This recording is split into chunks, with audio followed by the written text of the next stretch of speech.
which, if my elementary school maths works, means we've got 20 trucks on the grid, so that's quite impressive. 20 tons trucks around here.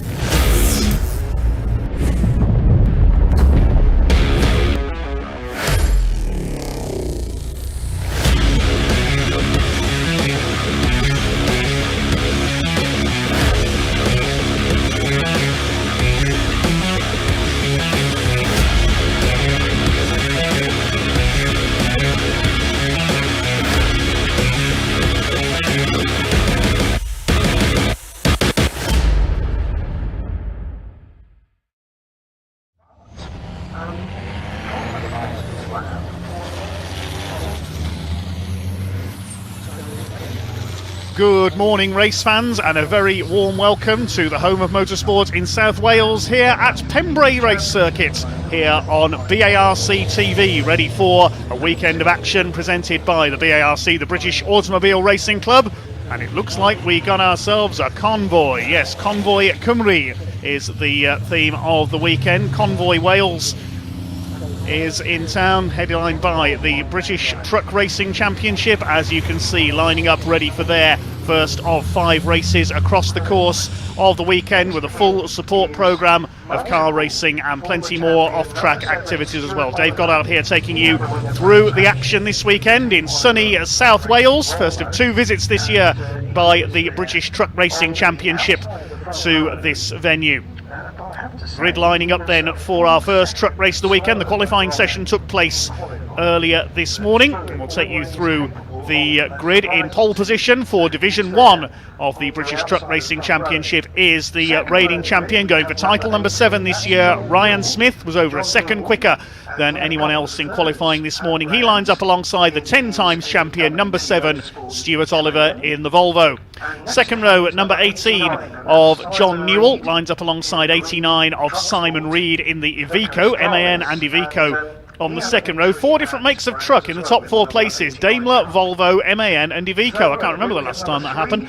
Row 3, we will have Stephen Powell, number 3, alongside 86 of Tom O'Rourke. And on row 4 we should have number 81 Mark Taylor lining up alongside the 69 of David Jenkins. Didn't have the best of runs in qualifying, David Jenkins in truck number 69, currently second in the points behind Ryan Smith after the season opener at Brands Hatch. Row 5 is number 95 Ricky Collett alongside 46 of Bradley Smith. The 6th row, number 12 Michael Oliver, son of Stuart, starts alongside number 68 Craig Reed, and number 92 Simon Faulkner rounds out the Division 1 grid. Then there's a gap and we have the grid for Division 2 for the slightly less powerful trucks. It's number 32 Jock Borthwick, the Scotsman, who has set pole in that division. Former champion Luke Garrett, number 42, alongside him. Second row of the Division 2 grid, number 5 of Adam Bint alongside number 10 Craig Evans. The third row, number 14 John Bowler alongside number 6, the Division 2 Championship leader, that's of John Powell in his DAF. And number 16 Brad Smith goes from the back of the field. He had 1 or 2 problems in qualifying this morning. And hopefully we'll hear from Pointy, our Paddock interviewer, later on to find out what's happened there. Trucks ready and in position, slightly ahead of schedule here at Pembrey. Very efficient from the British Truck Racing Championship officials and the BARC, British Automobile Racing Club officials as well. A full programme of supports as well. We've got the Pickup Truck Racing Championship here. We've got the Mini Challenge Trophy category, identical Mini Cooper S cars racing, a lot of rising stars of saloon car racing there. And we've also got the 2CVparts.com Classic Citroen 2CV Racing Championship. Their first of 2 races this weekend will be taking place today. Another race coming up tomorrow. 15 minutes for the trucks then. Then after our lunch break we'll have the first race for the Mini Challenge Trophy. That will be a 20-minute race. They've lengthened their races to 20 minutes. Then it's the first race for the Pickup Truck Racing Championship, and that's followed by the 2CVs. So the official pace truck, the DAF, in position to lead the trucks away for a rolling start. If you've not seen truck racing before, you have a real treat coming up. These trucks weigh around 5 tonnes. They're almost 1,000 horsepower, the most powerful trucks on the grid. 13 and 14 litre turbo diesel engines. And the drivers fling them around almost like they're rally cars sometimes around this tricky Pembrey Circuit. As we say, it is the first of 2 visits to Pembrey this year. Ryan Smith going for title number 7 in Division 1 this year in the Daimler Freightliner on pole position. Daimler chassis with a Freightliner body, a new truck for him this year, alongside the 10 times champion Stuart Oliver, former European champion as well in his Volvo VNL. Magnificent sight they make as they head down towards Hatchett's Hairpin behind the pace truck. There's Division 2 headed up by the MANs of Jock Borthwick and Ross and Luke Garrett, son of Ross Garrett, the former champion. Good to see Luke Garrett back. He contested the European Championship last year. Sadly, he doesn't visit the UK anymore. The Volvo white Aerodyne of Adam Bint on the second row. Didn't have the best of season openers at Brands Hatch, had a few problems with the Volvo. James Pearson has already said in our YouTube comments, go Team Bint.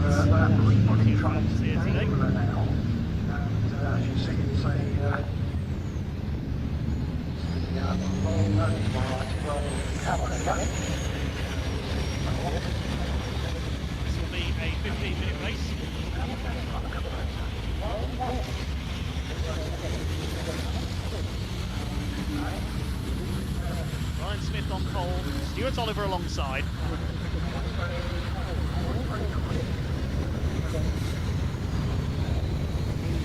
John Newell, the Yorkshireman, on the second row, alongside Simon Reed in the Iveco. 2 more Ivecos are at the back. Craig Reed, last year's Division 2 champion. Simon Faulkner at the back.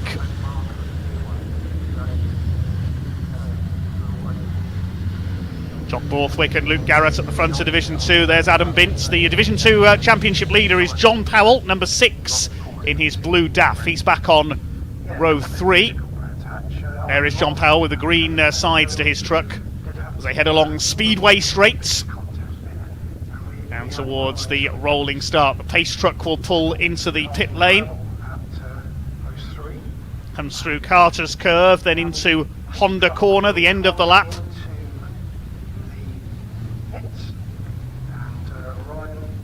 More powerful Division 1 trucks at the front of the field. Of course, absolutely nothing like the trucks you see on the motorway, these. Good to see Brad Smith is there at the back after 1 or 2 issues in qualifying, the number 16. Number 14, John Bowler, very patriotically liveried truck. The pace truck is in pit lane. We are ready to rumble here at Pembrey Race Circuit. The race about to get underway for the British Truck Racing Championship, the first of 5 races this weekend, and we are underway. The power comes on and they thunder their way down towards Hatchett's Hairpin for the first time. Ryan Smith and Stuart Oliver side by side. It's going to be Smith who takes the line, takes the lead on the run into turn 1. David Jenkins trying to get the outside, 3 wide into the hairpin. That's never going to work. Stephen Powell on the inside.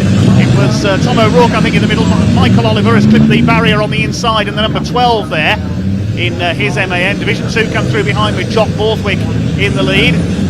But apart from that momentary problem for Michael Oliver, they have all got round Hatchett's Hairpin up towards Spitfires, then the left-hander at Debenny, then over the crossing, and it's Ryan Smith who's got the lead in truck number 1 ahead of Stuart Oliver, John Newell, Simon Reed. Stephen Powell, number 3, newcomer to Division 1. He's got a bit of damage already, one of the wheel arches flapping on his MAN. There's Bradley Smith, number 46, the youngest man in the championship, chased by Craig Reed. Bradley got his first podium at the season opener at Brands Hatch. We had 4 different winners in Division 1 at the opening round. Ryan Smith not as dominant as we've seen in previous years. Here comes David Jenkins attacking the number 81 of Mark Taylor. Bit of smoke out of the back of 92 of Simon Faulkner there. The officials will be watching for any black smoke produced by the trucks.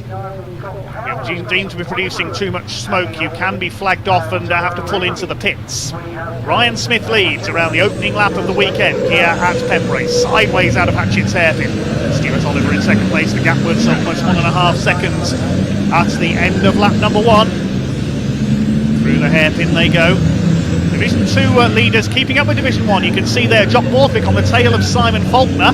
Jock Borthwick was on the podium in every Division 1 race at Brands Hatch. He was second or third in all 5 races, didn't manage a win though. He wants his first win here. Through the Senna corner, there's that number 3 of Stephen Powell, new to Division 1 this year. You can see the wheel arch hanging off there, bit of contact on the first corner as he tried to get down the inside. 3 into 1 didn't work. Ryan Smith increasing his lead over Stuart Oliver in number 7. Newell, the Yorkshireman, number 18 in 3rd. Then Simon Reed in 4th. Powell is 5th. It's Tom O'Rourke, number 86, in 6th position.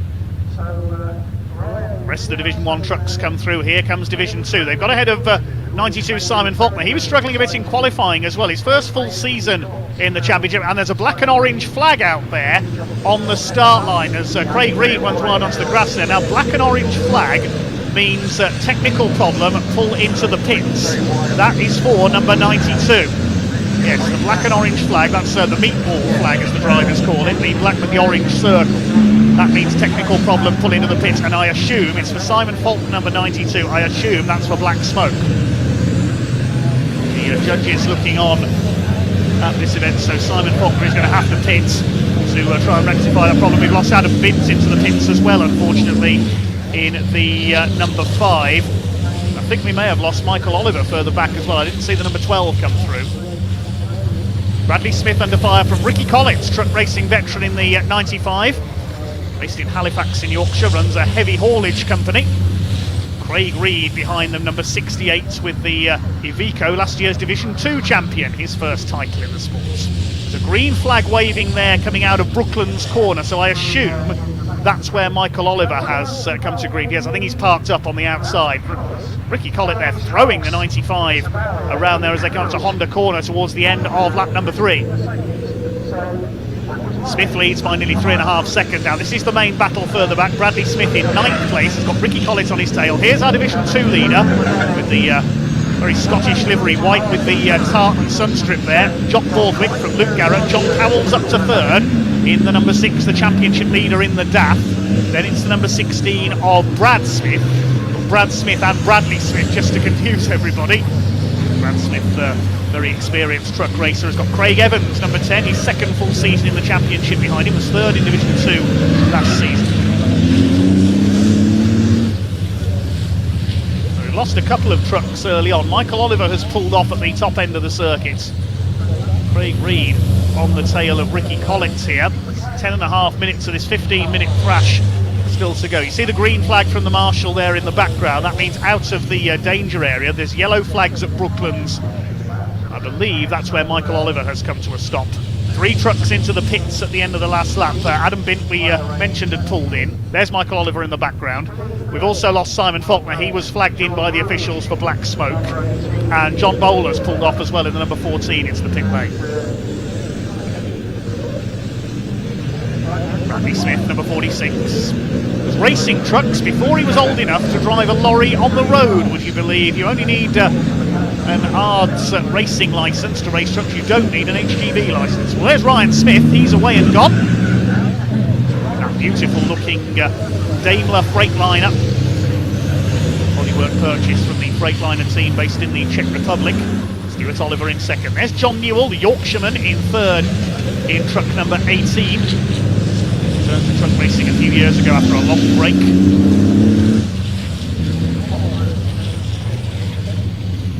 Great stuff so far. The leaders fairly well spread out. See the speed of Nottinghamshire's Ryan Smith. 6 consecutive Division 1 championships. He was in a Mercedes Actros last season. Now in this Daimler Freightliner.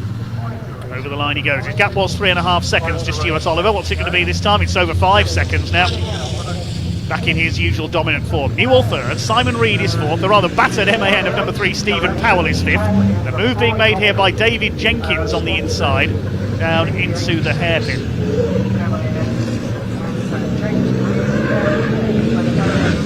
Division 2, Jock Borthwick continues to lead the way in truck number 32. We'll see what his gap is back to Garrett. It's 3.5 seconds.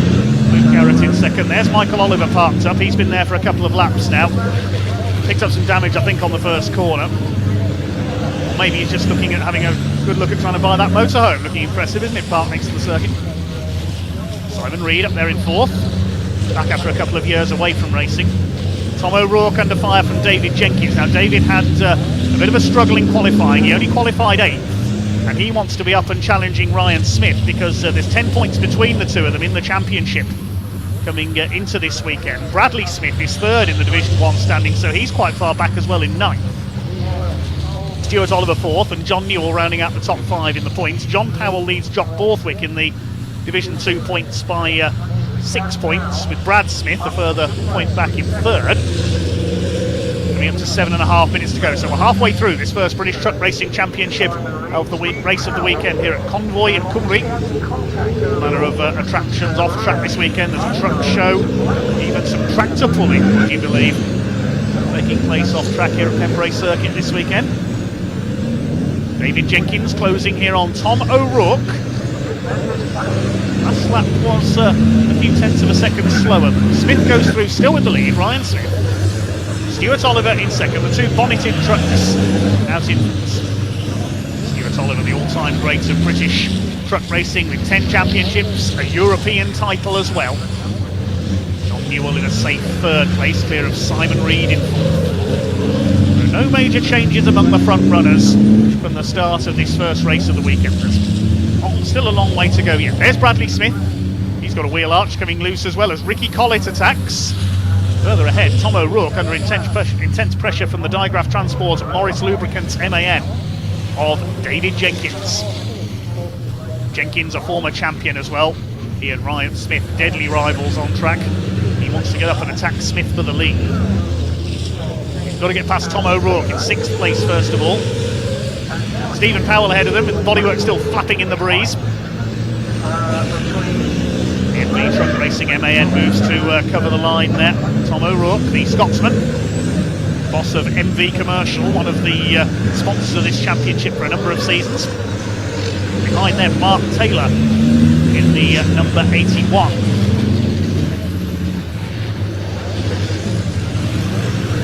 David Jenkins slides to the inside coming out of Debeni up to the crossing. Then the left-hander and the short straight up towards Senna. Ayrton Senna, I believe, still holds the outright lap record here at Pembrey. The early 90s Formula 1 teams did used to test here. Never been a Welsh Grand Prix though.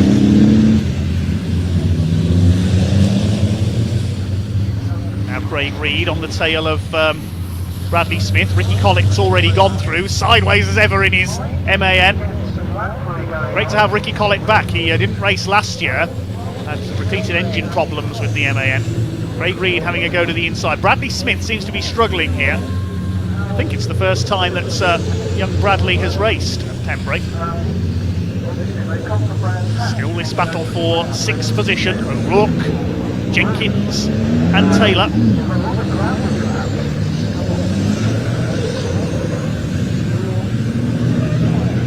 Slide their way out of Hatchett's hairpin. Jenkins is certainly putting O'Rourke under pressure now. There goes Ryan Smith. There goes our Division 2 leader, and it's still Jock Borthwick leading Division 2, looking for his first win of the season. He's about 6 seconds clear of Luke Garrett. 3rd is John Powell, then Craig Evans. There's the battle between Collett, Smith and Reed. 5 trucks left running in Division 2 now. Brad Smith in last place was a loss. John Bowler, and sideways there, Tom O'Rourke. Onto the grass goes the 86. Here comes Mark Taylor on the inside. David Jenkins just about holds him off. So Jenkins makes up the place, so does Taylor. I thought we were going to see Tom O'Rourke go spinning off into the grass there. He had a spectacular crash, of course, O'Rourke at Thruxton a couple of years ago at the chicane. Avoided the barriers this time. Just under 4 minutes of this race to go. There is Jenkins, raced by Mark Taylor in the Taylor's Haulage, number 81, MAN. Further ahead of them, still Stephen Powell. Here's a replay of that moment up at Brooklands. I don't think there was any contact there between the two. There was a bit of contact as Mark Taylor tried to come through. And if Tom O'Rourke hadn't got the brakes hard on there, he would have been heading for England, I think. Tom O'Rourke now under fire from this next battle. Ricky Collett behind him, then Bradley Smith. and then 68 of Craig Reed. Here's Jock Borthwick, he's away and clear in Division 2. Lost a win in the opening race at Brands Hatch when he spun and drew its hairpin. He won't make that mistake this time, and still the battle raging on between Jenkins and Mark Taylor. David Jenkins seems a little down on power in this race so far. He struggled in qualifying.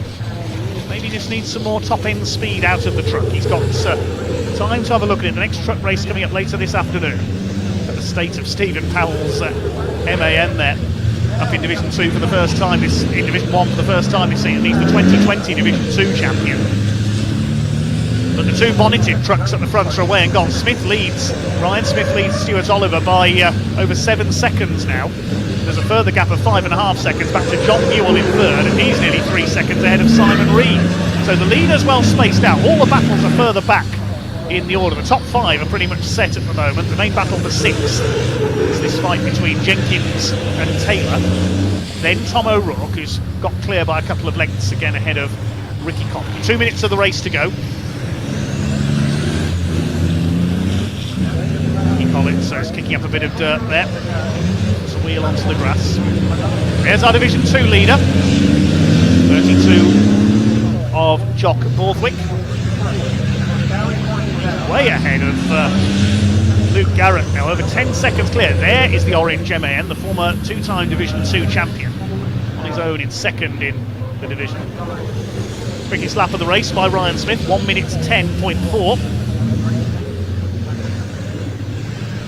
Lead is now 8 seconds for Flying Ryan. Here he comes. 1 minute 20 left to go.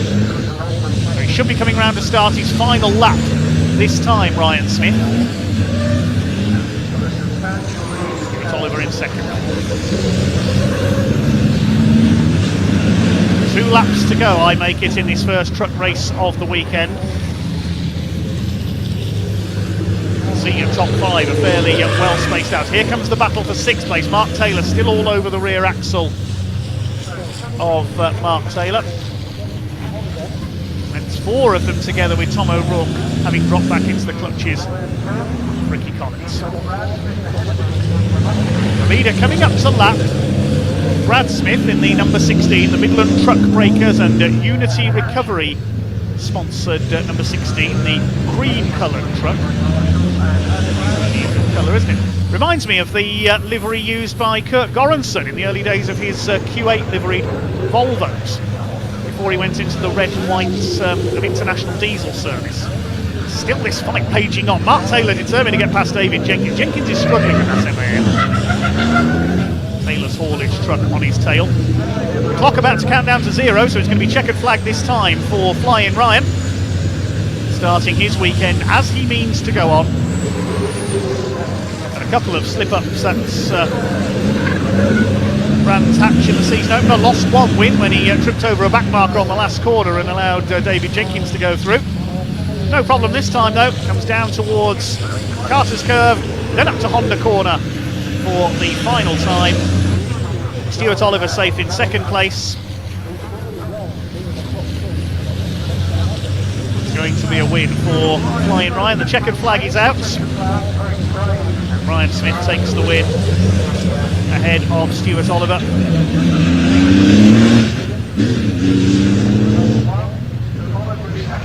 Dom Newell will come over for third place, and Simon Reed in fourth. Stephen Powell, despite that bit of flapping bodywork, will take fifth position. Is David Jenkins going to hang on? Yes, he is. Sixth ahead of Mark Taylor. Tom O'Rourke, after that grassy moment, takes 8th. 9th is Ricky Collins. 10th for Bradley Smith. 11th it is Craig Reed. Next home we should have our Division 2 race winner. It's going to be a first win of the season. A number 32, a very pleased Jock Borthwick comes in to take the win.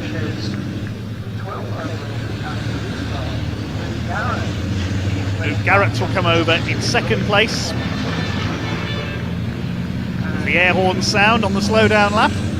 Third in Division 2 will be the championship leader John Powell, but only just. He's got Craig Reed all over the back of him, Craig Evans rather, all over the back of him there as they come over the line.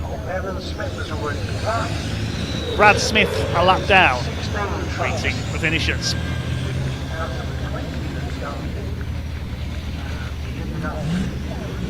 Well, we barely saw him during that race, he was so far ahead. Flying Ryan Smith takes the victory, starting as he needs to go on here at Pembrey.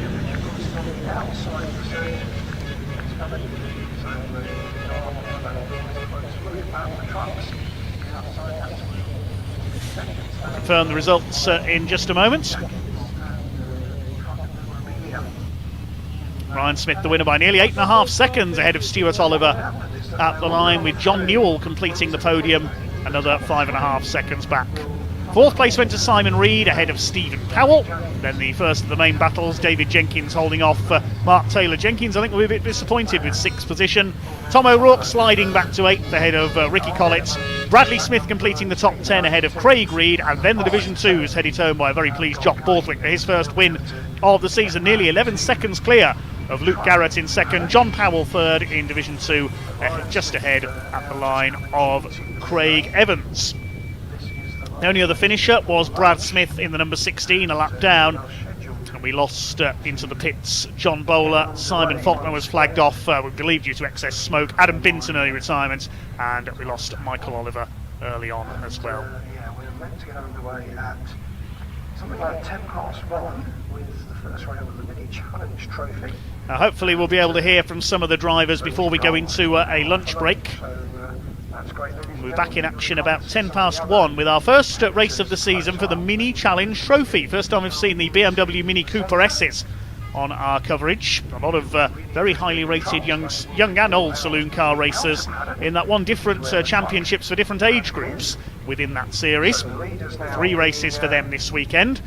We've also got the Pickup Truck Racing Championship. A couple of races for them this weekend. In fact, they've got 3 races this weekend of 15 laps. First of them coming up after lunch, and that is followed by the 2CVparts.com Citroen 2CV Championship. Always great fun, the second of their 5 events this season. A championship that proves that motorsport should be fun. After that we will have our second race of the day for the British Truck Racing Championship, and the second mini race of the weekend will close out today. And tomorrow we'll have plenty more action once again. We'll hopefully be joined by the local heroes, the Welsh Sports and Saloon Car Championship as well, where you can use pretty much anything you like. Marshall's in position, we can see there at the crossing. Now you see why that bit of the circuit gets its name. No pedestrian bridge here at Pembrey, so the crossing has to be used between races. Full credit to all our volunteer marshals as always. We cannot go racing without them. The Orange family, as we call them. If you want to become a marshal in motorsports, then look on the BARC website, barc.net. You can find out on there how to sign up as a volunteer marshal and get up close and personal in British motorsport. Fastest lap of that race went to Ryan Smith, the race winner, 1 minute 10.434.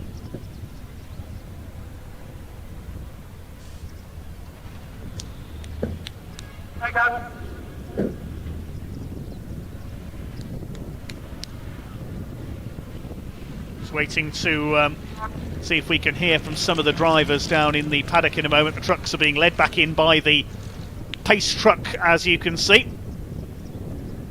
So we lost 4 trucks during that one. Hopefully their problems will be rectified for the second race later on. Yeah, that's right.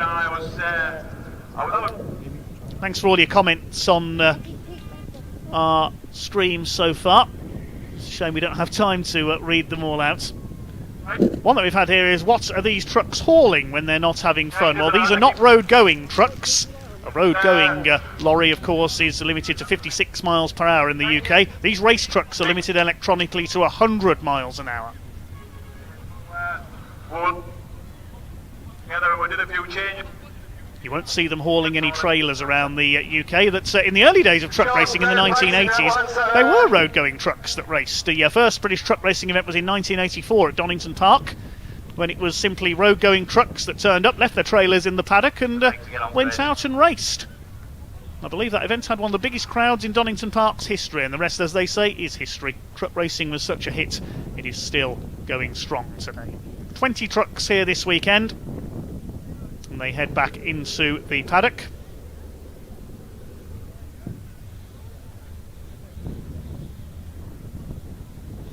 Well, thanks very much, Gary. Unfortunately, we didn't hear all that because the mic's not quite strong enough to carry from the far reaches of the pit lane.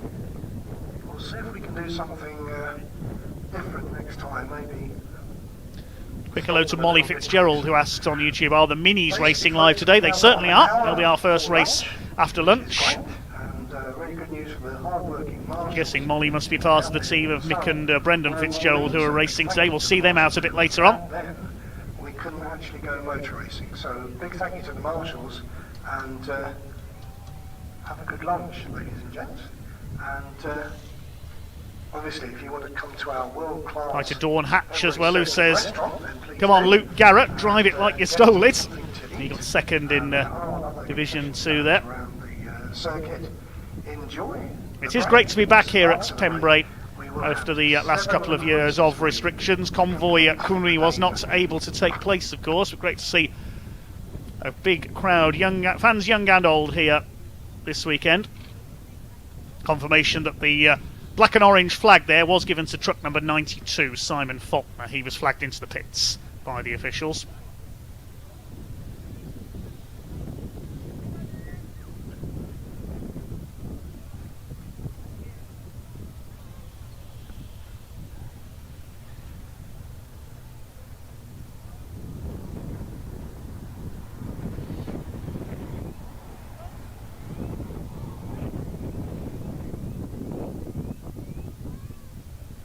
Those asking about steam or smoke coming off the wheels, we have one or two of you asking on YouTube about that. They have water-cooled brakes, these race trucks, so it's steam coming from the water being sprayed onto the brakes within the wheels. So it's not smoke coming from the wheels, it is just steam.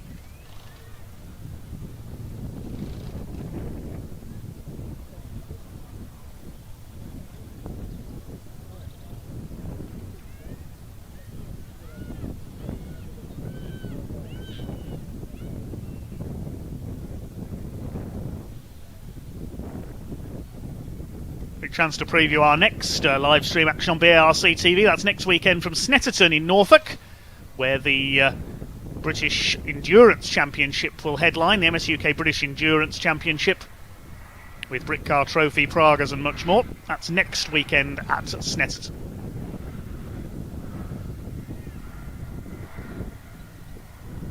Just waiting to see if we can go down to Paddock. I think we have a few problems with our camera down in Parc Fermé at the moment, so we'll bear with us and we'll hopefully join our team down in Parc Fermé shortly.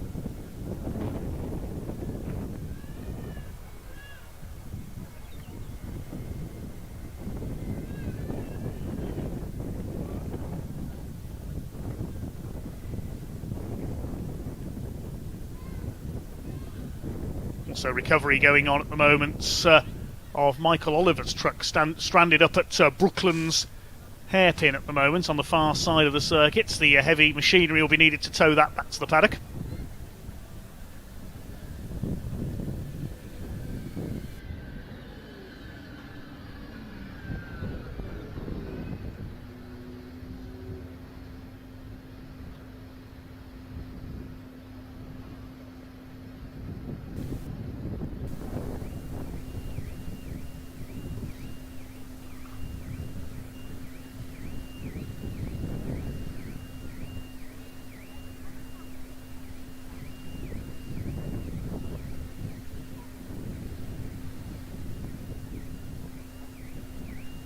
Nicky Wyatt says, are you showing the pickups live today? We are indeed.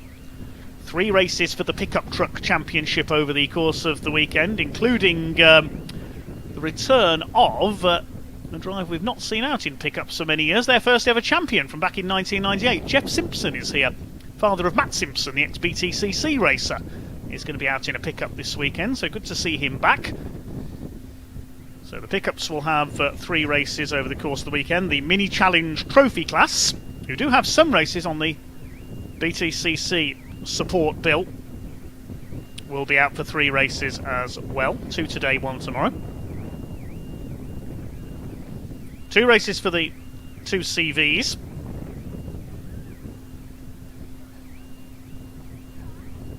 One today and 1 tomorrow. Of course, the 2 CVs, some drivers share a car because it's the car, the team, that scores the points, not the drivers. It all builds up to the 24-hour race for Citroen 2 CVs.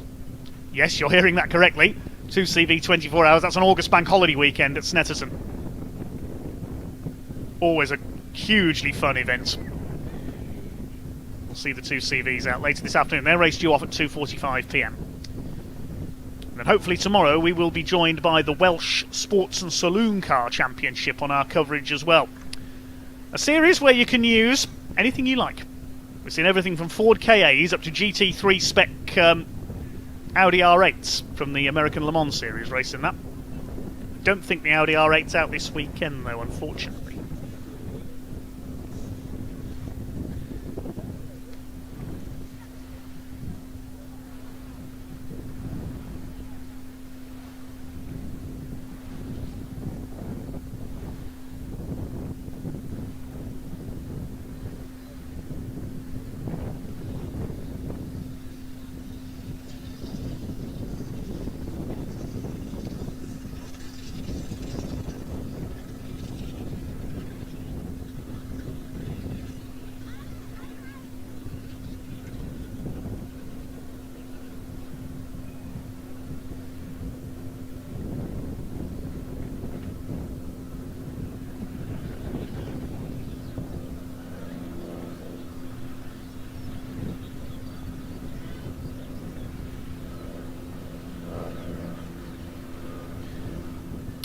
Okay, I think we can shortly go down to Parc Ferme and join Ewan and Pointy are our pits men this weekend, reporting everything from down on the ground in Parc Ferme. So apologies for the delay there. We can now hand down to Parc Ferme. That is so sticky, isn't it? That is ridiculous. The amount of heat you get in these tyres, and they just come in and look at all this gravel. Want anything for your garden? They'll be charging us for that when we leave Pembrey. Right, fantastic first race of the weekend here at Pembrey Circuit, and we're down here again in Parc Ferme now, where I'm joined by Jock Borthwick, first place in Division 2. Let's just wander over and have a word with him. The Flying Scotsman, come over here. Jock, massive congratulations on your podium finish, first place. It seemed like a quite delicate, gentle, nice, enjoyable race for you there. It was actually. After I got away, I got a good start. I think looking some of the boys was obviously fighting to let me get away, and pushed for maybe 3-4 laps, and then I just kept the gap and steadied away. So no, it was good. Usually you're desperate in the flag coming out at the end, but there I just felt it could have went round all day at that pace. I was comfortable, so it was nice. Enjoyed it. Well, that's good. I mean, look like you enjoyed it. I mean, the thing with Pembrey Circuit is it looks like when they start spreading out, that's it done for. With your experience of the track, obviously you've been here testing, you've been here racing a few times now. Do you think there is still opportunity for overtakes? Oh yeah, definitely. But when you break that gap to the 50 metres or so, you can just gauge it and run it. But when it's close, there's plenty of opportunities to overtake. So yes, there's still a bit of battle to be had. Now, with regards to the reverse grid, we'll be going the second race today in a slightly different order to normal. Right, I'm not sure. Yeah, see, none of us... Tell us where I'm going. Yeah, okay, I'll tell you what, we'll just wait and see where you end up on the starting grid, and we'll judge it from there. Is that all right? That'll do me. Fantastic. Right, now, I've got some new Tonics products to go over with you shortly. Yeah. We've got a Tonics Caramel Cream, which is like a blue ribbon in England, just to let you all know out there. Okay. Other biscuits are available. It'll not be blue. It's not blue, no, it's tartan. Yeah, You good. bite into it. Good, yeah. Yeah, brilliant. Well, come on, I'll bring some over in a bit. You do that with Yeah. a canny iron brew. Okay. Oh, I am through. Right, let's go and find some more drivers now down here in Parc Ferme, and yeah, we'll see you soon. Oh, you want to keep going? Right, mate, love you. Cheers, mate. We're talking about biscuits, and Ewan starts waving at me. Like live television, ladies and gentlemen, it's the way it goes. Right then, let's move forward down the pack. Oh, actually, can we find him? Is he about? Yes, here he is. We'll just let the diesel fumes dissipate. Look at this image of a team as one, ladies and gentlemen. The hard work has paid off, and they're all just, well, dossing, I suppose would be a good word for it. Ryan Smith, fantastic race. Let me shake your hand. First place, I think a little expected. Yeah, just get the first one underway, get the fastest lap early for the extra point, and bring it home safe, save the truck for race 2. Going to race 2 now, pretty confident, and yeah, quite delighted. Yeah. As we were just talking to Jock, of course, both of you front runners in your comparative divisions. Is there a situation where once you've got that gap, you just calm it down a bit, and where do you make that decision during the race? After about lap 2, I said to Arnie, I'm just going to back it down a bit, because I seen I was pulling a second and a half a lap or something. I'd already got the fastest lap, and I just backed it down from there. And then, of course, when you get a lead like 7 seconds, you start hearing noises, and the engine's making a noise, and just certain things. It's just racing, and no, we're delighted. Save the truck for race 2. I don't want to give them. The mechanics have worked. The whole team have worked so hard on Friday with the problems we had. They didn't finish till 1-2 o'clock in the morning, up at 6. So it'll be nice tonight, if there's not many changes for them to make, going in tomorrow and starting the day off afresh. Starting the day off afresh. That sounds good. So a relatively relaxed evening. Team, gather round for me a moment. Come on, Arnie. Hi. Gang signs from Horney there. We've got the gang here, and they've been with Ryan for. They shotgun signs from Horney there? Yeah. I don't want to know. We're live. We're not going to go there. But yeah. So these are the guys, the core team that have been with Ryan Smith now for a couple of years. Arnie himself has built these trucks with Ryan over the last couple of years from the ground up, really, haven't you, Arnie? Yeah, from the ground up, yeah. And what kind of goes into building a truck like this? Where do you even start? Obviously from the ground, but Yeah, but it's a lot of hard work, long hours, just maintaining them. It's endless, really. But and I've heard Ryan might actually pay you this year as well. maybe. We shall see. What, 7th time? What, 7th championship, and we'll send him an invoice. Is that what it is? Definitely. Yeah. Right, thanks very much, guys. That's all down here. We've got time for one more. Oh, we've got time for one more. My PA with the battery pack has got time for one more driver. Let's zigzag through and see who we can find. It's when we find out they're all just missing. Here we go. Fantastic. Wireless mics this time, ladies and gentlemen. It's all action. John Newell, come hither. Come hither. How are we? Good, mate. Yourself? Yeah, fantastic. Decent start to the weekend for you. Yeah, not too bad. I'd like to have been a bit closer, but we'll settle for that to start with. Did you see much of the tussle at the first corner? I know Pembrey is traditionally quite a difficult first corner. The fact we got round without any red flags is a bit of a bonus. Yeah, it certainly is, because there's usually always something what goes off, but it were pretty clean, I think, to be honest with you. It was at the front. I don't know what we're going off behind. Yeah, but it's a little bit of bump and tickle, but what are you going to do? Rubbing's racing, right? It certainly is. We just keep going and get ready for the next one. Now, obviously, we're walking round looking at a lot of gravel stuck to tyres. The conditions are epic for the first 5 or 10 minutes, aren't they, at the moment? But the heat really starts to affect us a lot later in the race. Yeah, as soon as you get into about lap 5, it just falls off edge of a cliff. Everybody drops a second and a half a lap.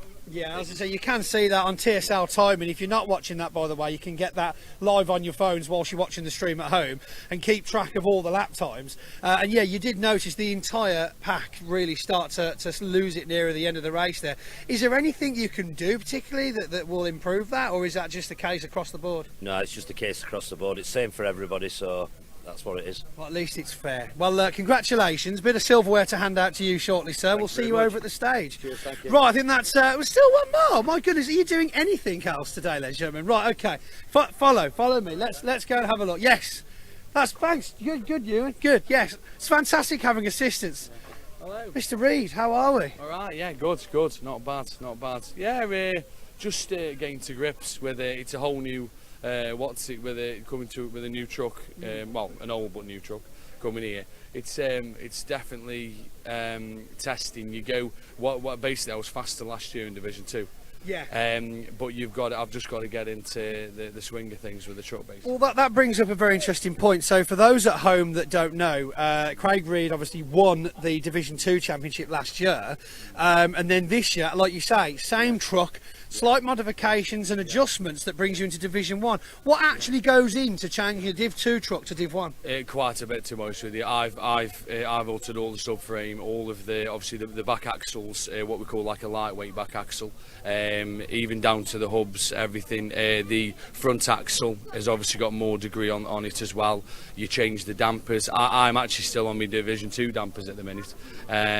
So yeah, there's a lot that goes into it, and there's a lot of weight is the key. And to be honest with you, on these GT tyres, I didn't have any issues last year, but I was running a different combination with Goodyears on the back. But the GTs, I think it's all about the tyre management as well now with the GTs. But it's good that we're all on an even playing field, because if you're making a mistake, it's you. You know what I mean? Yeah, exactly. Yeah, if there's an issue, then someone's not doing something right, rather than because everyone's got the same tyres, which is great to hear. So a few modifications more to make this season, and hopefully you have a better end to the weekend. I just need to honest with you, for me, it's all about the challenge. I want the challenge to move forward, and that when the Division 2 is great. It's a great place to start.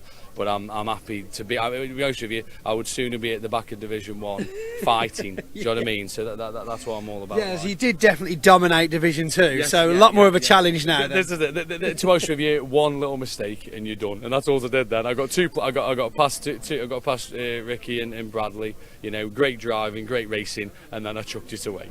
So that's it. Well, thank you very much for speaking to us, Craig. Good luck for the rest of the weekend. Lots of changes here in the paddock and a bit more work to do before lunchtime, but I think it's now finally time to hand back over to Dave in the commentary box. Dave, back to you. Thanks very much, Pointy. Good to hear from our man in the paddock. As always, great entertainer. Let him go and enjoy his biscuits now, because it is the lunch break. We'll be back underway in about 45 minutes from now. The next race is scheduled for the Mini Challenge Trophy, sponsored by Quaife.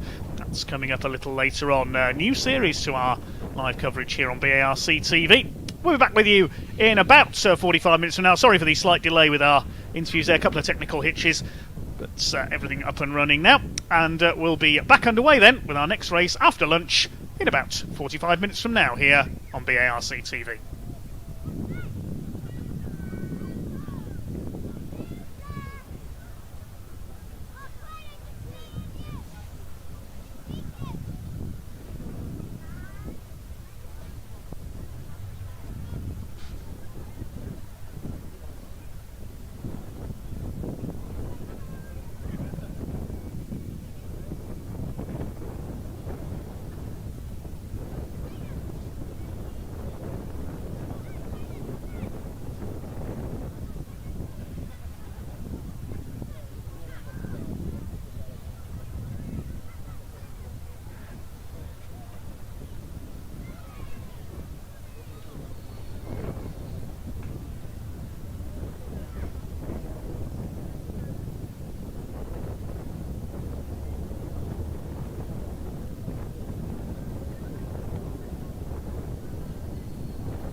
Okay, Elliot, so I'm going to switch the Wolves slightly that I was using for mobile with the fixed cam to 23.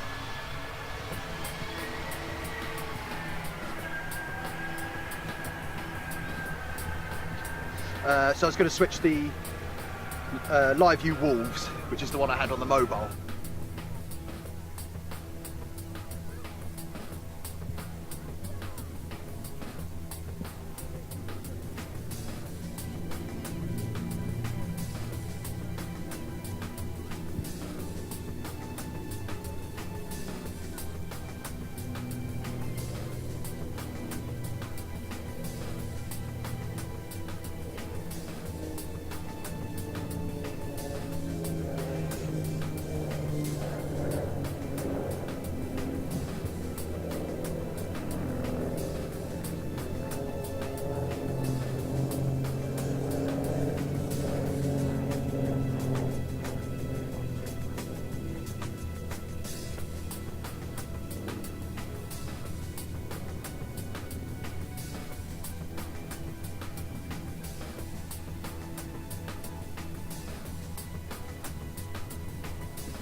Well, ladies and gentlemen, hopefully you've had a good lunch, and rumour has it we might be starting just a little bit earlier, so So what I think I'll do while it's is give you the grid for the mini challenge trophy. First of the races, we've got 2 this afternoon and 1 tomorrow. The entry you can find on page 36 in your programme, and there is room there to put down the grid underneath. So,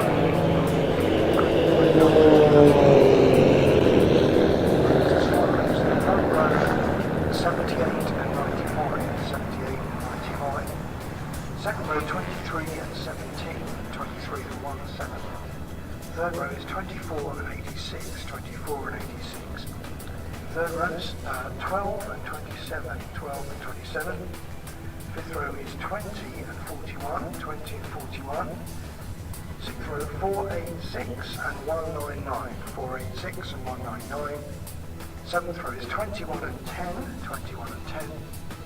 The eighth row 81 and 77, 177. Ninth row 4 and 99, 4 and 99. Tenth row is 30 and 34, 30 and 34. The 11th row is 60 and 50, 60 and 50.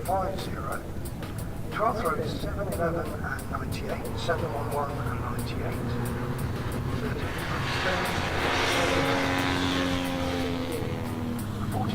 46, 746, and the 50 through 88 and 3, 88 and 3. So the Quaife Mini Challenge Trophy for what was originally the Cooper class minis, and there are two basic new minis, the BMW Mini variants championships. There's this one, and there's the JCWs, which are a heavily modified parts of which race now with the British Touring Car Championship. As I said, the next three meetings for this class, the Mini Challenge Trophy, will be at British Touring Car Championship meetings, so all very elevated and high profile. Okay, so I've given you the grid by numbers, and I'm trying to tell you a little bit more now about some of the drivers that we've got. On pole position, we've got the 78 car. We will have Matt Hammond did a time of 18.195 in qualifying this morning, and that was just a couple of tenths.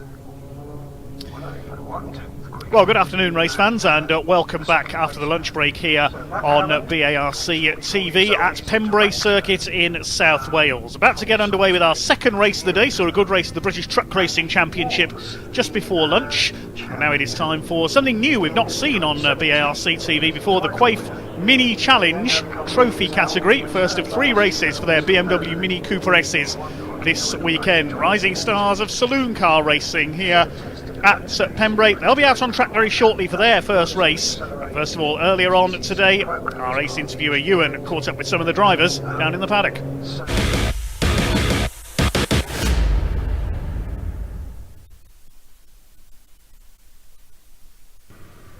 So thanks for joining us down here in the paddock, here with our pole sitter in the Mini Challenge Trophy, Matt Hammond. First of all, Matt, let's just talk about your pole lap. Oh yeah, it's difficult to make some space, to be fair, and that's one of the main problems. So obviously took a few laps to get that done. Hadn't really posted a time. Look behind me, I think there's 4 cars trying to get past. I let them pass and realised there's a big gap, so I dropped back, give myself a lot of room. I don't think the tow makes too much around here. I just wanted a quick, clear sight.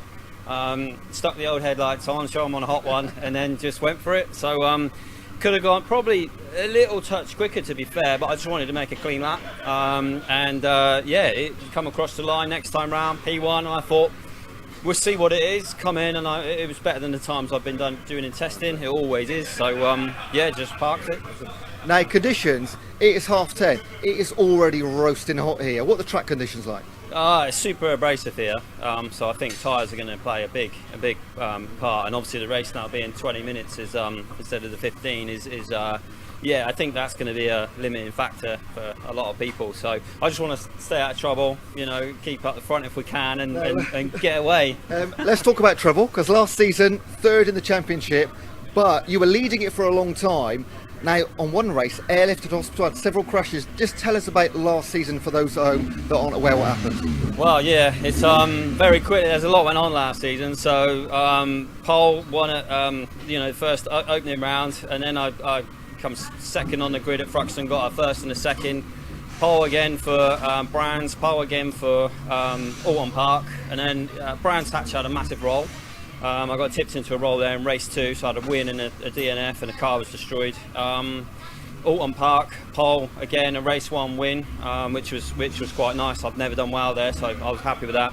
And then yeah, race 2 it all went wrong. I went in the tyre wall backwards. I lost feeling in my hands and feet, so I didn't want to go to hospital. I did make a fuss about it, but they airlifted me off to Stoke. People at Stoke are really nice. Hello to them if they're watching. Yeah, thought about giving it all up, to be honest. But you know, Accelerate have been with me the whole way. I worked with them for the touring cars as well. They pushed me to get me back in the car. My mechanic Jamie, new sponsor on board as well to help me rebuild the show in metric. Yeah, we built another car, and after 4 cars come 3rd. So yeah, it wasn't too bad at the end. Now, started your season well. Now, Adam, get your camera in this car here, because we very rarely see a car, I know it's first race of the season, that is super clean and tidy there. Tell us a bit about what you've done with this car over the off-season. So it's an R50 shell. I think it's a 2003 model. We stripped it out completely. I like things to be super clean. So we stripped it back to nothing. We resprayed it inside, outside, engine bay, fitted all the championship parts. We salvaged whatever we could from Autumn Park, but there wasn't much, to be fair. It was all bent, so we repainted all the subframes, done all of that, new suspension. And I keep getting ribbed by the team for taking more of the dash out, but I've got to have my cup holder in there.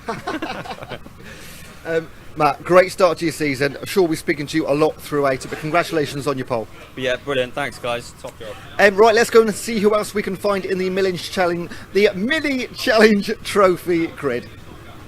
So we've moved a bit further down the paddock here, and we're with last year's runner-up in the championship, Louis Capozzoli. Louis, talk us through last season, your runners-up position last year, first of all. Yeah, we came into it obviously as a rookie, and the goal was always to just have a bit of fun learning year.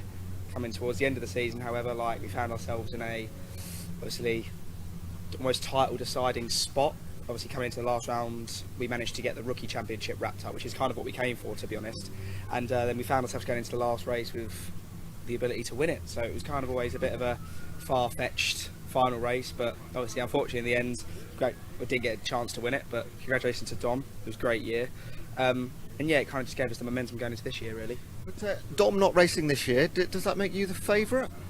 You always put that added pressure on yourself, obviously. Like you said earlier, me and Matt are the two highest returners. Obviously, although we come back as the highest returner, everyone, you do put that pressure on yourself, but obviously I'm still only 19, I'm still learning, so it's just about progressing now more and more, just trying to be more consistent and almost be more mature on the racetrack, really. So it's just about taking those little steps. I'm still learning every day, so yeah. Now we've spoken to Matt, he's on pole. You're going to say down in 11th, maybe not used to that position. Talk us through your lap this morning. Apologies for cutting that interview short, but the Minis are on the grid, as you can see, and they are on their way round on their green flag lap. It'll be a standing start and then a 20-minute race. The grid reads as follows. Matt Hammond, who we just heard from, is on pole position alongside number 95 of Nelson King. Second row, Lee Pearce, number 23, alongside Nicky Taylor in the 17. Row 3, Tom Ovenden, the ex-rallycrosser, alongside the top rookie on the grid, Oliver Meadows. Row 4, Alex Solly and Alfie Glennie. Completing the top 10, Charlie Mann and the experienced Joe Wiggin. On the 6th row, 486, Jack Byrne, and 199, the man we just heard from, Louis Capozzoli. The 7th row, Nathan Edwards starts alongside Tyler Lidsey in number 10, the ex-Renault Clio Cup racer. Row 8, we've got Luca Marinoni Osborne and Alex J. 9th row, Mike Paul alongside Ben Jenkins. Row 10 is James Parker and John McGladrigan. 11th row, Brendan Fitzgerald from Ireland alongside David Sterling, the guest class racer this weekend, one of quite a few Scottish racers on the grid. Row 12, Clark Wells and newcomer Jonathan Sargent. The 13th row, Frankie Taylor, the ex-Ginetta Junior racer, and Morgan Root, another graduate from the world of rallycross. Penultimate row, row 14, Mick Fitzgerald and Paul Manning. And the final row of the grid, Barry Holmes, alongside newcomer Sophie Wright in car number 3.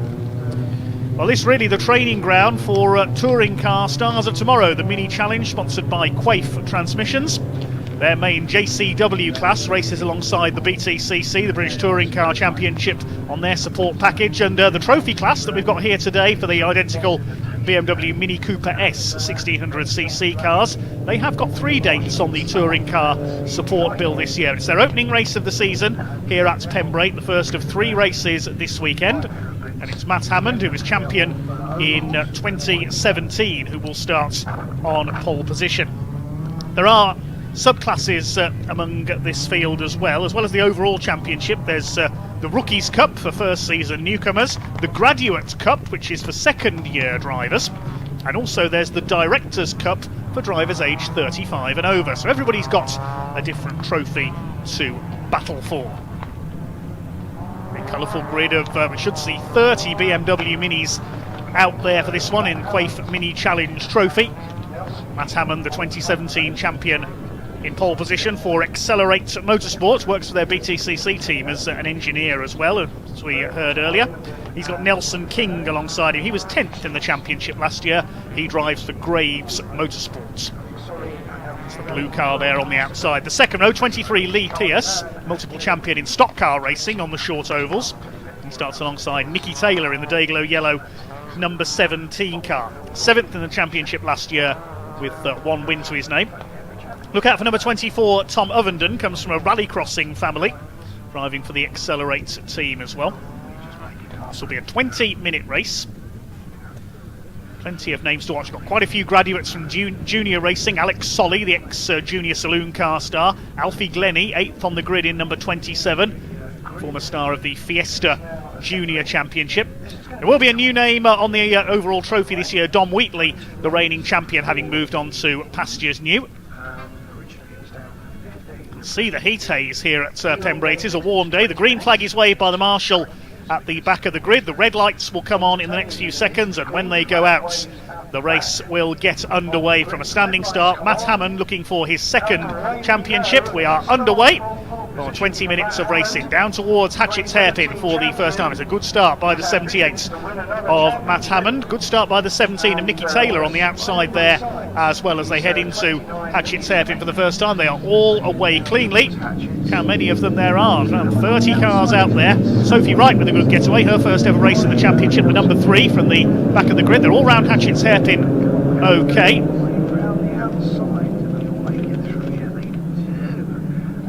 As they head out towards the back of the circuit, a challenge on for the lead. Looks like Nelson King has got around the outside to take the lead in car number 95. King leads it from Hammond, the pole sitter. Nicky Taylor up to 3rd. Lee Pearce is 4th. Oh, somebody down the grass there on the inside. That was Alfie Glennie in the number 27, the green car there. Car number 41, that is Joe Wiggin, very experienced racer, former Mazda MX-5 champion. He's won 24-hour races in Citroen C1s as well. Somebody sideways in the background there. We'll try and identify that in a moment, but it is Nelson King, car number 95, who holds the early lead. They come round to complete the opening lap. There's Joe Wiggin, number 41, side by side with 486. That is Jack Byrne, champion in Irish junior racing and junior rallycross. Many of these drivers looking to get into the British Touring Car Championship one day. Nicky Taylor all over the back of Matt Hammond as they break for Hatchett's Hairpin for the 2nd time. Nelson King leads the way then. Up into 4th place is Lee Pearce, number 23. He's won many titles in stock car and banger racing on the short ovals. His running mate Clark Wells will be further back down the order, number 711. 5th place is Tom Ovenden in number 24. Behind him, Alex Solly in the black and yellow number 12 there, the former junior saloon car race winner in his Saxo. Louis Capozzoli, who we heard from earlier, is next through 199, last year's rookie champion and runner-up overall. He could be a favourite for the championship this year. Nelson King, our race leader, is in the Graduate Cup for 2nd-year drivers. Matt Hammond is the first of the Directors' Cup for the more senior drivers in 2nd place. The leading rookie at the moment. Further down the order is Jack Byrne, number 486, coming across from racing a Ford Fiesta last season in Ireland. Quite a few Irish and Scottish drivers out there. There is a dedicated series for cars similar to these at Knockhill in Scotland, the Scottish Mini Cooper Cup. It's Nelson King who leads the way from 78 of Matt Hammond. They're all fanning out behind. This really is like touring car racing in miniature, isn't it, here almost at Pembrey? These cars certainly not miniature though. These are very potent race cars, these 1600cc BMW Mini Cooper S cars. First 3 breaking away slightly in the early stages. Nelson King looking for his first win in the championship with Matt Hammond on his tail. Nicky Taylor in 3rd place. Then it's Lee Pearce, Tom Ovenden, Alex Solly. Capozzoli is next ahead of Nathan Edwards in the number 21. Rounding out the top 10, we've got number 20. That's Charlie Mann, Wild Thing as he's known. Rounding out the top 10 is Alfie Glennie after an enthusiastic start in the number 27 It's Fiesta Junior start. Down towards Carter's Curve they come then. You can see the first 3 breaking away. Hammond under pressure. Nicky Taylor flashing the headlamps there. He wants to come on by. 21 of Nathan Edwards battling it out with the number 26. There's somebody is off towards the back of the field. That's on the run out of Senna. Not too sure who that is. We've lost the number 46 on the first. That was Paul Manning, and also 99 Ben Jenkins has pulled into the pits. A couple of casualties early on. Number 12 Alex Solly under fire from Louis Capozzoli in the turquoise car. 21 Nathan Edwards next in the white machine. 4 minutes gone, 16 to go.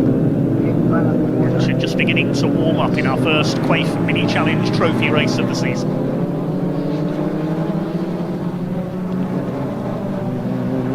Pierce under fire for 4th place. That's Tom Ovenden in the red, white and blue machine behind. Family based down in Kent, have done most of their racing at Lyddon Hill in Rallycross over the years. Capezzoli running a little bit wide there through the right-hander at Brooklands. From Speedway Straight up towards Carter's. Still Nelson King with the lead ahead of Hammond and Taylor. It's battles all down the order, everywhere you look in this race. 77 car there. That is Alex J, another graduate of junior saloon cars. Had a couple of wins in the Saxos in his time in the series. That's the 86 of Oliver Meadows up there behind him. He's the son of Ron Meadows, the sporting director of the Mercedes Formula 1 team. Moving up from karting, Ollie Meadows here this weekend. Bit of a change there up ahead. I think that's a back marker being passed amongst the lead battle. There's Jack Byrne, 486. He is leading the rookie class at the moment, the young Irishman. On the tail of Joe Wiggin, number 41. He's doing extremely well to keep up with Joe. He's won a whole variety of races in saloon cars and Mazda MX-5s over the years. He's won in the BMW Compact Cup, among other things. There's Alfie Glennie chasing Nathan Edwards. That's the battle for 8th place. Glennie getting past Charlie Mann in the number 20. It was Wild Thing, because he tells us his grandfather was the bass player for the Trogs, and of course their biggest hit was Wild Thing. He does go through Carter's curve. Still plenty of laps to go. Charlie Mann fighting back in the red car. On the tail of Alfie Glennie in the 27. And on their tails, number 10, Tyler Lidsey, the ex-Renault Clio Cup racer. Pretty busy here as they head down towards Hatchett's hairpin for what will be the 6th time. It's still Nelson King who leads the way at the front, ahead of Matt Hammond by 0.4 of a second. Nicky Taylor still on the tail of the 2 leaders, and he's done the fastest lap of the race, 1 minute 8.8 seconds. Lee Pierce 4th, Tom Ovenden 5th. Capezzoli is up into 6th place. He's got ahead of Alex Solly, see there briefly. Hammond trying to close the gap down again. There's Pierce in 4th, Ovenden, Capezzoli up to 6th, then Solly, Edwards, Glennie, Charlie Mann right behind them, and Alfie Glennie trying to make a move here as they go towards Brooklands out of centre. He moves back to the outside. There wasn't room there to take Nathan Edwards, who flings the car almost rallycross style through Brooklands corner. Pembrey, a popular circuit for the sport of rallycross, but they're keeping it off the infield today. Nathan Edwards, I wonder, on the grass there on the inside. I said keeping it off the infield. Has to be careful there, Charlie Mann. He doesn't want to get warnings for exceeding track limits. He's got Tyler Lidsey's number 10 on his tail. Behind them, Joe Wiggin and Jack Byrne. Byrne still leading the rookies. Nelson King is in the Graduates Cup, the second-year drivers. Alex Solly nearly clips the back of Louis Capezzoli under braking for the hairpin. Matt Hammond in second leads the Directors' Cup for drivers aged 35 and over. He is effectively 4 championships in 1. There are some drivers not contesting any of the other 3 classes, and the first of them is Alfie Glennie.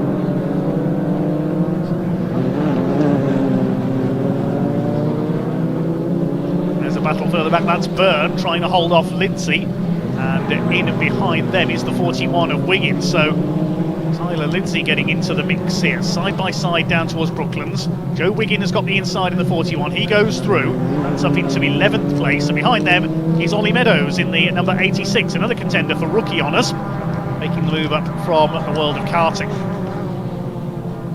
Just under 12 minutes of this race to go. There is Meadows, the number 86 car.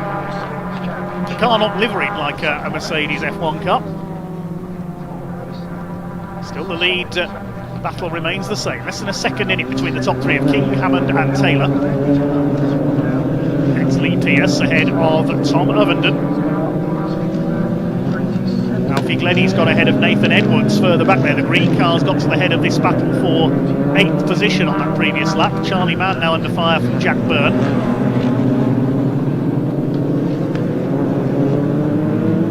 Fastest lap of the race recorded by Alex Solly, the number 12. He's down in 7th place. Midfielders go through the crossing, then up towards the right-hander at Senna. Sideways there, Nathan Edwards in the 21. Driving on the edge of adhesion here. Alex J still trying to hold off the number 711 of Clark Wells, that is behind him. The black and orange flag has been shown to a car further back. Mick Fitzgerald, number 7. towards the rear of the field. Technical problem, he needs to pit. Fitzgerald, not to be confused with the former jockey of the same name. The Dubliner is going to have to pull into the pits. Just one car with problems so far that has pulled up 46. We lost on the first lap Paul Manning. Here's the leaders. A bit late on the brakes there, Nelson King into Hatchett's hairpin, and now here comes Matt Hammond, the former champion, can sense a chance to take the lead. He's dropped Nicky Taylor slightly through the crossing. Here they come. Long left-hander out of Dimeni and over the crossing. There's Pierce in fourth. Ovenden has pulled away from Capozzoli in fifth. Round the right-hander at Senna go the leaders, and Leader has been able to pull away a little bit there. Nelson King leading the graduates division. The directors class is Hammond ahead of Pierce and Clark Wells. Jack Byrne leads the rookies ahead of Ollie Meadows and Luca Osborne. Class DG, that's for drivers who are both graduates and directors cup, is being led by John McGladrigan further back in the field, the Scotsman. Nelson King starting to pull away very slightly on. He's had a better run on the second half of this lap than Matt Hammond. This is where Hammond's stronger though, down towards the right-hander at Hatchett's hairpin. Lee Pierce fourth, then it's Ovenden. There's Glennie. New fastest lap for Lee Pierce, number 23. Now he's in clear air, of course, the leaders holding each other up slightly. Nathan Edwards under fire, as is Joe Wiggin. That's Jack Byrne, the youngster, on his tail. Just to the outside though is Wiggin right up on the curb. Behind them the 86 of Ollie Meadows.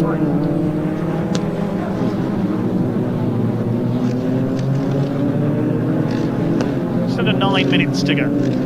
Still plenty could change in this race for the Quaife Mini Challenge Trophy.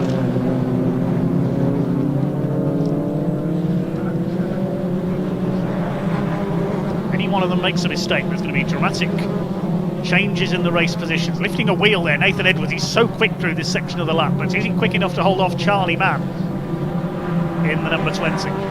Fifth in the championship last year, had one win. Behind there's Joe Wiggin, Jack Byrne, Ollie Meadows. Alex J heads the next group. Many of these drivers, as we said earlier, with ambitions to get into the British Touring Car Championship someday.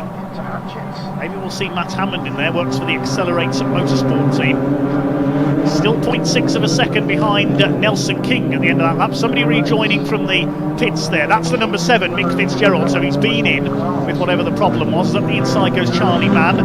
Takes Nathan Edwards. Under braking for the hairpin. There's Fitzgerald, but he's slow away there. So that problem persisting, I think, whatever it was. Going to change for 6th as well. Alex Solly has taken Louis Capozzoli.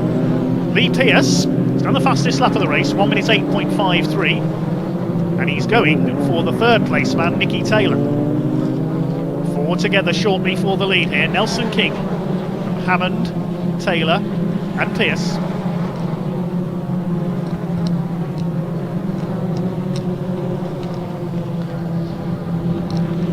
Nicky Taylor, the number 17, challenging the leaders early on, but now he's going to have to watch his mirrors because Lee Pierce is up there behind them as King leads them across the line. Are we going to see a move for third place here from Lee Pierce? He goes to the outside, now switches back to the inside. He sold the dummy to Nick Taylor, up the inside under braking, and he's through. Up on the curbs there on the inside, good move. Lee Pierce up into third position. Mini handling certainly a little bit differently to a 1300 stock car. He's up to third and now chasing down King and Hammond for the lead. So that bit of defensive driving for Nicky Taylor, a slight gap has opened up. These two taking a bit of time off each other, but now PS is through. He can go after him. Top 5 rounded out by Tom Ovenden, the ex-rallycrosser. Another ex-rallycrosser further down the order is Morgan Roots. You may see him start to come through.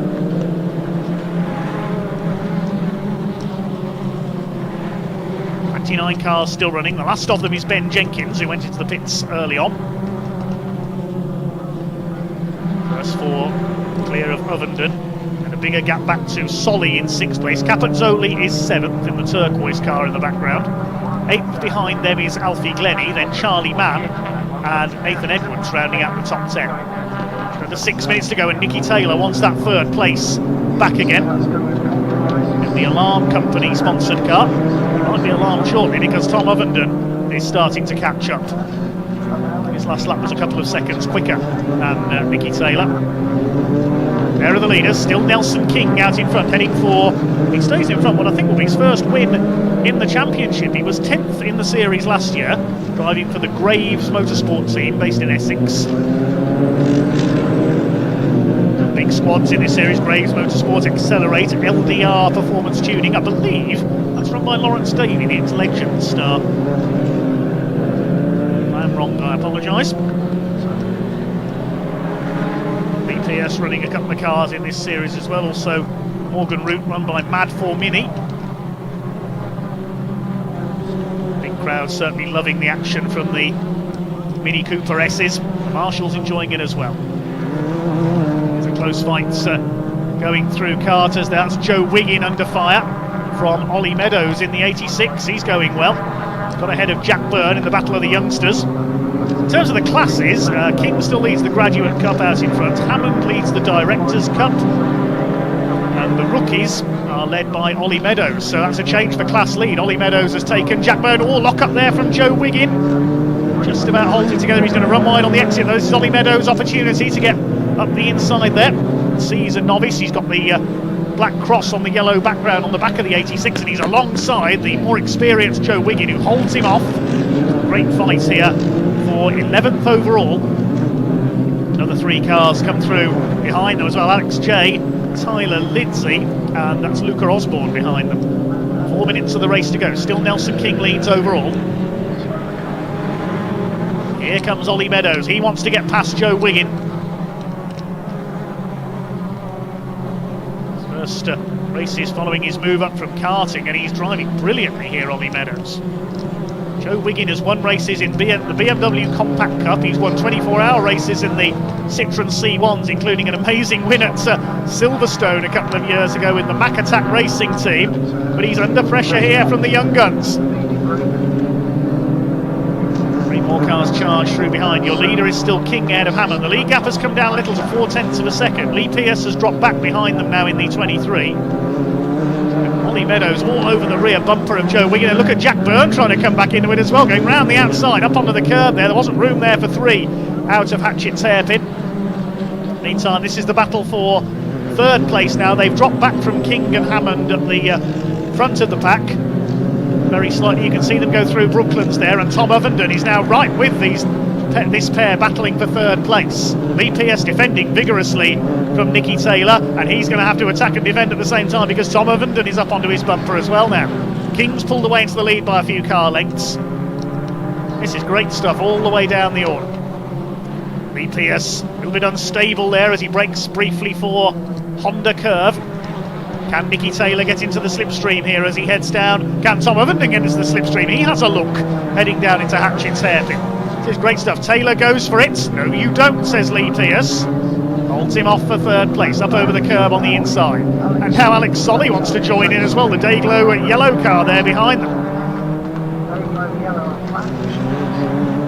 So as I pause for breath, the lead gap is coming down. Here's a 3 wide moment into the hairpin. Joe Wiggin, Meadows, and up on the curb goes Wiggin. He always does there, and this is going to allow Jack Byrne up the inside. That's delayed Ollie Meadows, and through goes Byrne. He's going to go past both of them, heading through Spitfires there. Superb from Jack Byrne. Side by side, and Wiggin's all over the curbs. He's bouncing around all over the place.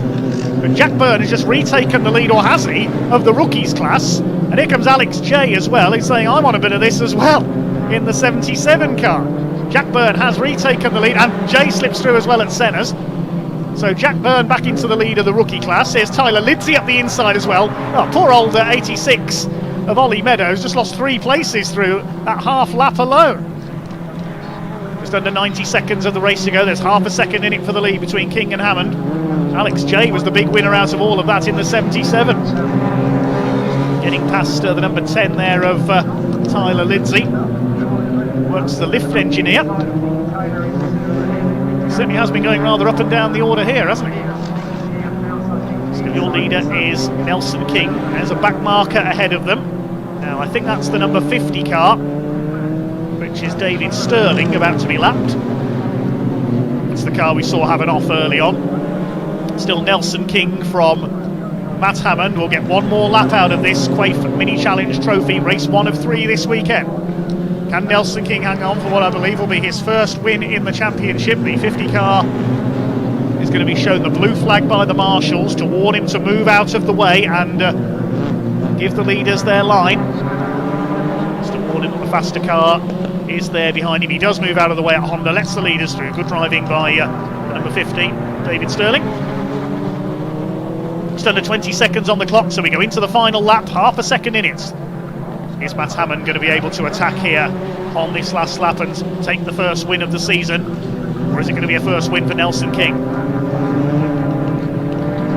Some 4 seconds clear now of Lee Pearce in 3rd place, and it's Taylor. Alex Solly has got through into 5th position ahead of Tom Ovenden. It's all about these two for the lead. There we can see in the background the grey and yellow car of Solly is up into 5th ahead of Ovenden. Leaders head through Senna for the final time. About 3 mini lengths in it between the two. Oh, we've had a crash at the hairpin, and that's Alex J. The 86 of Meadows and Tyler Lidsey. So that battle has come to a head at Hatchett's hairpin for the last time. It looks as though Alex J may have gone into the back of one of those cars, but we'll see what happened possibly after the race.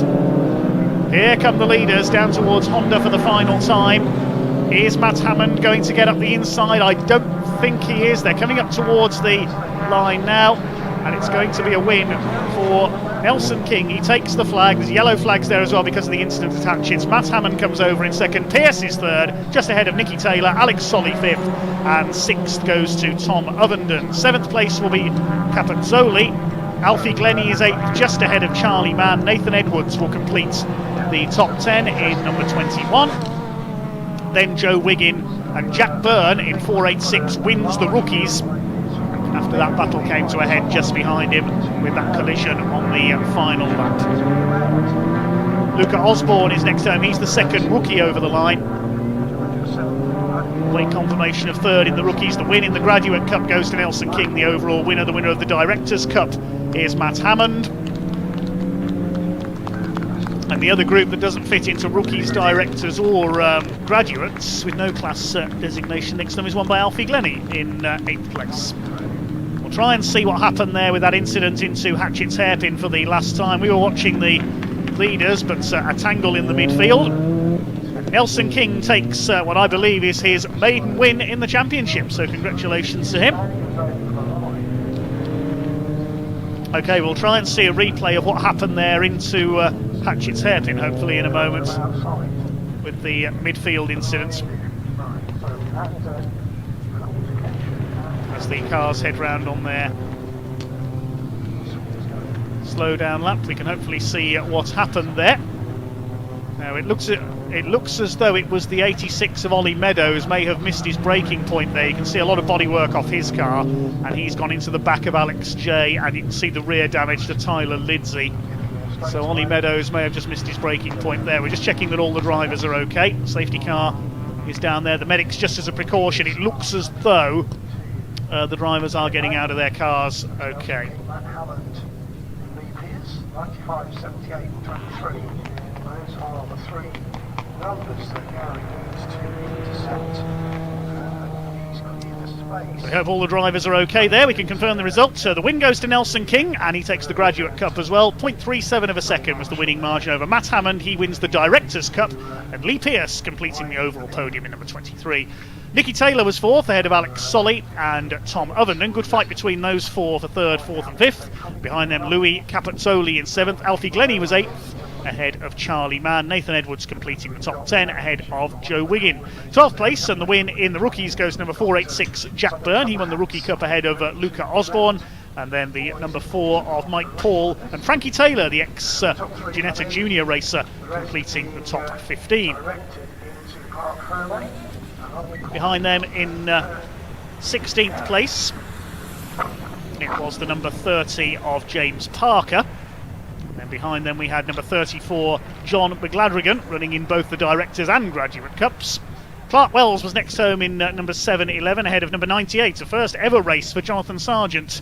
Well done to him. He was next home in 19th. Completing the top 10 was Morgan Roots. First of the Fitzgeralds, Brendan Fitzgerald was next in number 60 ahead of the number 88 of Barry Holmes. 3 of Sophie Wright completing the finishes. We lost Jay, Lindsay and Meadows in that last lap tangle. David Sterling a couple of laps down after visiting the pits. There were problems also for Mick Fitzgerald. For Ben Jenkins, they finished a couple of laps down after pit stops. And the number 46, Paul Manning, was an early retirement. Okay, we now hand down to Ewan in Park Ferme, and he is going to be talking to some of the drivers following our first Quaife Mini Challenge Trophy race of the weekend. About 2 laps for finishing.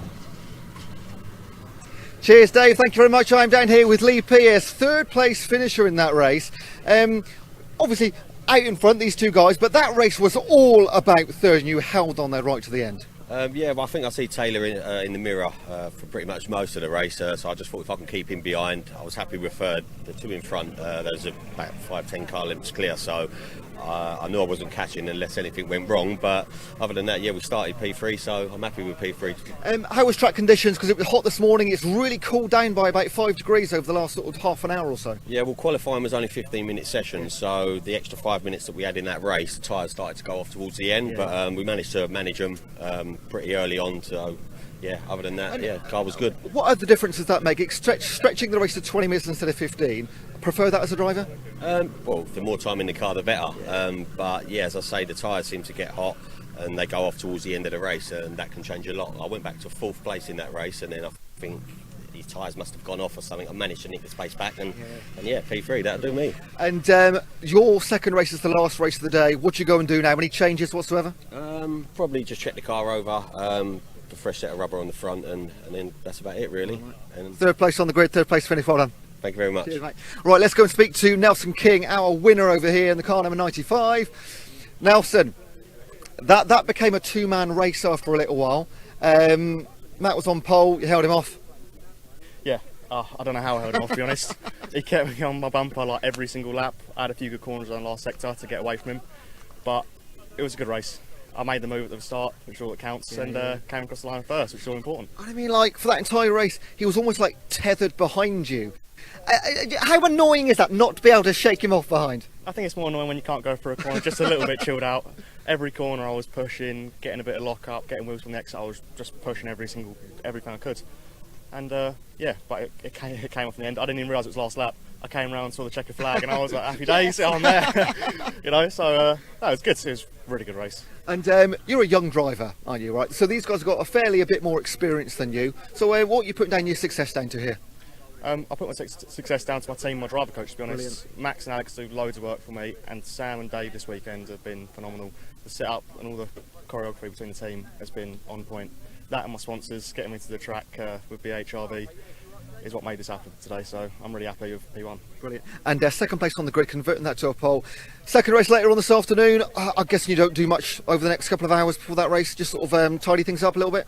Chill out a little bit, do a bit of data, and then go back again. I think I'm a bit tired, so I might have a little kip beforehand, but no. You're too young to have a kip, surely? Oh, I'm not that young. I may look it, but I don't feel it. Yeah, but maybe these older people might need a bit of a kip in between, you never know. But yeah. Mate, great racing, great entertainment, congratulations. Thank you. Cheers, buddy. Right, let's see if we can speak to Matt Hammond. Where's Matt gone? Has Matt left us? Where is Matt? On the podium. He's getting a shake. Oh, he's over to the podium. He's running back. Look, he's running back. He can run just as fast as he drives. Come with us, Adam. So we've got 2 races for the minis today. It's the only class we're following today, other than the trucks that have 2 races. Well, you're going to get your trophy, weren't you? Yeah, first of all, we spoke to you before the race. Great qualifying. Nelson had a great time out there, didn't he? Yeah. He was sealed on the start, really. He just said to some other guys, I had a really rubbish start. So he got past me. It's not worth writing off on the first race meeting in the season. So just stuck in behind him and just hoped he was quick enough to pull a gap over the others, which he was. So I think Lee helped out the gap once he made it, between us when he got into third. So fair play to Lee and a good drive from Nelson. And for that the second half of that race, you were within like 3 car lengths. What are those marginal gains that you need to do? Are you waiting for him to make a mistake? Well, it's funny. It's like I could have put a bit more pressure on him. I did on a couple of corners just to see what he would do, but he was cool as anything. So he soaked it up and just carried on his race with fair play to him. But yeah, I mean, when you're that close, going into a braking zone that much, it's like a split second, and you've gained another 2 metres on somebody, but then it might be too much, and you end up in his boot. So it was just take it easy. Around the back, he was braking. I think he was braking early for the last turn around the back as well, difficult corner. So just stuck in behind him really, and when the gap was there, it's not worth doing anything else, just bring the car home. Yeah. So pole and a second place in your first race. Great start to your weekend. Look forward to seeing you later on. Brilliant. All right, Thanks, cheers, buddy. Cheers. Right, there we go. That's our first mini race of the day. There's another one coming up. It's going to be our last race of the day's the mini. But for the time being, back up to Mr. Dave Goddard. Next to him, Marcus Pitt. Thanks very much, Ewan. Yes, getting ready a little later on for our next race, which will be the Pickup Truck Racing Championship. They'll have a 15-lap race around the Pembrey Circuit. We're going to have a bit of a break before then. Pickup trucks coming up, scheduled to be just after 2 p.m. They may start a little earlier though, so we'll wait and see what happens there. We are running very slightly ahead of schedule at the moment here at Pembrey. We don't put the curse of the commentator on it, of course. In the meantime then, while we have a short break, we're going to show you some pickup truck action from their opening round of the season a few weeks ago at Brands Hatch.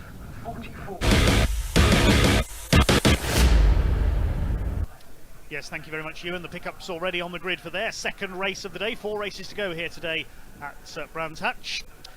Second half of the qualifying session set the grid for this race.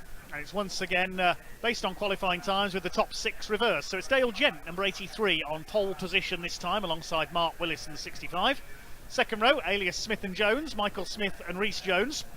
And the third row, Alan Cooper and our earlier winner, George Turicki. Fourth row, Dan Fisher and Dean Tompkins. Dan Fisher was on pole early on but fell back. Row 5, we've got David O'Regan. Great battle with Dean Tompkins earlier on, starting alongside Jamie Liptrot. Good qualifying effort from the number 2. Row 6, Danny Hunt alongside the 12 of Paul Tompkins. Row 7, birthday boy yesterday, number 71, Simon Ward alongside 51, Gavin Pike. Row 8, Roger Dorman, number 7, and the 50 of Jeff Dixon, a retirement earlier on, as was Richard Ayling. He lines up on the 9th row in number 13 alongside Pat Kiley in the number 56. And then Tom Hutchings completes the grid in number 29. So 19 trucks we should see out there. This will be an 18-lap race, not a timed race this one, 18 laps. Will be a rolling start. New paint job for the number 83 of Dale Gents. That truck's previously black with red trim. Just raced that very menacing modified Subaru Impreza in the classic Thunder Saloons. Fast but fragile, that car. As in, it either won or it blew its turbo. Mark Willis alongside him. George Turicki slides away to get the tyres warmed up. That was spectacular. Looks like he'd drive his 2-litre hot rod or his Brisker F2 sideways.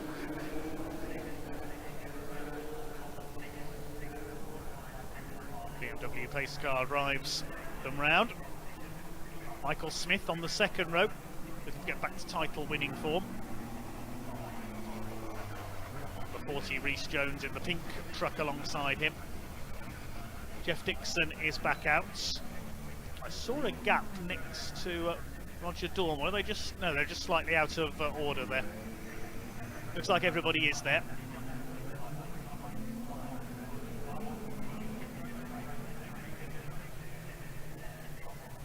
Yes, 19 trucks for 18 laps. This is going to be very close racing indeed. We saw a great entertaining race from them earlier on.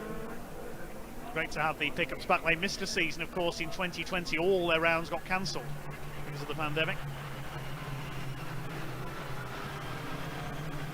Dale Gent and Mark Willis lead the pickup truck racers round to the grid.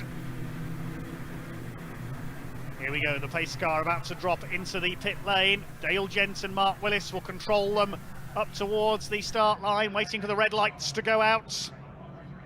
18 laps of racing about to get underway. The pickup truck racers ready to rumble at Brands Hatch. Wait for the red lights to go out, and off they go. Down towards Paddock then for the first time. George Turicki going for the high line into Paddock, and going for the low line on the inside is Alan Cooper, but there's no way through. Dale Gent up on the curb, so Mark Willis will try and take the lead as they go up towards Druids Hill Bend for the first time. Side by side, Rhys Jones and Michael Smith tuck in behind them. They're still virtually in grid formation as they head up towards Paddock Hill Bend for the first time. Mark Willis leans on Dale Gent. I think he's going to get the line away from Graham Hillbend, and Mark Willis takes the lead. Dale Gent in second place. Rhys Jones slots into third. Michael Smith wide over the curve. George Turicki has moved up one place into fifth, ahead of Alan Cooper as they make their way along the Cooper Straights. Not named after Alan Cooper, of course, as Rhys Jones trying to attack for second. They're all over each other in the pack, but everybody round okay by the look of it on the first lap. And Mark Willis, truck number 65, leads the way. Rhys Jones trying for second on the inside of Dale Gent. You can see just how evenly matched all these trucks are. Identical 2-litre race-tuned engines under the bonnets. Rhys Jones going up the inside in the third, and up to fourth is George Turicki. He's got ahead of Alan Cooper and Michael Smith around the first lap. Smith a little bit sideways. Dale Gent dodges around on the tail of the pink truck of number 40, Rhys Jones. He may have been being pushed by George Turicki there. Use your bumper, George. You're not in your F2 stock car now. Nor is Alan Cooper facing Michael Smith. He's raced a bit of Brisker F1 in his time as well. The V8 engined short ovalers. Somebody out onto the grass. That's Dan Fisher in the number 5 running wide. Through Surtees and McLaren for the second time of asking. Great stuff. There's Jamie Liptrot in the bright green and black number 2, under fire from David O'Regan, ex-national hot rod racer in number 8. Another long-time hot rod racer, Mark Willis, leads the way. Here comes Rhys Jones, the Brands Hatch specialist, going for the outside into Paddock Hill Bend. No, he doesn't get the overlap. It was almost contact. This could allow Dale Gent in on the inside as well. He goes up on the curb. He always does there in the number 83. Jones has now got onto the inside line, heading into Druids. He's surely going to take the lead here under braking. Bit of a lock-up from Willis. He goes wide. Rhys Jones says thanks very much and takes the lead of the race. George Turicki in the yellow truck looking on, number 28 in behind. He's going for third into Graham Hillbend, side by side with Dale Gent. Gent gets the better exit though and holds that third place in the 83. Just like a NASCAR road course race for the Camping World trucks. You'll see many of those. Number 21. Dean Tompkins in there, saw him battling with David O'Regan earlier on, but George Turicki has now made the move, stick on Dale Gent into third position. Over the line they go. Rhys Jones, your leader from Mark Willis, they're trying to break away. Dale Gent fighting back in the 83. Then we've got Michael Smith, Alan Cooper, the Tompkins father and son pairing 7th and 8th, David O'Regan and Jamie Liptrot round out the top 10. Starting to settle in now. They get to up towards the first quarter of this race. Rhys Jones leads in the number 40, ex-saloon car racer. There's Paul Tompkins. He had a few gremlins with his truck, dropped him down to 13th in race 1. Vauxhall-bodied trucks holding the first 3 places. The first Ford is Dale Gent in 4th. That's only the body shapes, of course. You mentioned the Isuzu-bodied truck of Neil Tressler earlier on. He's hoping to be out later in the season. Willis under fire. Here comes George Turicki. He's going for the inside into Paddock Hill Bend. He sends a move up the inside. Is he going to make it stick? Yes, he is. Good move by the king of pickups, George Turicki, looking for his 3rd title this year. Dale Gent going for the inside on both of them. They were nearly 3 wide there. Mark Willis trying to hang on around the outside. He'll keep the line for Graham Hill Bend and keep that 3rd place. Of course, the harder they battle, the more Rhys Jones can try to pull away in the number 40 truck. And then Michael Smith in the black truck. Then it's Paul Tompkins. Looks like he's got ahead of Alan Cooper. Yes, Cooper's dropped back there. He must have made a mistake up at the top of the circuit. It's Dean Tompkins and David O'Regan in the Parcel Force truck have got through as well. Alan Cooper dropping back. Then Dan Fisher and Jamie Liptrot rounding out the first 10 or 11. Over the line they go. Turicki up in a second. Here comes Dale Gent. Up on the outside of Mark Willis, a flash of flame from the Willis exhaust pipe there on the 65. Still Rhys Jones who leads the way in truck number 40, the local man from Herne Bay in Kent. Mark Willis closing the door on Dale Gent. Down the hill. Into the left-hander at Graham Hill Bend once again. Jones, Turicki, Willis, Gent. Dale Gent, like many of these drivers, started off on the short ovals before moving to the Thunder Saloons. I remember him racing with his dad Mark in the Lightning Rods and National Super Rods as David O'Regan loses it, gets a wheel onto the grass there, into the gravel. Now can he get out from there? I think he's going to survive it, yes.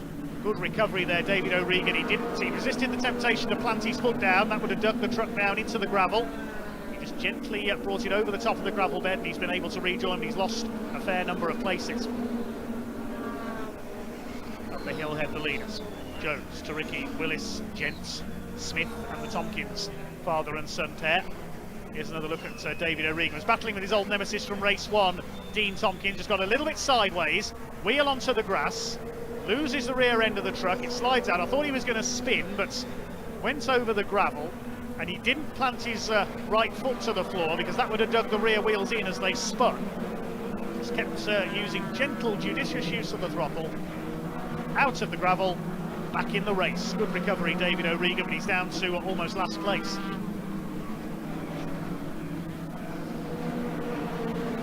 Running wide there, Tom Hutchins as well. I wonder if there's a bit of fluid been dropped at the end of the lap there.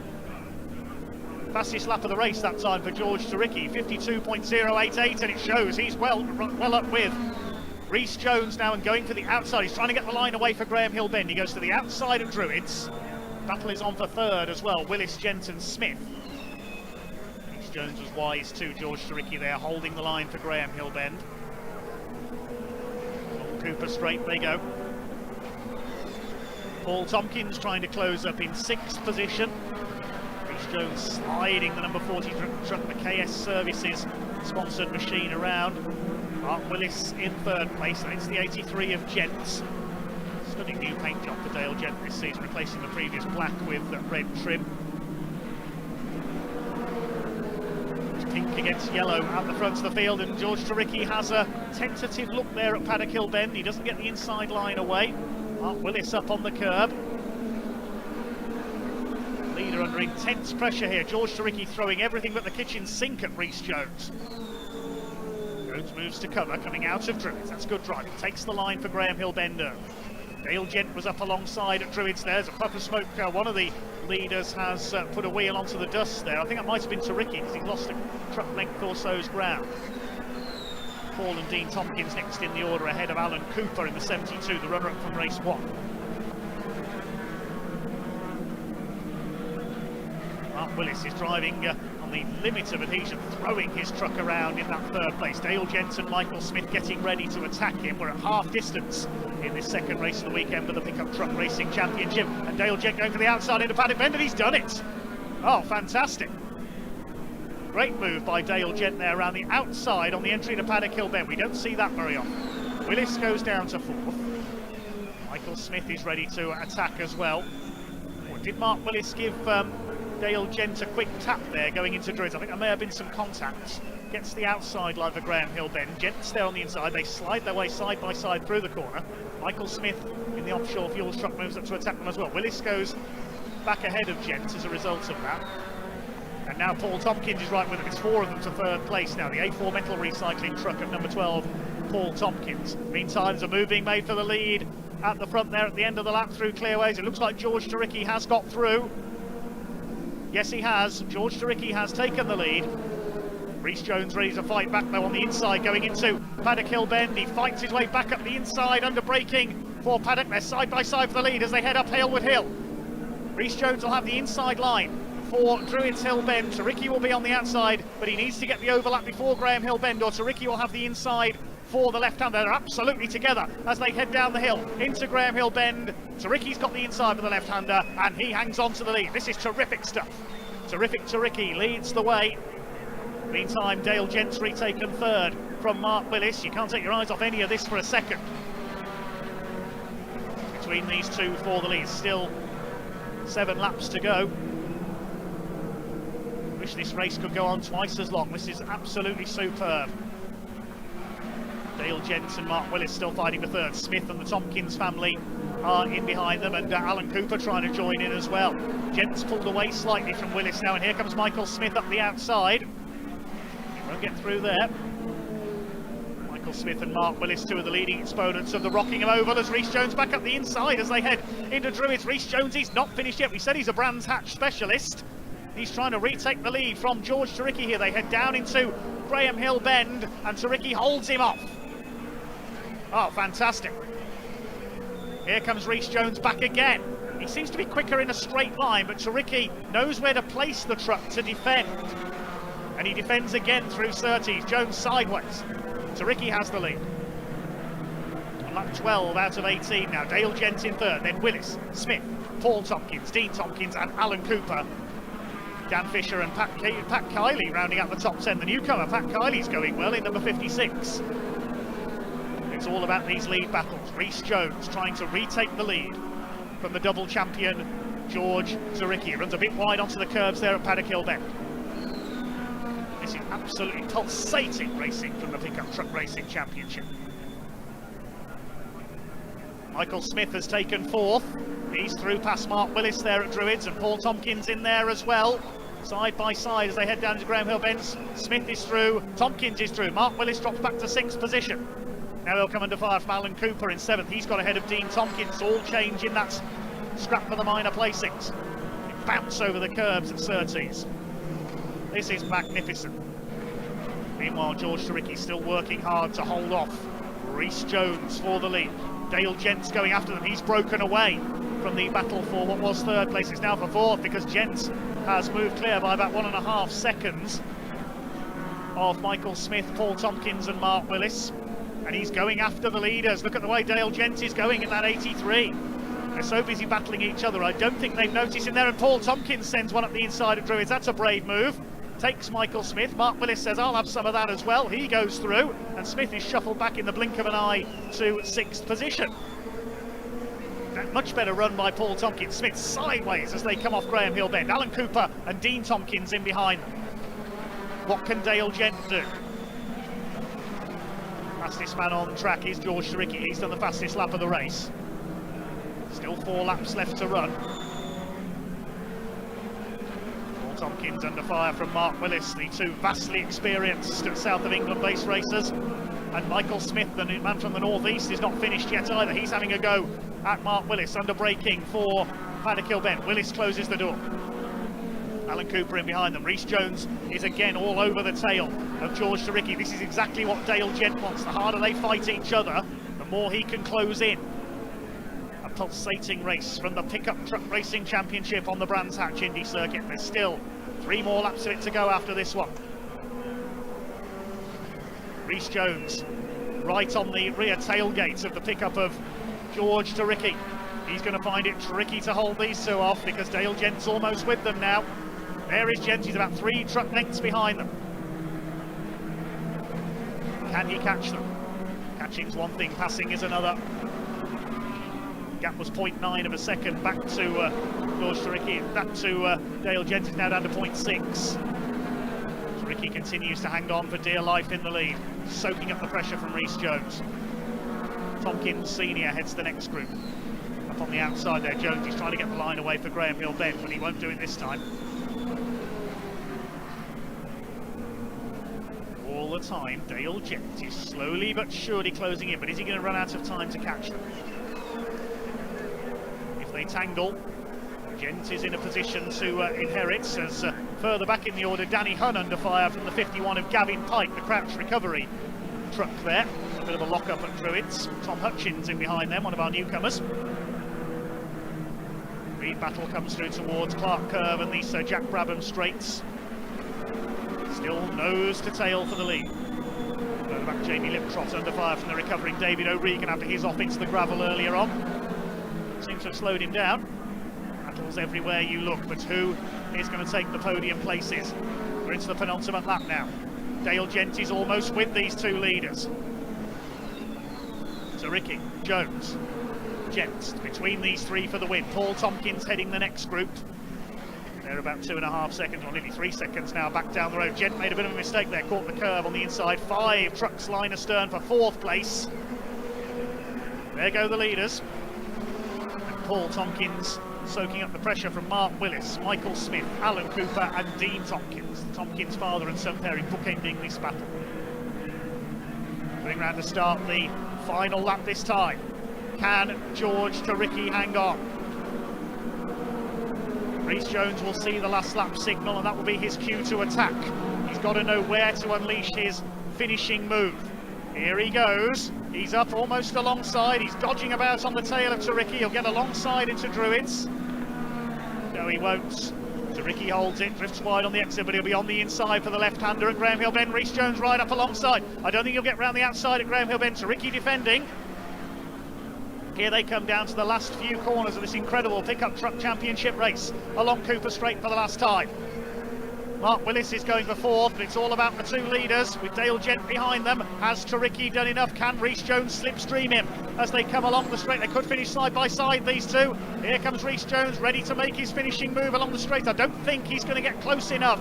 This is going to be very close indeed, but it's going to be a double victory for George Taricki, the reigning champion. What a superb drive. Rhys Jones second, Dale Gent is third, covered by less than a second. Fourth goes to Paul Tompkins ahead of Mark Willis, Michael Smith, Alan Cooper and Dean Tompkins as quickly as that. And I need a cold shower. I think the drivers will as well after that one. That is one of the best races we have seen so far on BARC TV this year.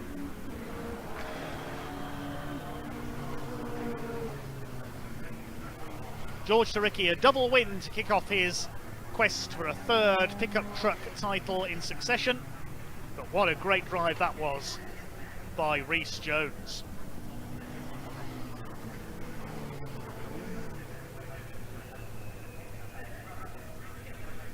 Okay, we'll confirm the provisional results in just a second. 18 laps completed, a time of 15 minutes 54.787 seconds for George Taricki. He won by 0.169 of a second from Rhys Jones, and Dale Gent was less than a second back in third place. Paul Tompkins topped that huge battle for fourth, covered by less than a second, 5 trucks there. Mark Willis fifth, Michael Smith sixth, Alan Cooper seventh, and Dean Tompkins eighth. Dan Fisher and David O'Regan recovering from his brief off, completing the top 10. Jamie Liptrop was next ahead of newcomer Pat Kiley, a good account of himself this weekend. Danny Hunn 13th ahead of Tom Hutchins from the back of the grid. Gavin Pike rounding up the top 15. Then we had Roger Dormer, Simon Ward, Jeff Dixon and Richard Ayling, all 19 finished, and all of them on the lead lap. Impressive stuff. Showing just how closely matched these pickups are. The whole field covered by some 48 seconds. Right, I'm going to get my breath back.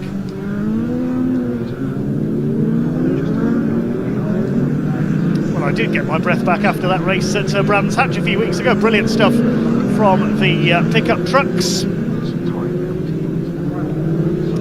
And we'll shortly be out in a few minutes' time. There has been just a slight delay here at Pembrey while the clear-up operation took place after that crash at the end of the mini challenge race. Full credit to all the volunteer marshals for their hard work. They're getting that incident cleared up, and we'll be back underway with the pickups as soon as they are on track.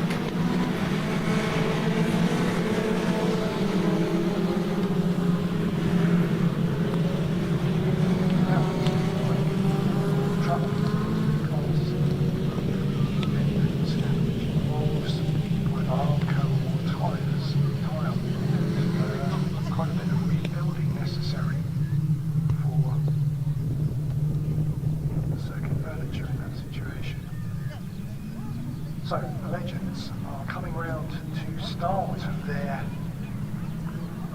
lap race.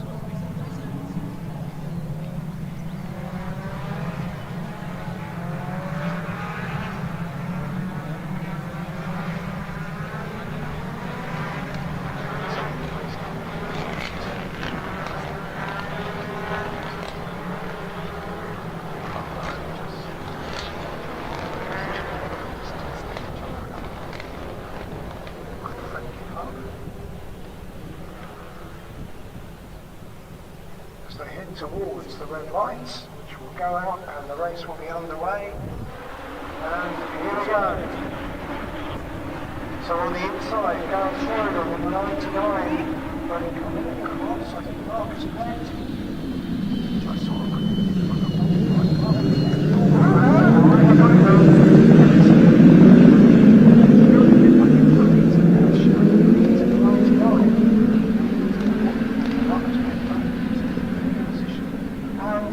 then Sheridan goes forward, so I think he goes forward here.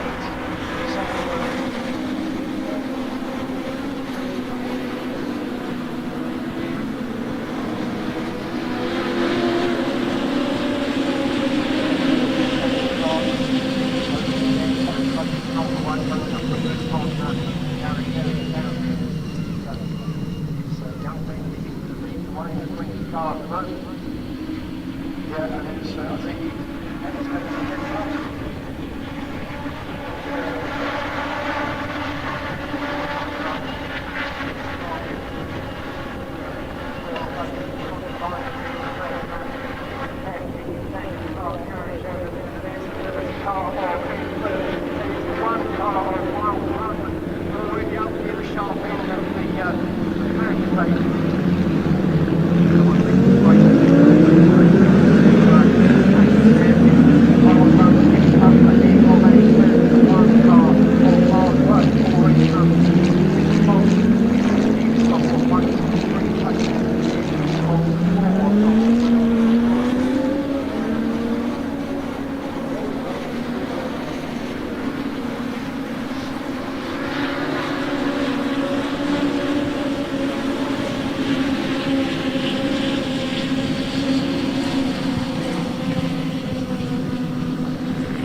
under pressure from the 9-story garage here in the top middle now onto the back of that group. Jack Barker has made a fantastic run through the back of the screen. Jack Barker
top three. And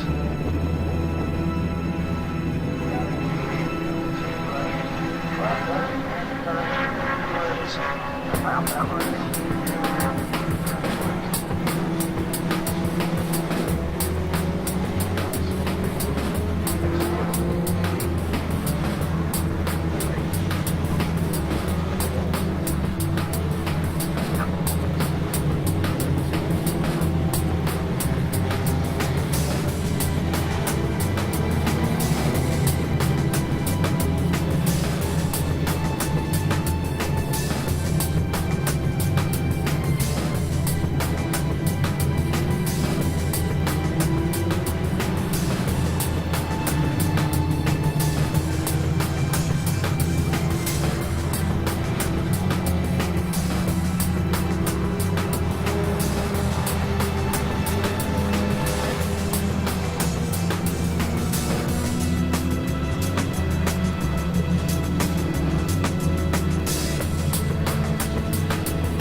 Okay then, race fans, after a short break there, after the mini race, full credit to the marshals once again for a rapid clear up after that accident at Hatchett's Hairpin involving 3 cars. There was a little bit of delay to the programme with our next race just coming to an end there.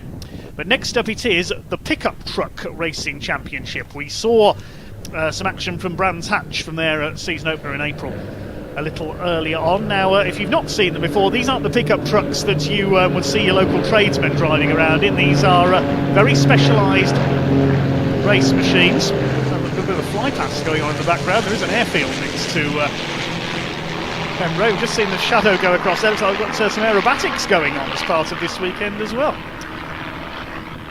There they are. A little bit of an air display as well. Very nice indeed. It's never easy coming through from the back. Must be the white arrows. But the pickup trucks, as we said, they are race-tuned engines, either Ford Duratex or C20 engines, 2 litre or 2.5 litre under the bonnets of these pickups with custom-built body shells, quite similar to short-circuit hot rods almost, the construction of these space frame machines, or indeed a lot of the drivers are ex-short oval racers. We should see around 18 of them out for the first of 3 races this weekend. It will be a 15-lap race around the Pembrey Circuit. Very close indeed, some very evenly matched racers, and they make it a little bit different because after qualifying, the top 6 are reversed. So the 6th fastest driver from qualifying starts on pole to make things a bit more interesting. At Brands Hatch, it was a double win for the reigning champion George Turicki, who is looking for his 3rd consecutive title, well, 3rd title in 4 years because the pickup series wasn't held in 2020 due to the pandemic. Turicki leads the points ahead of Rhys Jones, number 40. We saw earlier on they had a thrilling battle in the second race at Brands Hatch. Alan Cooper going well in 3rd in the points, and checking the line-up for race 1, he looks like he's qualified on pole for the first race, 6th fastest in qualifying, so he's got quickest on the grid. Exciting guys from the back then. Yeah, why not? Okay, the grid looks like this then from qualifying. Alan Cooper on pole alongside the number 21 of Dean Tompkins. Championship leader George Turicki on row 2 alongside Michael Smith. Row 3 it's Dale Gents and Mark Willis with Danny Hunn and Rhys Jones in behind them, and the top 10 completed by Roger Dormer and Dan Fisher. Row 6 is Pat Kiley, and alongside him is Paul Tompkins, father of Dean. Row 7, Jeff Dixon, the West Midlander, alongside Tom Hutchins. Row 8 is Jamie Liptrot, and the first appearance of the season for Neil Tressler with his newly liveried truck. Final row of the grid, Gavin Pike, and welcome back Jeff Simpson, the first ever pickup truck racing champion way back in 1998. He won the first ever title for them in the UK, and he's back for his first appearance in many years this weekend. Jeff, the father of Matt Simpson, ex-British touring car racer. We did catch up with some of the drivers earlier on down in the paddock with Ewan. Let's hear from them in just a moment.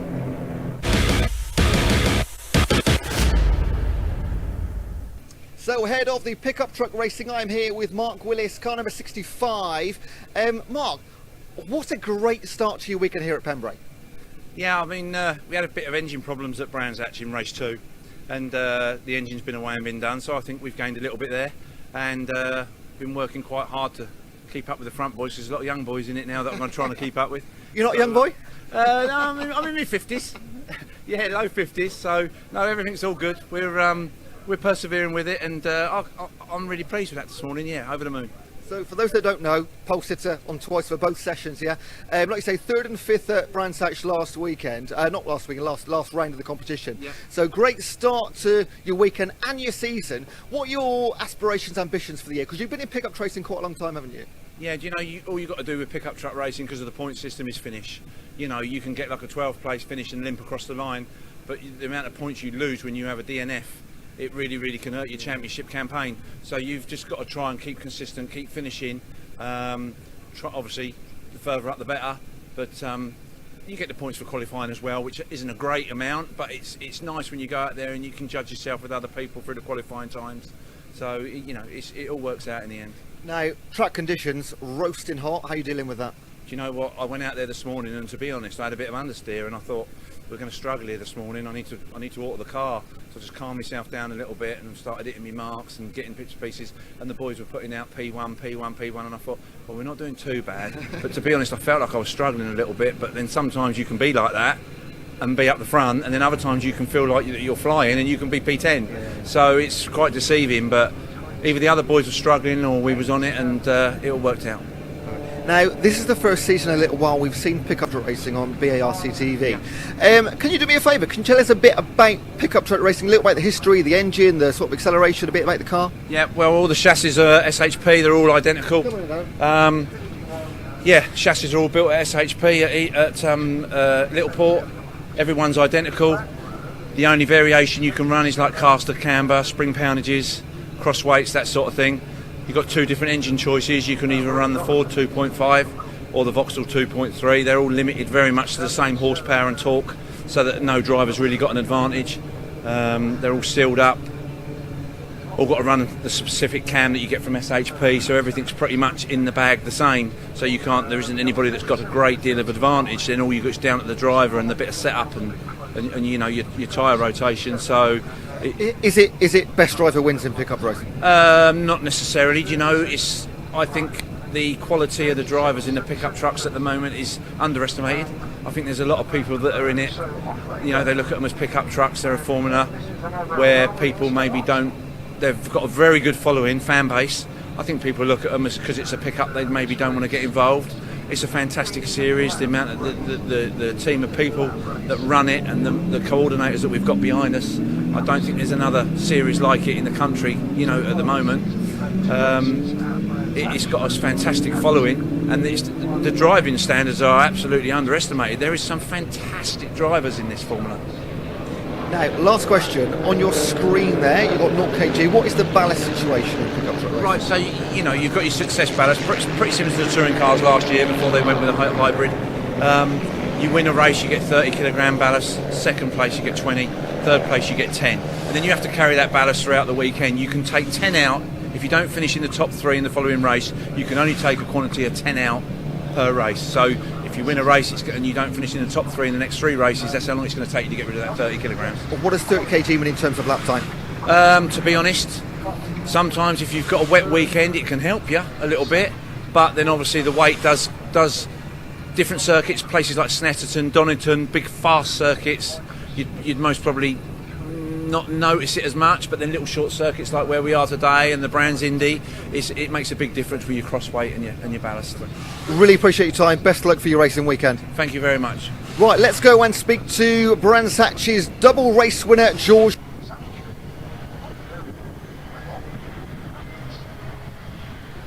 We are about to get underway with our first of 3 pickup truck races this weekend. You'll notice Rhys Jones has been moved back on the grid after problems in qualifying. We're about to get underway then. Alan Cooper, number 72, on pole position alongside Dean Tompkins. 15 laps gets underway from the rolling starts. Great insight there from Mark Willis, who starts 6th on the grid in the red and blue, number 65. into that first turn at Hatchett's hairpin. Alan Cooper and Dean Tompkins side by side. George Taricki is in behind them. See who's going to come out with the lead as they head over the crossing for the first time. Looks like it is the white truck of Dean Tompkins who has got the lead. Coming through on the inside is Michael Smith, the number 93. A couple of trucks go off wide. Dan Fisher is one of them. Jamie Liptrot, number 2, is the other. He spins out as they come out of the crossing there towards centre. Dan Fisher has headed off around the rallycross circuit. There's more problems further forward. Dale Gent has tangled with somebody. I think that might have been George Taricki. There's so much going on there. No, Gavin Pike has spun, the number 51. Oh, it's complete mayhem there around the first lap. Dean Tompkins has the lead ahead of Michael Smith and Mark Willis. It was Jeff Dixon, the yellow truck, involved there, number 50. Okay, so things settling down then after a rather chaotic first lap there. Dean Tompkins, number 21, has the lead. It's Michael Smith in second place, and the pole sitter, Alan Cooper, has dropped right back into the pack. He made a slow start. Let's see again what happened there. First of all, there was Liptrot and Fisher went off on the outside exiting the crossing, but then further forward, try and see what happened there. And yes, it was Dale Gent got sideways. He spun out just ahead of Jeff Dixon. Jeff Simpson, meanwhile, the number 3, on his comeback had to slow, just avoided the 83 of Dale Gent there, the former Classic Thunder Saloon racer, and Gavin Pike spun in avoidance. Okay, so we'll collect our thoughts and see what's happening up the front of the field. It is Dean Tompkins, number 21, who has got the lead. Michael Smith, the former champion in 93 in second. Mark Willis, one of the most experienced men in the field. We heard from him earlier explaining the technical side of these pickup trucks. He's in third place. George Taricki, the double brands hatch winner, the championship leader, is in fourth place. And it's Pat Kiley up there in fifth position in the number 56 as well. He's going well. His first season in pickup trucks, having moved up from short circuit hot rods. And he's having a bit of contact there. Michael Smith clipped the back of Dean Tompkins under braking. Look at Mark Willis at the inside. And Taricki's got to go up the inside of all of them. He's going to try and get second place at Spitfires, and he's done it. Brilliant, George Taricki. He really is a cut above the rest in this series at the moment. Michael Smith has gone down to fourth, and now surely it's only a matter of time before George Taricki catches Dean Tompkins in the number 21. He's sliding about there as they come out of the crossing up towards the right-hander at Senna. Mark Willis fighting back in the number 65. Fourth place is 93 of Michael Smith. Then it's Pat Kiley up there in fifth place ahead of Roger Dormer in sixth position in the number 7, the ex-Lightning Rod racer. He used to race Ford Sierras. He's going well in sixth place. There's certainly a big shake-up in the order caused by that early spin by Dale Gent. And our pole sitter, Alan Cooper's dropped right back. He must have a problem. He's lost 9 places on that last lap, the 72, the ex-Formula 2 stock car racer. Started on pole having qualified 6th, with Mark Willis fastest in qualifying. He got flipped around, of course, never mind that, because George Taricki's up the inside into Hatchett's hairpin, side by side with Dean Tompkins. He's surely going to take the lead as they come out towards the right at Spitfires. Yes, he goes through, and Mark Willis sideways there, nearly lost it through Spitfires, up to the left at DeBenny. They are sliding about all over the place. I'm wondering if there's a bit of fluid down on the circuit in that first section of the lap, because they're all over the place. Look at Taricki, well out sideways coming out of the crossing. Used to going sideways. He's raced Formula 2 stock cars, hot rods. He began his career in mini stocks as a junior. Now there's Rhys Jones and Danny Hunn running wide. He's onto the grass now in the 39. Comes from a famous hot rodding family himself, Danny Hunn. Now Rhys Jones, I'll eventually get round to explaining this, but there's so much going on. I think he must have had an engine problem after qualifying, because if you break an engine seal on your truck, you heard Mark Willis mention that all the engines are sealed. If you break a seal, you move to the back of the grid, and off goes Dean Tompkins. He's gone wide onto the grass. They can't seem to stay on the tarmac in this race. This is incredible stuff. The yellow is out there to warn the drivers he'll be rejoining. He's lost a huge number of places there, Dean Tompkins. I thought he was heading for the tyre wall. 29 going through on the inside is Tom Hutchins, ex-saloon car racer. Mostly at Brands Hatch earlier in his career. Dean Tompkins will now try and fight back. Many trucks having gone through, including his father Paul in number 12. So it's Taricki that leads from Willis, Smith in third, Pat Kiley up into fourth place in the number 56. He's doing brilliantly. Then it's the number 7 of Dormer. Rhys Jones from the back of the grid is up to 6th. He was at the back along with Neil Tressler, who's on his first appearance of the season, and Jeff Simpson, who's out for the first time in many years. Must wish good luck to Jeff Simpson's grandson Ben, who's competing today in the British Karting Championships at PF International. His father Matt will be there with him, Jeff's son. Let's have a look again at Dean Tompkins. Straight off over the grass, nearly hits the GT tyres board there. Not quite sure what's happened there for Dean Tompkins. We lost a huge number of places. There in the black and green truck is his dad Paul Tompkins, the ex-World Banger Racing champion in number 12. Here are the leaders. So Ricky, Willis and Smith. Michael Smith, number 93, the man from Hartlepool, has done the fastest lap of the race, 1 minute 3.9. Coming through over the crossing, and we've got a tangle there. That's Alan Cooper in the tyre wall, and Dan Fisher have tangled up. Looks like his steering may be broken, Dan Fisher. So Alan Cooper, who started on pole position, is out. Well, certainly an incident-packed race so far. Here comes Rhys Jones on a burn from the stern, as they say in American racing, from the back of the grid. We saw what he could do at Brands Hatch, battling side by side with George Taricki for the lead. He's a Brands Hatch specialist. He used to race there in a Honda Civic for several years. He's got Paul Tompkins and Danny Hunt on his tail. There's yellow flags there, so no overtaking at Carter's and through Honda, so there may be somebody off on the outside there. That's why I've got the yellow flags. And I think we may have the safety car coming out. In fact, yes, I saw George Taricki slowing the field down. Yes, the safety car is coming out, presumably because of Alan Cooper and Dan Fisher's trucks off. Chance to pause for breath. It's the safety car, or safety truck, coming out. The big American Dodge Ram pickup truck there, usually driven by Stuart Bradburn. So got the aerobatics going on overhead. It's acrobatics on the track at the moment. Our volunteer marshals have the yellow flags and the safety car boards out, while the other marshalling team clears up the incident there at Hatchett's Hairpin. There's the reason. Alan Cooper in the tyre wall, Dan Fisher off as well after they tangled.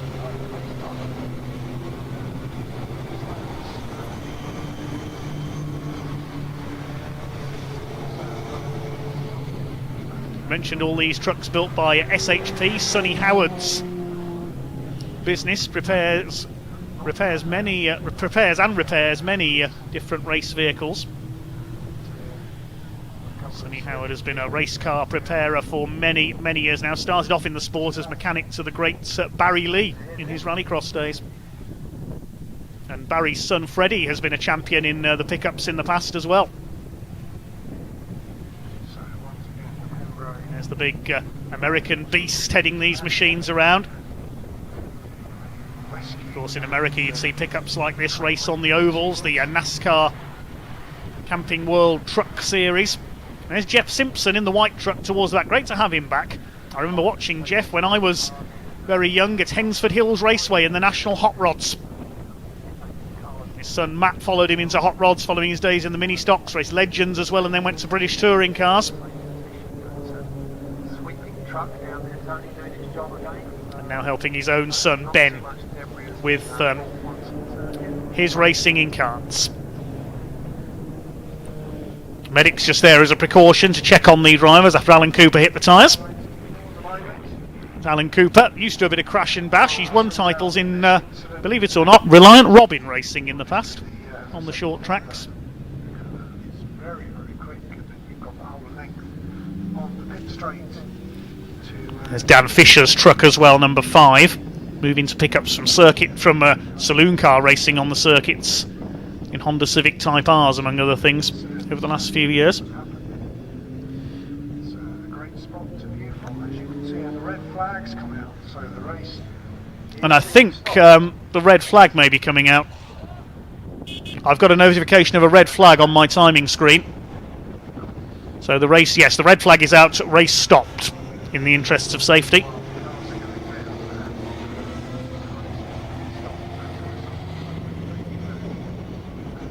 So we'll wait to see what's going to happen here. We were on lap 8 out of 15, so we're about halfway through this first pickup truck racing championship event of the weekend. It's certainly been an incident-packed one.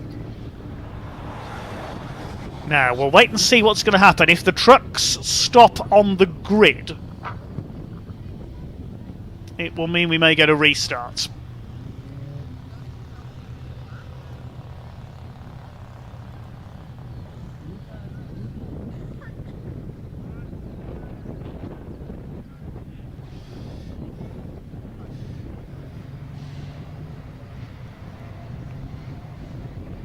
Apologies for a bit of problem with our sound there for a moment.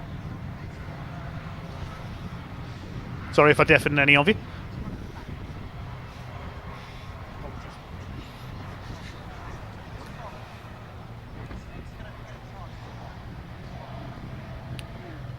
Okay, the trucks, we're going to wait and see if they go into the pit lane or whether they're going to stop on the grid here.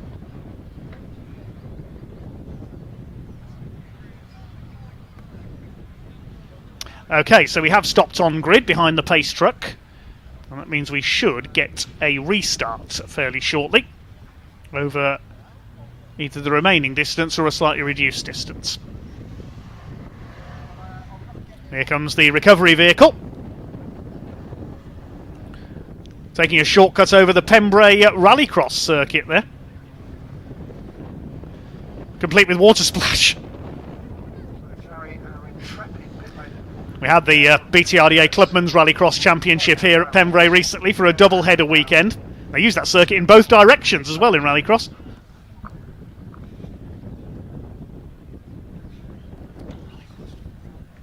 And here comes the flatbed lorry to recover Alan Cooper and Dan Fisher's pickup trucks. They couldn't, I think the reason for the red flag is they couldn't be pushed away by the marshals and so need the heavy artillery to recover them here.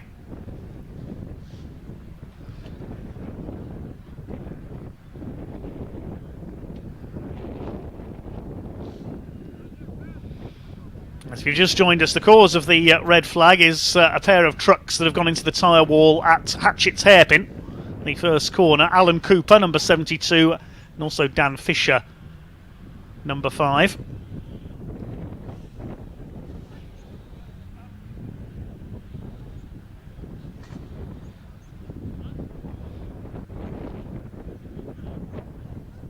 Certainly a blustery day here at Pembrey in South Wales.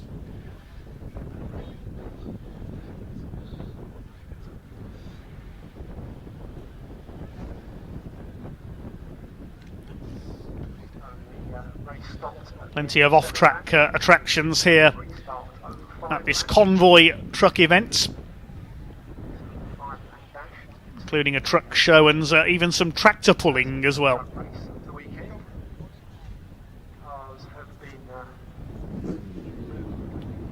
Okay, we'll be back underway just as soon as we can, just awaiting notification of how long the restart will be. Just like it come through on the timing screen, there will be a 5-lap restart, so the overall race distance will reduce by a couple of laps. It will be a 5-lap restart. 72 car moving under its own steam, so being driven back to the paddock.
Okay, the number 72 truck of Alan Cooper has been recovered and has been able to drive back to the paddock under its own steam.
Under the red flags currently here at Pembrey in our first pickup truck racing events of the day.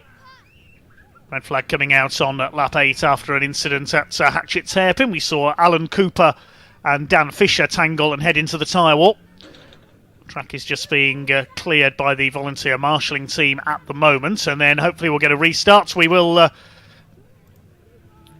have a restart over 5 laps, according to the timing screen. Plenty of incidents so far in our first pickup race of the day. George Taricki, the championship leader, looking for his 3rd win of the season to keep up his unbeaten record.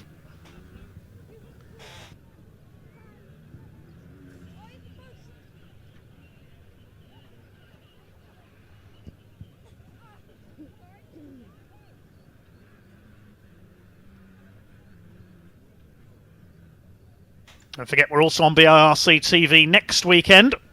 That comes from Snetterton in Norfolk. The MSUK British Endurance Championship will headline there. We've also got the Pragas, the Britcar Trophy, and supports as well. The Hyundai Coupe Cup will be in action at Snetterton as well, and various other saloon car races. There's a full programme next weekend from the Norfolk venue here on BARC TV.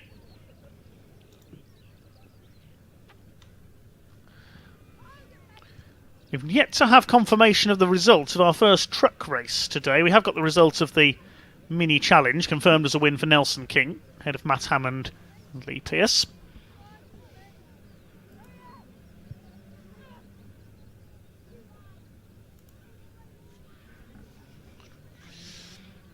Hopefully, shortly the track will be clear up there at Hatchett's Hairpin, and we can get this race back underway as soon as the pace truck moves off.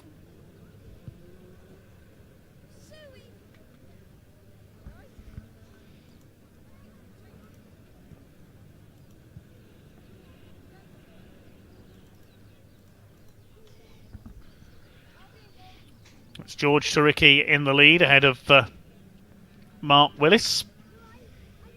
The order very shaken up after those incidents on the opening couple of laps. Saw Dale Gent, number 83, go for a spin. He used to race in the Classic Thunder Saloon Championship with a modified Subaru Impreza. Dean Tompkins went grass tracking coming out of Honda Corner while fighting for the lead in the 21. Saw Jamie Liptrot, number 2, have a spin, and that sent Dan Fisher out wide. Hopefully we'll see better fortunes for everyone on the restart. Should be coming up very shortly, so once we get the all clear from the clerk of the course.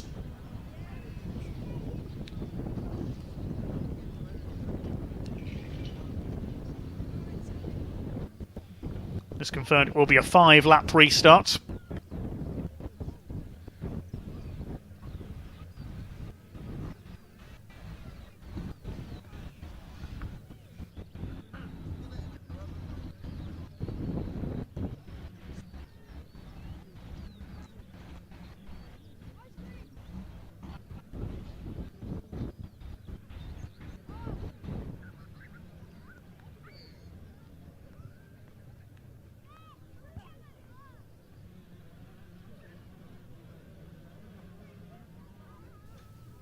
Heard earlier that the engines in these pickups, either the 2.3 litre Vauxhall engine or 2.5 litre Ford Duratec.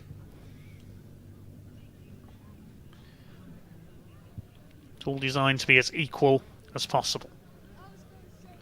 Now, officials signalling on the grid down there.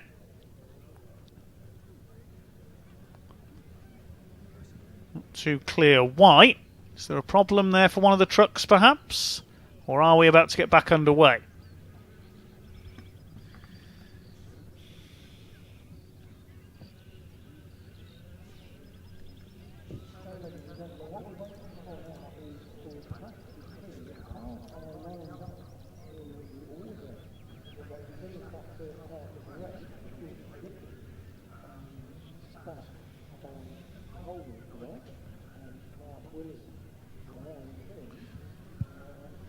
One truck pulling out of line there. That's Roger Dormer, number 7.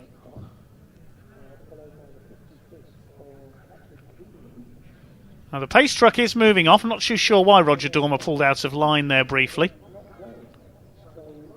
Unless it's going to be a double file restart, a la NASCAR. Okay, so it's George Turicchi with the lead ahead of Mark Willis. Michael Smith in 3rd place in the 93. Dormer is up to 4th, and Rhys Jones in 5th position. And he started towards the back in the number 40 after that issue in qualifying. Paul Tompkins, number 12, is in 6th. And then who have we got behind him? We have Danny Hunn, number 39. Then Dean Tompkins, son of Paul. Tom Hutchins, Dale Gent, Jeff Dixon, Jamie Liptrot. There's Neil Tressler, his newly liveried truck at the back of the field, along with Jeff Simpson and the 51 of Gavin Pike. Gavin, another driver who's come through the world of short circuit hot rod racing.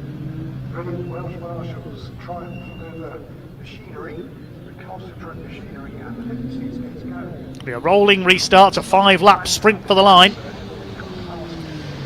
The truck that I'll have my eye on here is Rhys Jones, number 40. It'll be interesting to see whether he can come through and challenge George Turicchi. We saw what they could do at Brands Hatch in April, battling side by side most of the way for the lead. Turicchi just prevailing. Take the win in both races. He was champion in 2019 and 2021. Going for a hat-trick here, the series not run in 2020. There's Gavin Pike, number 51.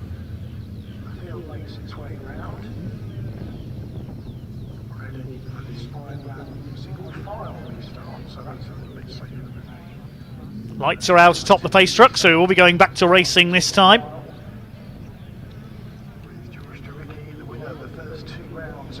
We're going to see George Turicchi, the Northamptonshire driver, pull away in front. His dad, Mark Turicchi, a very successful hot rodder.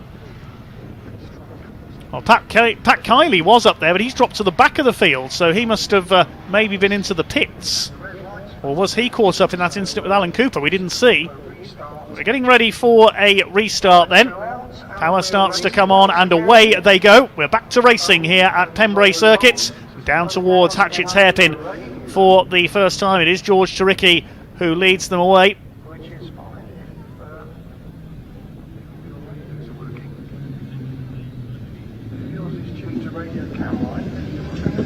Down into the right-hander. I think they're just being told to take it easy around the first couple of corners so things don't bunch up too much. We have gone back to green. Now the power comes on and we're back underway. Pickups do things slightly differently just to stop too much bunching here at Pembrey. So now we are underway and racing as they go over the crossing. George Turicchi runs a bit wide through there. Mark Willis on the attack, so is Michael Smith. Now watch for Rhys Jones in the number 40. He's attacking Roger Dormer, but he's got the number 12 on his tail, and Dormer's gone wide there. And is that Turicchi run wide? It is. He's run wide coming out of centre. I saw the dust go up there. I thought it was Dormer that had run wide, but no, it was the leader. And Mark Willis takes the lead ahead of Michael Smith. A mistake there, a rare mistake from George Turicchi, and he goes back to 3rd place. So it's Mark Willis, number 65, who leads the way. George Turicchi has got 4 laps to try and move back into the lead. You can see them sliding all over the place on the very limit of adhesion. And here comes Michael Smith on the inside into Hatchett's Hairpin. side by side on the run through. Smith's got the inside line and he goes through in the offshore fuels truck into the lead.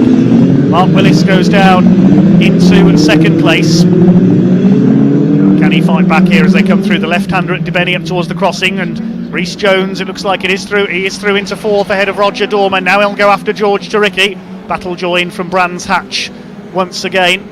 Next through are the Tompkins father and son pairing. Then it is Tom Hutchins going well in the number 29. 16 trucks still running. They're still running wide coming out of Senna there on several occasions. And the leader makes a slight mistake there, Michael Smith. He ran wide on the exit of Brooklands corner. Here comes Mark Willis trying to get into the slipstream down the main straight, and Turicki's back there as well in third in the 28. Round the right-hander at Honda Curve. Rhys Jones trying to close up onto their tails as well, but he runs a bit wide, and running very wide is Roger Dormer. He's onto the grass. Down towards the right-hander at Hatchetts. Michael Smith leads. Here comes Turicki up the inside in the 28. He could find his route blocked there. They lean on each other a little. Turicki will have the inside for the right at Spitfire. Somebody's off behind them. It's Dean Tompkins, number 21. Now, did he lock up and spin, or was he pushed? I'm not sure. It's going in at the back. Here come your leaders. Now Smith from Turicki, Willis, then it's Jones, and they get back to Paul Tompkins in fifth. Roger Dormer down to sixth. He ran wide at the end of the previous lap. And still your leader is Michael Smith in the 93. Is George Turicki going to be defeated for the first time this season? He's got Mark Willis on his tail there in the number 65, one of the most experienced men in the race, another of the most experienced pickup truck racers of all out in front, the number 93, former three-time champion Michael Smith. Turicki looking for his third title this year in second. Rhys Jones has done the fastest lap of the race, 104.55. Couple of laps to go as they go over the line. Look at this as they head down towards Hatchetts hairpin. George Turicki moves to cover. Jones is there on the inside. He's surely going to go through for third place on the inside of the hairpin, but Mark Willis tries to slam the door on him. He's not going to though, and Jones goes through. The number 40 up into third place from the penultimate row of the grid. Now can he move further up onto the podium, Rhys Jones in number 40? Is George Turicki going to be able to catch Michael Smith? It's looking unlikely at the moment, but you never know in this formula. Mark Willis trying to fight back. Four of them together. Fifth is the number 12 of Paul Tompkins. Then it's Roger Dormer having a good run in the number 7. The 39 of Danny Hunn is next, then Hutchins, Gents and Pat Kiley rounding out the top 10 in the number 56. Michael Smith breaking away a little. Mark Willis is not finished yet as they come towards Honda Curve. He's going to try and attack back for third place down the start-finish straights. One lap to go for Michael Smith. Here come your leaders down into the hairpin once again. Rhys Jones trying to go with George Turicki. Dropped Mark Willis very slightly. Michael Smith still leads. A little wide onto the curb there. George Turicki in that second place. Willis is determined here in the 65 truck. Dale Gent up into 8th place further back. He's got ahead of Tom Hutchins. Pat Kiley rounding out the top 10 behind them. 16 trucks still running. Of course, we lost Dan Fisher and Alan Cooper at the red flag. Through Brooklands they go for the final time, and it looks as though George Turicki is going to be beaten for the first time in the 2022 Pickup Truck Racing Championship, because it's the man from the northeast, Michael Smith, out front in number 93, former Brisker F1 stock car racer. Been a while since you've seen him take a win in the Pickup Truck Racing Championship, but he's going to put that right here. They all slide wide coming out of the final turn, but Smith crosses the line to take the win. Turicki second, third goes to Jones, great drive through the field from him. Fourth, it is Mark Willis, fifth Paul Tompkins, and it looks as though Danny Hunn came through for sixth ahead of Roger Dormer. Eighth is Dale Gent, ninth Tom Hutchins, and Pat Kiley finishes in 10th place. 11th is Jamie Liptrot, then Jeff Dixon comes over in 12th. Dean Tompkins, a rather fraught race for him with a couple of offs. He takes 13th. Welcome back Jeff Simpson, he comes in 14th. 15th is going to be Neil Tressler, and completing the finishers, Gavin Pike. A rather fraught opener for the pickup trucks then. Winning margin of 0.8 of a second for Michael Smith over the reigning champion George Turicki. Turicki's first defeat of the season. Great win for the number 93 Offshore Fuels and A1 Performance Products truck. It certainly was an A1 performance from Michael Smith, taking the lead at the hairpin midway through from Mark Willis after George Turicchi had run wide and dropped back to third place. Rhys Jones, a great drive for him to come through into third place, the man from Kent. Two more races coming up over the course of the weekend for the pickups. We'll give you the results in just a moment. Next up on our coverage today is something a little slower, but far certainly no less entertaining. The two CVs. Here are the results then. Michael Smith, the winner by 0.8 of a second ahead of George Turicchi, and Rhys Jones third, just ahead of Mark Willis. Paul Tompkins a bit further back in fifth place. Danny Hunn a good sixth ahead of Roger Dormer. Dale Gent in eighth. And Tom Hutchins and Pat Kiley completing the top 10. Jamie Liptrot in 11th despite that first lap spin. Jeff Dixon next term ahead of Dean Tompkins after a few offs. Then Jeff Simpson on his return 14th. Neil Tressler rounding out the top 15. The other finisher, number 51, Gavin Pike. Of course, we lost Alan Cooper and Dan Fisher when the red flags came out into the tyre wall. And hopefully we'll be able to hear from our race winner down in Parc Fermé fairly shortly. Next up, it is the 2CVparts.com Classic Citroen 2CV Racing Championship, and if you've not seen those cars before, you may not think of a 2CV as a very likely race vehicle, but they are hugely entertaining. The Citroen 2CV Championship, a good grid of over 20 cars here for them this weekend, and they will have their first 20-minute race of the weekend coming up next. I'll wait to see if we can get hold of the drivers in Parc Fermé very shortly as well from our pickup truck Racing Championship. Fastest lap of that race was Michael Smith, the race winner, 1 minute 4.108.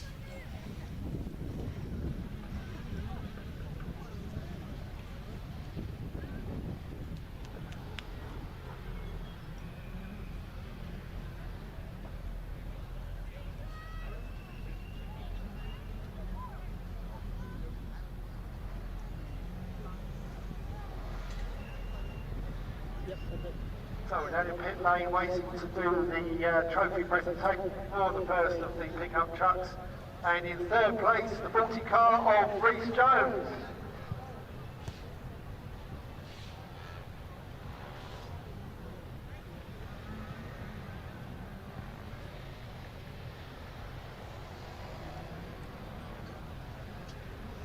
Second place, the 28, George Turicchi.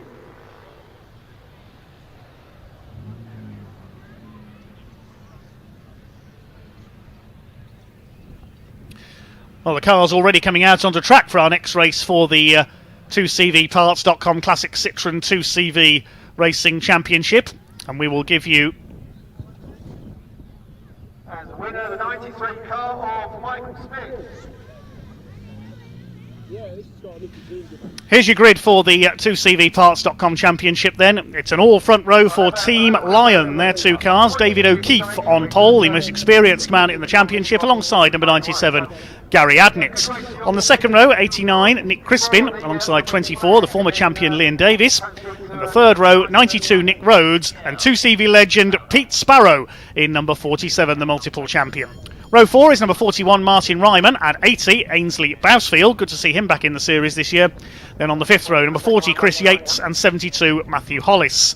6th row, Simon Turner and Steve Walford. And then on row 7, good qualifying effort by young gun George Broadhurst, up alongside Andrew Bull. The 8th row, Mick Story, alongside Matthew Arrowsmith Brown. Then on row 9, it's Seb Jones White, newcomer this year. And another very long-serving racer, Roy Eastwood, in the number 99 car. The 10th row is Shirley Hennessy, Mr. Racing Classic Saloons with a Triumph, alongside Nigel Hollis, number 70. Then Lauren Story, number 29. She's the daughter of Mick in number 22, alongside Jenny Hall in number 96. And at the back of the field, we should have Sandro Proietti. He had some problems in qualifying. Hopefully they've been rectified, and the Bacon Racing car will start from the back of the grid. Now, the cars this weekend, some of them are shared by two drivers, one doing race 1 and the other doing the second race tomorrow, because in this championship, it's the car that scores the points. The team scores the points, not the driver. The reason for that is there are 4 meetings. They've had their opening meeting of the year at Cadwell Park when Gary Adnett won both of the races. This is their second meeting of the year, the two CVs. Then they move on to race at Silverstone and Croft, and all those meetings serve as warm-ups to the big race in August on Bank Holiday weekend, the 24-hour race, which is held at Snetterton. All these two CVs, identical 602cc engines. You can change the engine in one of these machines in about 15 minutes. That's why they all hold together for 24 hours and you rarely get any non-finishers. What a great sight they make. Watch out for the number 30 there at the back of the field. Sandro Proietti, ex-Fiat racer in the Team Bacon racing cars. Some great team names in this field. We've got the likes of Rosie Racing, Pork Pie Racing, that's the number 96 car of Jennifer Hall. What else have we got? Blueberry Muffins, that's car number 40. Blueberry Tarts, that's car 35. Always makes me hungry commentating on this championship. But it's the two Team Lion cars out in front. Now normally we'd see Pete Sparrow in one of the two Team Lion cars. He raced the number 97 over the last few years. He told us he was taking a year out of the championship this year, but he's there in car 47, his own self-prepared car. You just cannot keep Pete Sparrow out of 2CV racing. Let's see how he gets on from row 3 of the grid. It was the season opener at Cadwell Park, a double win for Gary Adnett. He's in car number 97. Out-qualified here, though, by his Team Lion teammate, number 79, David O'Keefe, who actually competed in the very first 2CV championship race at Mallory Park back in the early 80s and has been there ever since. Nick Crispin could be a contender here, number 89. That's the DD Motorsport car. And watch out for Leon Davies, number 24, in the Team Gadget racing car. It's the blue and gold car. Third row of the grid, number 92, Nick Rhodes for Team Crisis, running in conjunction with Tête Rouge. Red face, of course. Hopefully no red faces after this one. Tête Rouge also have the number 76 of Andrew Bull and number 81, Simon Turner.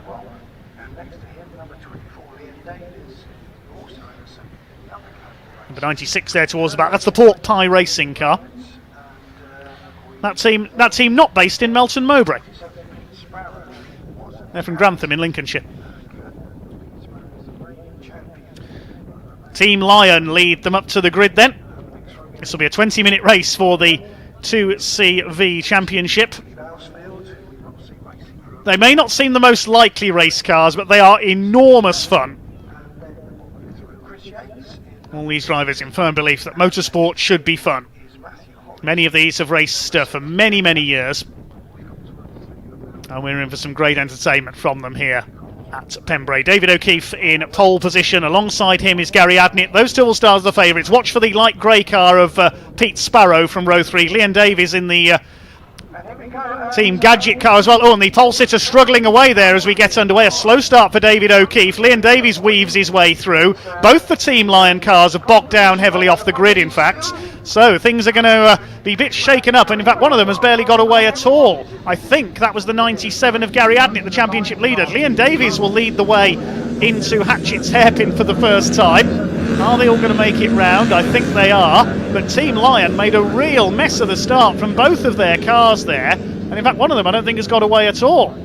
We'll wait and pick up where they are in the field. They've made their way through towards Dibbenny for the first time, and it's Leon Davies who leads. Number 89 of Nick Crispin is in second place, and it's Nick Rhodes in the Crisis Tête Rouge car in third. Pete Sparrow is fourth, and one of the Team Lion cars, the number 79 of David O'Keefe, is in fifth place. A terrible start for Team Lion, though.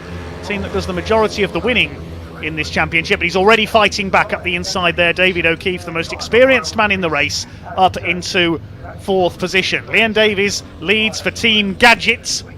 Go Gadget 2CV, I suppose you could say in this one. And up the inside there, the 89 making a move for the lead. That's Nick Crispin, the bright red car. Further back in the order, we've even got some Gulf liveried cars. Look, that's the Hollis family. Hollis Motorsport there. Matthew Hollis, number 72 at the head of this group, and Nick Crispin has indeed taken the lead in car number 89 as they complete the opening lap. They're lapping about 30 seconds a lap slower than the pickup trucks we saw in the previous race. There's a yellow flag out at Hatchett's hairpin, so no passing there. and that's because the number 97 car has pulled over. So there goes Gary Adnit's hope of a hat-trick. The car let him down off the grid. Let's see what Pete Sparrow can do here, number 47. Now, that car has got a novice cross on the back. It's because a novice was racing it. I think it was Max Wyer was racing it at Cadwell Park in the opening round. Pete Sparrow is certainly not a novice when it comes to 2CV racing. He's won the championship about 6 times over the years. He's on the tail of Nick Rhodes there in the green car. Up in 3rd place, that's the 79 of David O'Keefe, fighting back after his poor start. He's on the tail of Leon Davis for Team Gadget. But it's number 89, DD Motorsports. Nick Crispin holds the lead. Next through in the order, the orange machine, that's Martin Ryman, the ex-Fiat Racing Challenge champion of several years ago. He's still got the Fiat 127 that he raced in that series. Out in something a little more sedate today, racing for the Classic 41 factory racing team. As Leon Davies trying to get the lead back again as they come up to Honda corner. 3-2 CV's line astern. 4th place is Nick Rhodes for Team Crisis at Tête Rouge. And it's the Sparrow Automotive car of 2CV legend Pete Sparrow, the number 47. Making a move for the lead here. Leon Davies down the inside. Can he get through at Hatchett's hairpin? No, Nick Crispin holds him off in the 89, looking for his first win of the season. See the name of Sparrow on the 79 car of David O'Keefe there as he makes a move and takes 2nd place. Pete Sparrow does a lot of the preparation work for many of these cars, runs a 2CV specialist garage, Pete Sparrow, in Herefordshire. Side by side for 2nd, side by side for 4th place.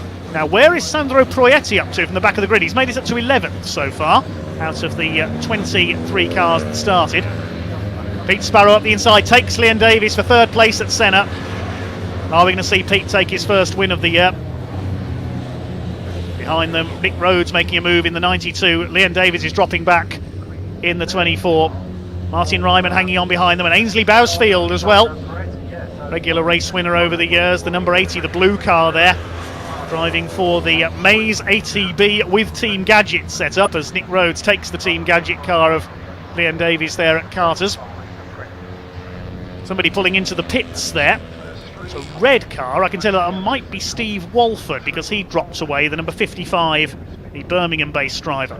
Now, here comes David O'Keefe. He's lining up an attack for the lead. He's got Pete Sparrow on his tail down the straight there. Surely O'Keefe's going to go through here on the inside of Nick Crispin at the Hatchett's hairpin.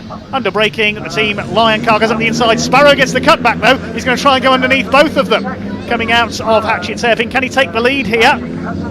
Well, David O'Keefe led, but only for a few feet, because there goes the 2CV legend Pete Sparrow. No, you don't, says David O'Keefe, the most experienced man in the race, and he retakes the lead back again. Here comes Nick Crispin fighting back as well. We said they weren't the quickest vehicles, but they're certainly entertaining, and this is brilliant stuff. We've got 1, 2, 3, 4, 5, possibly 6 of them fighting for the lead. O'Keefe has it into Senna ahead of Crispin, Sparrow, then it's Nick Rhodes. Leon Davies should be in behind them. Yes, there is the 24. And just behind them, Martin Ryman and Ainsley Bousfield. Next in the order, number 40 of Chris Yates. That's the Blueberry Muffins team car. There it is in the background with the turquoise wings. Sadly, I don't think that's got the extra attachment we saw on it from Cadwell Park in the opening round. It's had googly eyes on the headlights that moved as the car rolled through the turns. Meanwhile, Nick Crispin having a look up the outside there into Honda. Still got over 14 minutes of this race to go. Pete Sparrow clips the curb on the inside. He's going to go to the inside. Everybody fans out across the straight. This is brilliant stuff.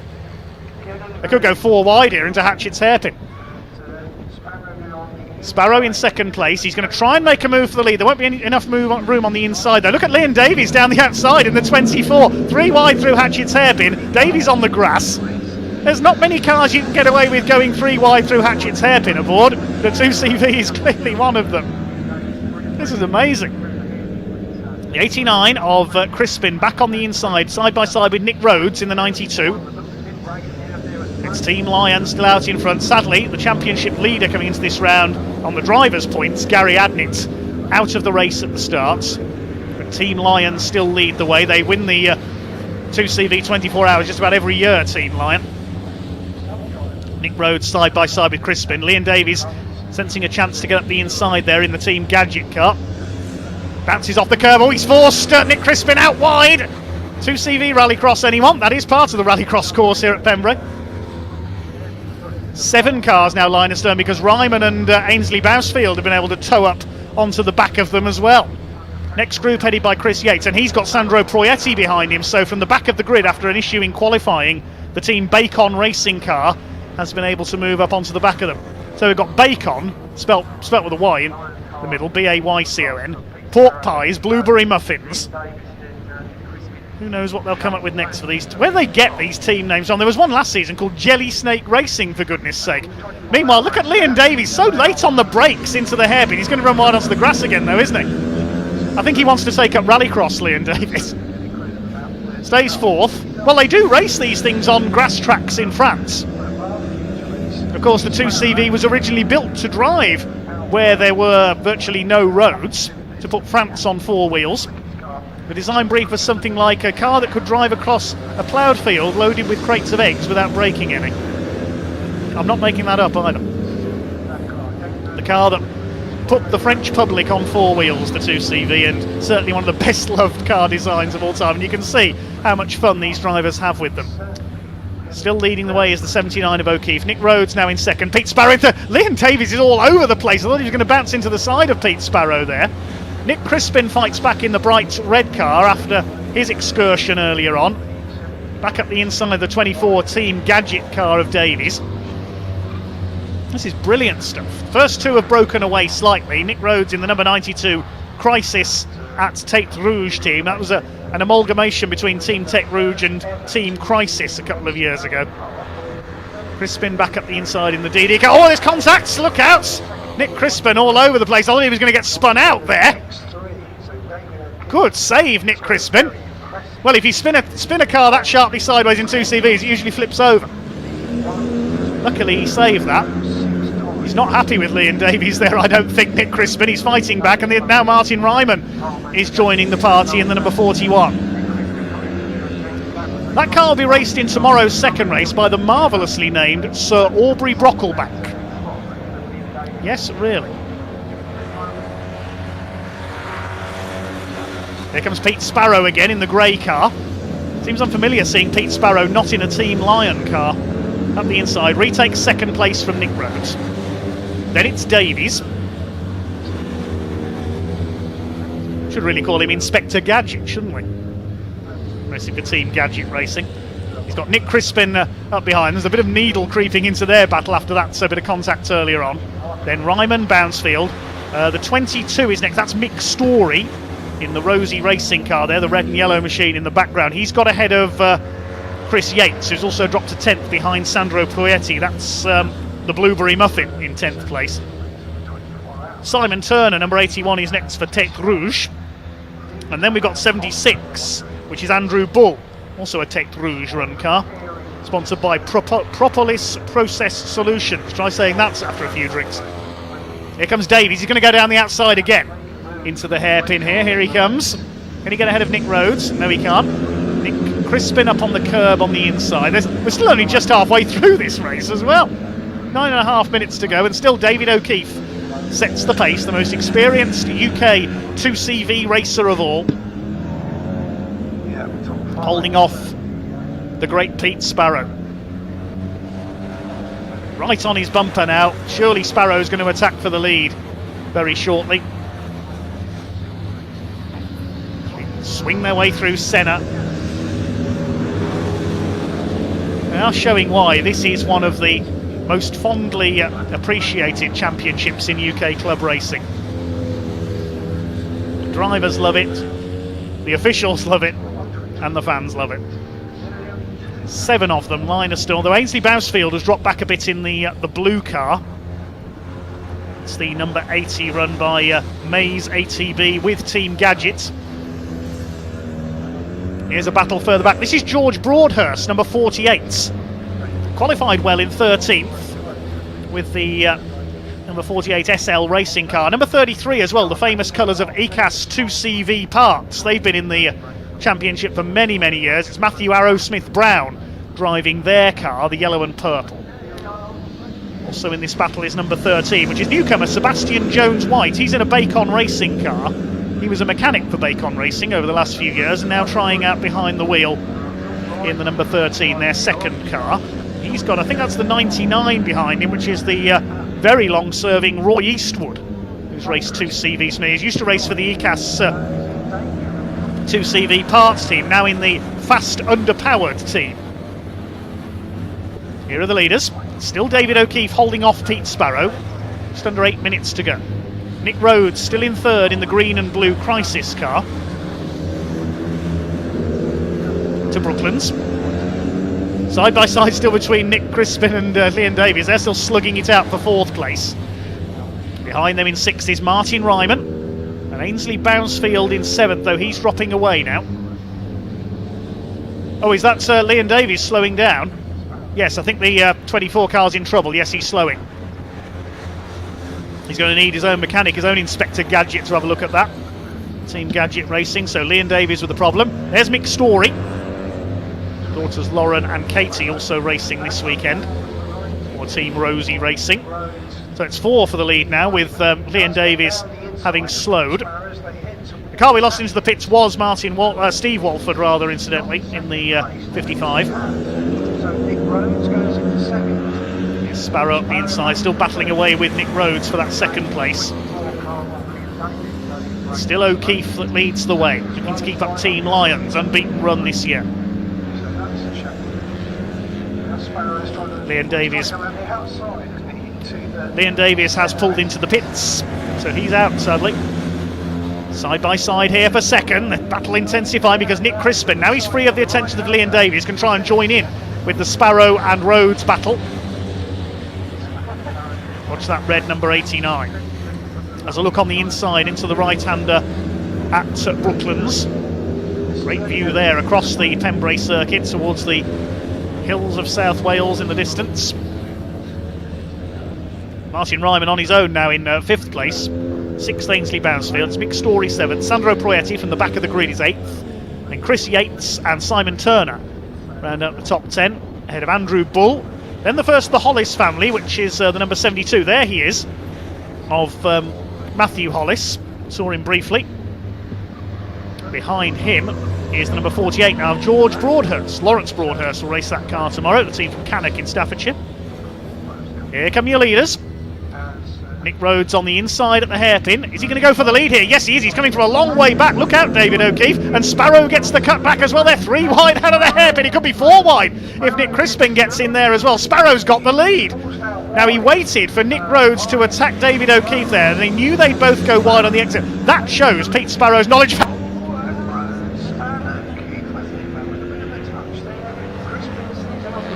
Rhodes, he nearly did get a crisis there, didn't he? Crispin up the inside could take 3rd place. Martin Ryman further back is all on his own in the 41. Here they are at centre. Sparrow leads. Here comes Rhodes, and it is Crispin up into 3rd place ahead of the green machine. David O'Keefe ready to fight back. 2 of the all-time greats of 2CV racing fighting it out at the front of the field. If this is the standard of racing this year, I can't wait for the 24-hour race in August at Snetterton.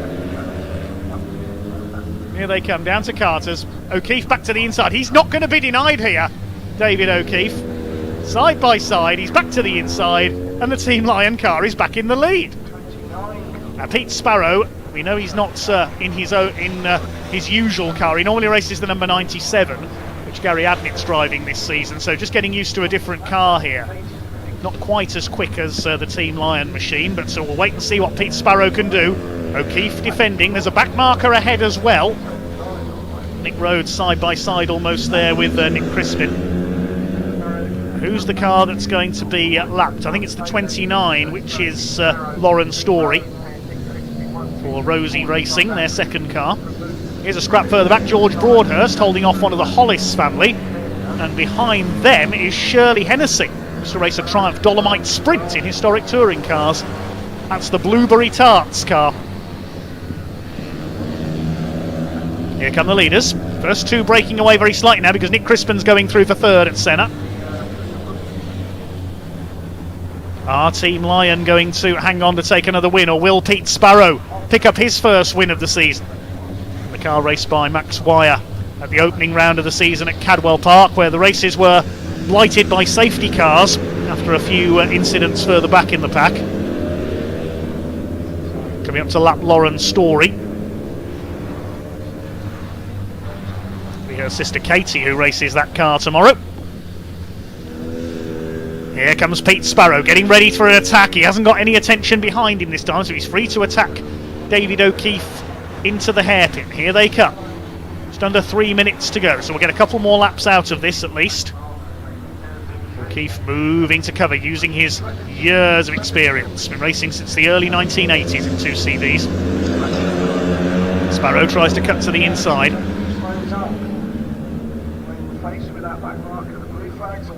Over Spitfires, the right-hander, then up to the left at Dubeni, and Lauren Story needs to look out here. Oh, and Pete Sparrow's had to go wide. Lauren Story didn't see the lead pack coming. There's a bit of contact. Look out, Lauren. This could allow Nick Crispin in to attack for second place. Yes, Pete Sparrow had to go wide there to avoid the back marker, and that's allowed David O'Keefe to get away a little. Sparrow's got the inside for Senna. He will hold second place, but this could have given a big advantage here to David O'Keefe. Can they close in on the Team Lion car? Nick Crispin for DD Motorsport in third, then the 92 of Nick Rhodes for Team Crisis at Tête Rouge. Here's the battle further back. This is Broadhurst. He's down into, I think, 16th place now. It's Roy Eastwood and Matthew Arrowsmith-Brown have got through. So there is Nigel Hollis, the number 70, in behind them. And behind him is Shirley Hennessy in the number 35, the Blueberry Tarts car. I'm getting hungrier all the time with all these food-related team names. Up at the head of this group is number 13, which is Seb Jones-White. Only his second race weekend in the 2CV, the Liqui-Moly-sponsored Bacon racing car. He's got Roy Eastwood in behind him, the 99. And the number 33 has dropped a couple of spots there as well. That's the car of Matthew Arrowsmith-Brown, the ACAS 2CV parts car. Mick Story's dropped a couple of places in the midfield, I can tell you as well. Sandro Proietti and Ainsley Bousfield have got through. Sandro Proietti hand over the car to his son Luca for tomorrow's race. Here are the leaders.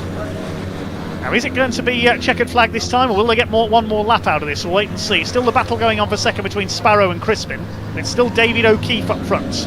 Is it going to be 3 out of 3 for Team Lion this year?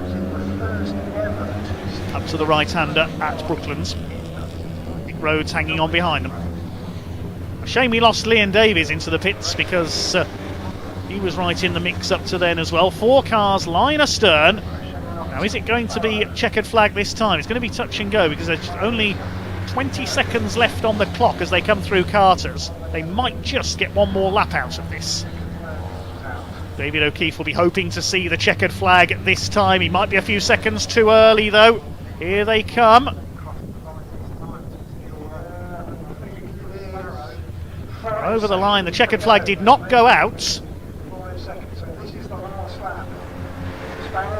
Pete Sparrow has done the fastest lap of the race, 1:23.289. Unfortunately, we have lost our camera momentarily at the Hatchett's hairpin. Apologies there. Here's the battle further back. Nigel Hollis chasing Roy Eastwood in number 99, driving the fast, underpowered Citroen racing car. Hollis team in their familiar blue and orange livery. Here are the leaders, and it is still O'Keefe ahead of Sparrow. We're on the last lap now. He arrived just a few seconds too early for the checkered flag there.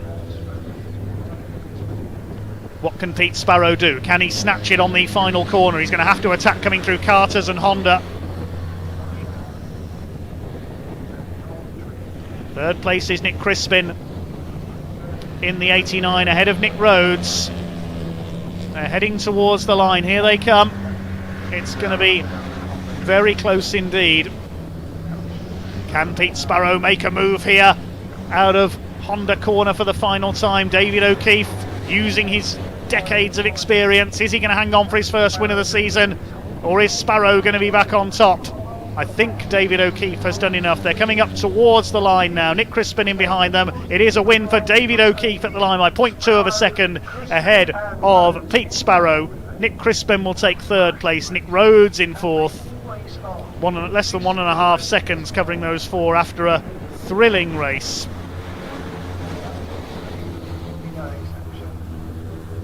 Here's the battle further back. George Broadhurst staying ahead of the number 13. He's up to 12th now. George Broadhurst, his best performance so far in his short 2CV career. He's got ahead of the 13 of Seb Jones-White.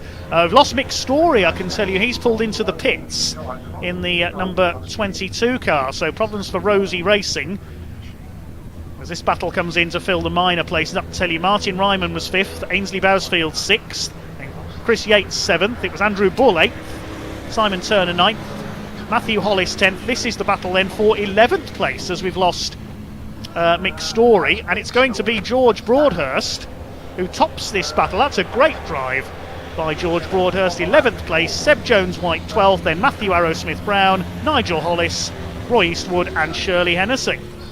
But congratulations David O'Keefe, his first win of the season. It takes a special driver to hold off Pete Sparrow in a 2CV, but he managed it. Great shame for Gary Adnett, his car giving up at the start. Not sure what the problem was, but I'm sure it'll be out for the race tomorrow. We also lost Sandro Proietti in the closing stages there, so maybe his gremlins return from qualifying. The other finisher being number 96 of Jenny Hall in the Pork Pie Racing car.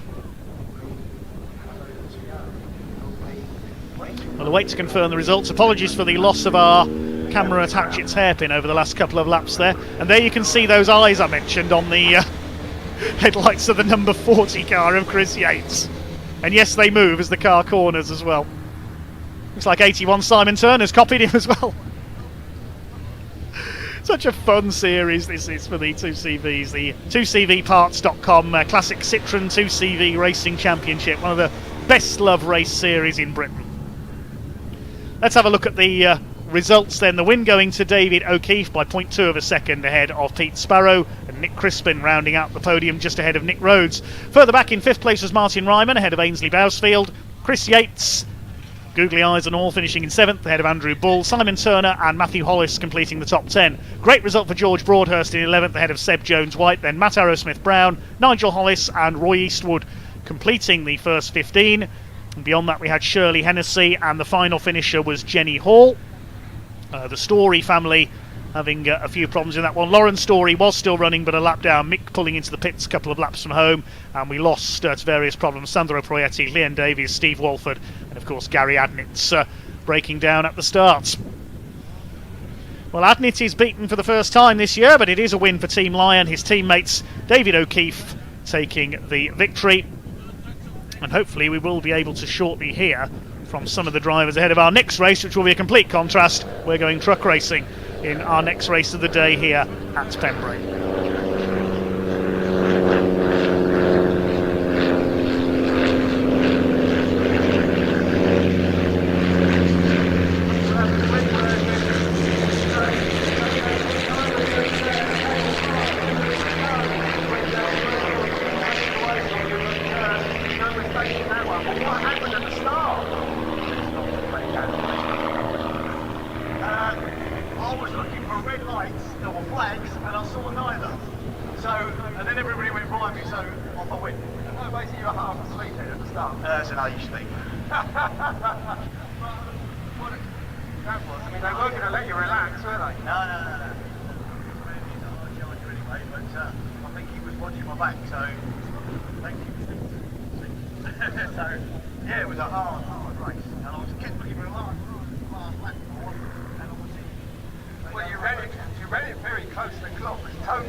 I love this in the comments. Googly eyes add 10 horsepower per eye, apparently. Let's have a quick word with Pete Sparrow. Now, I've got a couple. So I think the number 81 of Simon Turner's got some eyes on his headlamps as well, I saw there at the end of the race. Whatever next.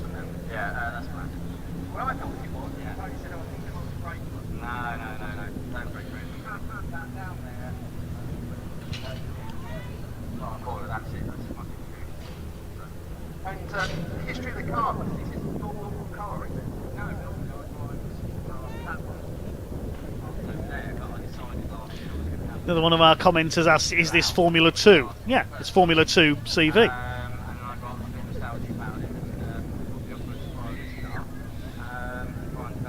I cannot wait for that 24-hour race coming up on August Bank Holiday weekend at Snetterton.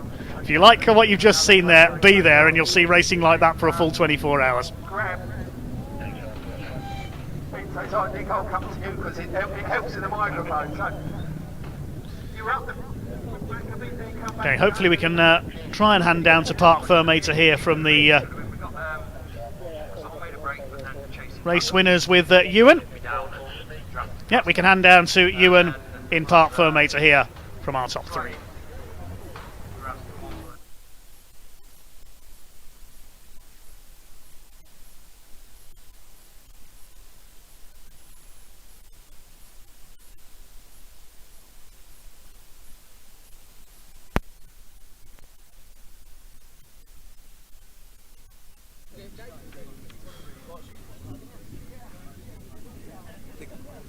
Cool, so there we are, we have got sound apparently, fantastic. So we don't get to see two CVs very often, but what an absolute pleasure that was to enjoy. I've got David O'Keefe here, decades of experience in the two CVs, and his experience showing throughout that entire race. David, congratulations, that was good fun, wasn't it?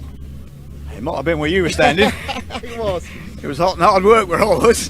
No, it was good. That, I mean, it's always afterwards you think it's good. At the time it was, tight. I think Pete helped me a lot, so he was playing the...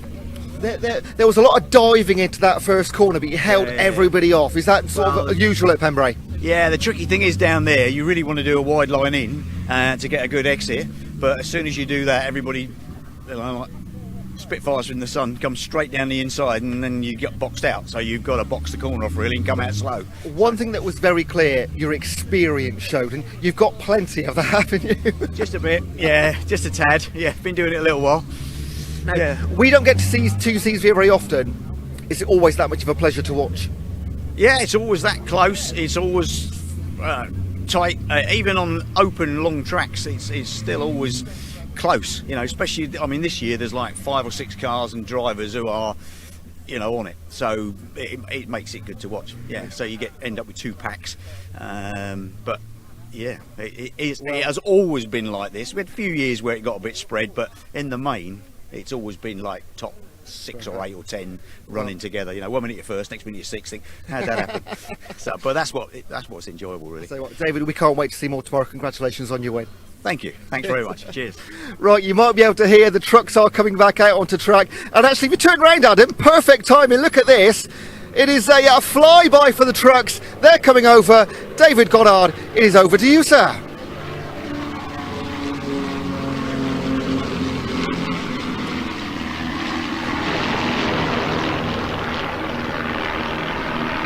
Well, how perfect was that? A fly past as the truck heads to the grid from the White Arrows, as we're going to call them.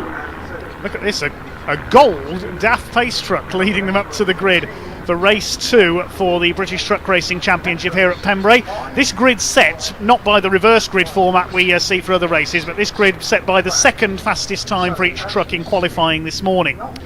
Division 1 first on the grid as ever, and it is race 1 winner Ryan Smith in pole position with Stuart Oliver again alongside him. Second row, John Newell, and a good effort by Tom O'Rourke on the second row in number 86 with his MAN. Stephen Powell and Mark Taylor on row 3. On the fourth row, David Jenkins and Michael Oliver. He retired from the first race. The fifth row, Simon Reed alongside Bradley Smith. Then row 6, Ricky Collett and Craig Reed. And Simon Faulkner starts at the back of Division 1. Then there's a gap, and we've got the Division 2 trucks. Luke Garrett's the quickest qualifier this time, with earlier race winner Jock Borthwick alongside him. John Bowler has qualified third, but we understand he may not be starting with problems from the first race. Craig Evans likely to start there alone. Then John Powell, the championship leader, alongside Adam Bint and Brad Smith, rounding out the grid.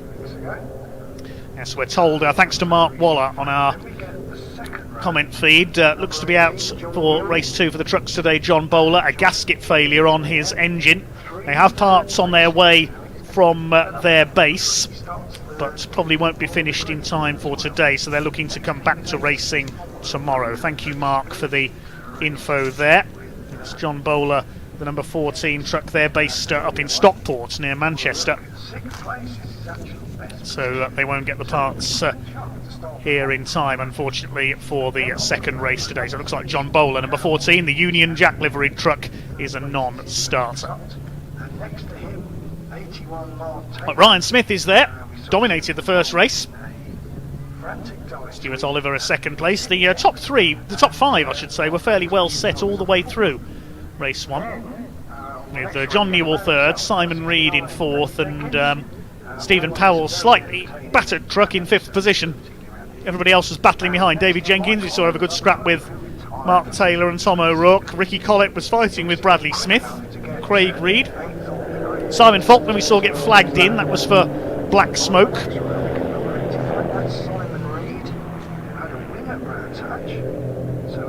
And then Division 2 we saw Jock Borthwick pretty much run away with it ahead of Luke Garrett, the former champion. Adam Bint was an early retirement as I'm drowned out again by aircraft. It's like being at Donington Park, this is, right next to East Midlands Airport. Trucks go there later in the summer, of course, for Convoy in the Park. It's Convoy Cymru here at Pembrey this weekend. Apologies if my Welsh pronunciation is incorrect. I'll probably be admonished by Margaret Sharratt, one of the regular Pembrey marshals. I know she's watching today. Hi to Margaret and Steve and daughter Alison as well. Been marshalling at Pembrey for many years.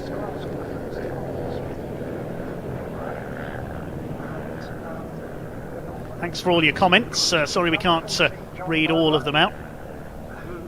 Steve Ridgers says, go Stephen Powell. Bit of smoke there as Stuart Oliver gets underway for the rolling start. This will be a 15-minute race once again. Second of our 5 truck races this weekend. Let's see what the big rigs can do this time.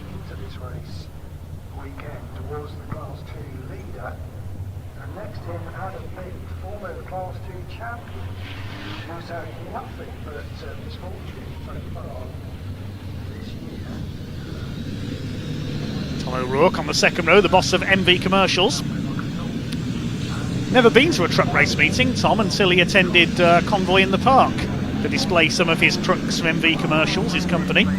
And then, on seeing the sport, decided he was going to have a go. 6 Division 2 trucks, yes, John Bowler sadly is not there. Adam Bint's back out though, after a few problems in the first race. It's a real fan favourite, the Oxfordshire driver.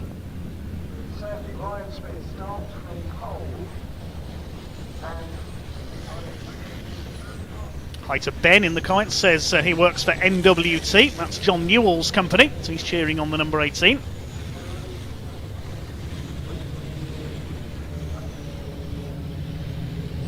There is Ryan Smith. Can anyone stop the 6-time champion from pole position? Stuart Oliver, the 10-time champion. There's David Jenkins, another former champion, back in the midfield today. Looks like Simon Faulkner possibly is not there at the back of Division 1. So maybe he did have further problems in race 1 and couldn't rectify them. Brad Smith at the back in the beige number 16. Pace starting to quicken then. Ready for truck race number 2 of the weekend. Another 3 coming up tomorrow. Smith and Oliver, the 2 bonneted trucks together at the front of the field. Jock Borthwick going for a double in Division 2. Can he defeat Luke Garrett once again? The big rigs ready to rumble here at the home of motorsport in South Wales for the 2nd time this weekend. There's the Division 2 at 6 at the back. John Powell in the blue and green truck, the championship leader. The revs beginning to rise. Flypass continuing overhead as we're ready to rock and roll. The 2nd truck race of the weekend comes up towards the red lights and we are underway. Here we go, down towards Hatchett's hairpin. What's going to happen this time then? Ryan Smith makes a good start. Stuart Oliver rather slots in behind ahead of John Newell in the number 18. Trying to get down the outside is Michael Oliver in the number 12. It's 3 wide and Tom O'Rourke up onto the curb. Oliver has to go wide. Oliver Jr. in the number 12. Division 1 all around the first corner. Okay, Ricky Collett dropping to the back in the 95. It's side by side in Division 2. Luke Garrett, the pole sitter, has the advantage. Couple of non-starters there. Simon Faulkner is not there in the number 92 by the look of things. It's Ryan Smith who leads the way ahead of Oliver Newell, O'Rourke in fourth, Michael Oliver with a good start into fifth position down the outside ahead of Mark Taylor, then Stephen Powell and David Jenkins in the 69, who hasn't had the happiest of weekends so far. He needs to make moves towards the front of the field if he's going to catch his championship rival Ryan Smith. But Smith already leaving everybody else behind in the number 1. Through Carter's for the first time, these near 1,000 horsepower race trucks. They all weigh just over 5 tons, these machines. Ricky Collett at the back of the Division 1 pack at the moment. The Yorkshireman runs a heavy haulage business. Some of the biggest loads seen on Britain's roads are hauled by Collett's. Ryan Smith already with several truck lengths of lead, nearly 2 seconds over Stuart Oliver at the end of lap number 1. What a magnificent sight they make as they charge into Hatchett's Hairpin for the second time. Ricky Collett up the inside. He's going to take both of the Reed brothers in one move. He's taken Craig, he's taken Simon as well. And the Reed's not having the best of starts this race. Luke Garrett leads Division 2 ahead of Jock Borthwick. Craig Evans going well up there in third in the number 10 ahead of John Powell. Led the championship coming into this round with 3 wins at Brands Hatch. Tom O'Rourke going well here, and Michael Oliver in the number 12. He was in Division 2 last season. A number of drivers have moved up a division this year. Stephen Powell and Craig Reed among them. Leaving a slightly lower number in Division 2, but still close racing. Through Brooklands goes the pack for the second time. Luke Garrett in the orange machine still leads Division 2. Here comes the first of the Reeds, that's Simon. You can recognise the Reeds by the colour of the wing mirrors. Simon has white wing mirrors. He just passed Ricky Collett there at Carter's. Now closing on Bradley Smith, the youngest man in the championship in the 46. His father Tony used to race in the series as well. None of the Smiths are related, I believe, in this series. Simon Reed now shadowing Bradley Smith. Ricky Collett trying to get down the outside. Ryan Smith has checked out at the front in the number 1. And Ricky Collett sideways there out of Hatchett's Hairpin. Always a spectacular racer is Ricky. Stuart Oliver still second. John Newell third. Then a gap back to Tom O'Rourke in fourth. Still Michael Oliver, Stephen Powell and David Jenkins still subdued there down in 7th place. There is the former champion. Normally see him battling it out tooth and nail with Ryan Smith. Deadly rivals on track, those two, but David Jenkins just doesn't seem to have the speed this weekend. Maybe he'll rectify that for tomorrow's 3 races. Meanwhile, up the inside, Simon Reed passes Bradley Smith. We saw Simon take a 4th place in race 1, but the Iveco not so quick on his second quickest qualifying lap, which decided the grid for this one. I say taking a 4th in race 1. We haven't actually had the result through from race 1 yet via the timekeepers.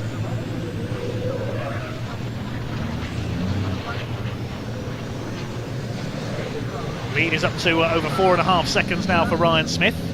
Here comes Craig Reed attacking the MAN of 46 Bradley Smith. The Iveco up the inside. I don't think he'll get through there. Here come Division 2 and Jock Borthwick up the inside takes the lead from Luke Garrett. So we have a change of leader in Division 2 down the straight there.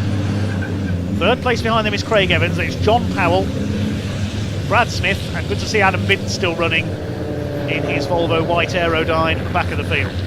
Bradley Smith staying ahead of Craig Reed. Here's Division 2.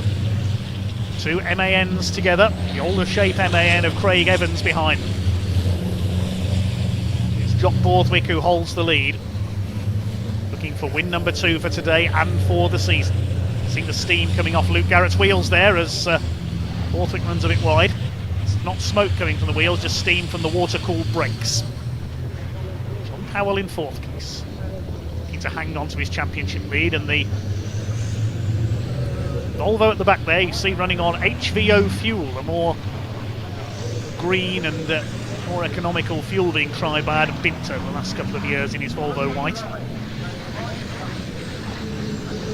Here's the battle between Craig Reed, Bradley Smith and Ricky Collett. This is for 10th place. Ricky Collett on the inside, goes through at Hatchett's Hairpin. Meantime, here's our leader. We haven't forgotten Ryan Smith. But he's probably wondering where everyone else has got to. He's over 6 seconds up.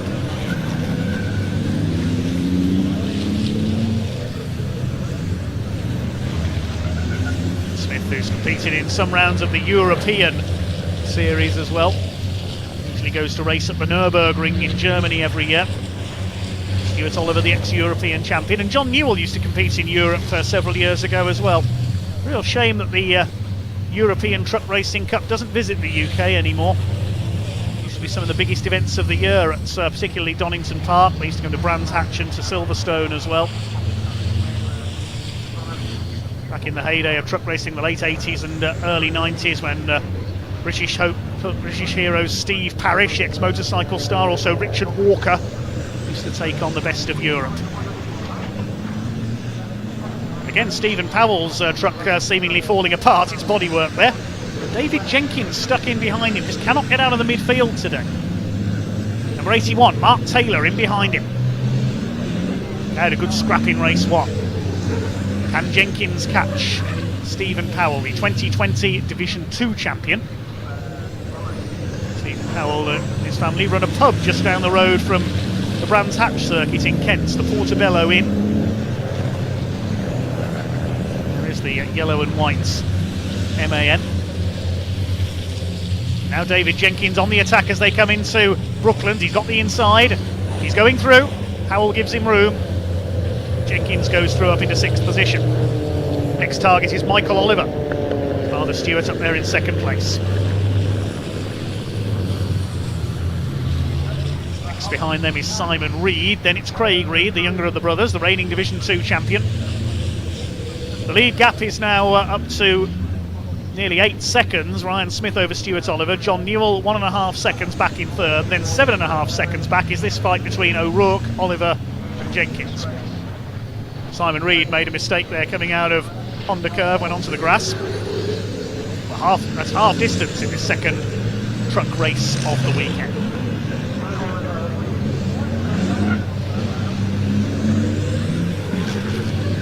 Division 2 still led by Jock Borthwick, by just over a second ahead of Luke Garrett.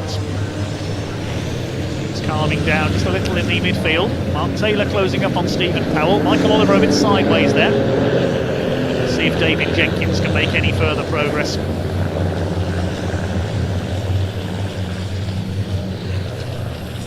Taylor, the number 81, entered truck racing as a sponsor of Ryan Smith before deciding to have a go for himself.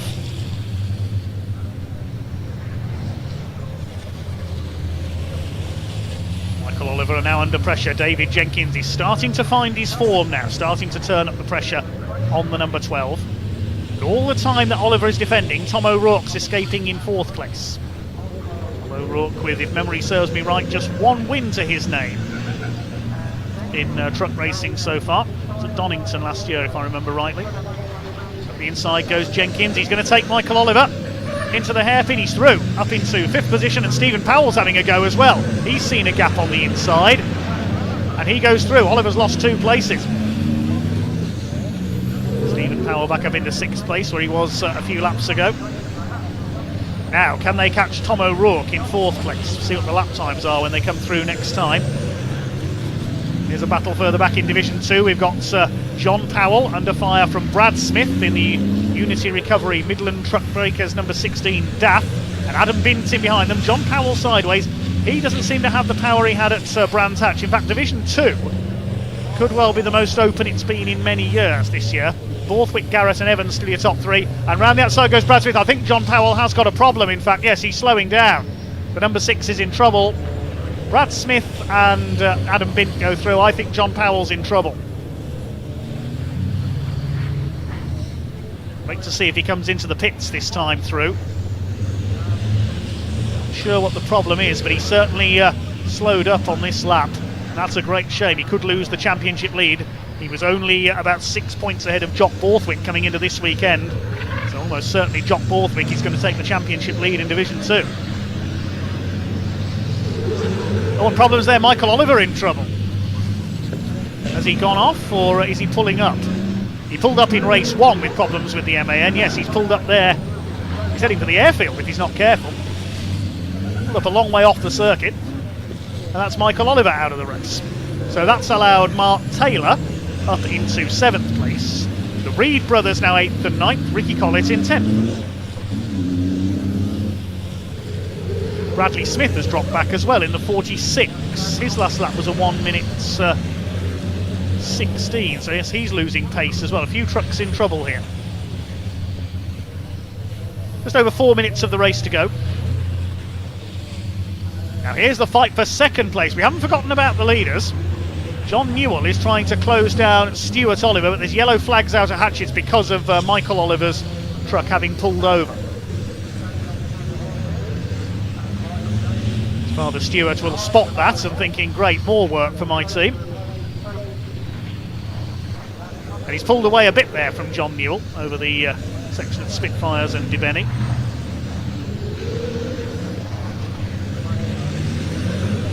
We're a long way clear of Tom O'Rourke, who's still in fourth and nearly 10 seconds behind these two. The lead gap is nearly 9 seconds. Ryan Smith has run away and hid at the front of the field again. David Jenkins is about 2.5 seconds off Tom O'Rourke, and he is lapping slightly quicker, so we could see Jenkins up into the top 4 at the end of this race, I reckon. Oliver now pulling away again from John Newell in second place. Here's the battle for Division 2, and Luke Garrett is not letting Jock Borthwick get away this time. He beat him by about 10 seconds in race 1. There's Craig Evans in a rather lonely third in the group, and then the fight between Brad Smith and Adam Bintz. John Powell is still going, but he's dropped back. So he's trying to keep going to at least pick up some points. There's clearly gremlins with the number 6. Well, Borthwick heading for 2 wins out of 2 in Division 2, but more importantly, with John Powell down in 6th in class, Borthwick is going to take the championship lead as well. Well, there's Ryan Smith. We've barely seen him all race long. Back to his dominant form as we've seen over the last few years. He's showed 1 or 2 cracks in his form at Brands Hatch. It was a very open event indeed there. Ryan asserting his dominance once again. 2 minutes to go. Get a couple more laps out of this. Here's the scrap further back, Brad Smith and Adam Bintz. There's Bradley Smith. He's fallen away at the back of Division 1. John Powell's still battling on. Now, what was his lap time that time through? Yes, 1 minute 18. He's definitely slowing down. In fact, he slowed right down there out of the hairpin. Ryan Smith is going to lap him. He's indicating left to show he's moving out of the way. Good courteous driving by John Powell. Knows there's a problem with that truck. He seemed to be struggling to get drive out of the hairpin there, so whether it's a gearbox or clutch problem, I'm not sure. It could be. He wants to pick up some points here, so he's going to try and keep going to the end of the race. Ryan Smith heading for victory, barring any mechanical malady with the Daimler, with the Freightliner body. Really is a stunning looking truck, that one. Here's the battle in Division 2, and Luke Garrett's getting aboard. Here comes the former champion in 42. He won't pass at the hairpin because the yellow flag is still out there. No passing under yellow flags or you'll be penalised. Let's Jock Borthwick go this time, but he's ready to attack. Try and snatch victory in Division 2, his second win of the season. 3 wins for John Powell at Brands Hatch, 1 for Luke Garrett and 1 for Brad Smith. It's going to be 2 for Jock Borthwick here if things stay as they are. We're on the last lap now. Ryan Smith has eased off a little. The lead gap has been cut to 7.8 seconds. Swings it through Debeny for the last time over the crossing.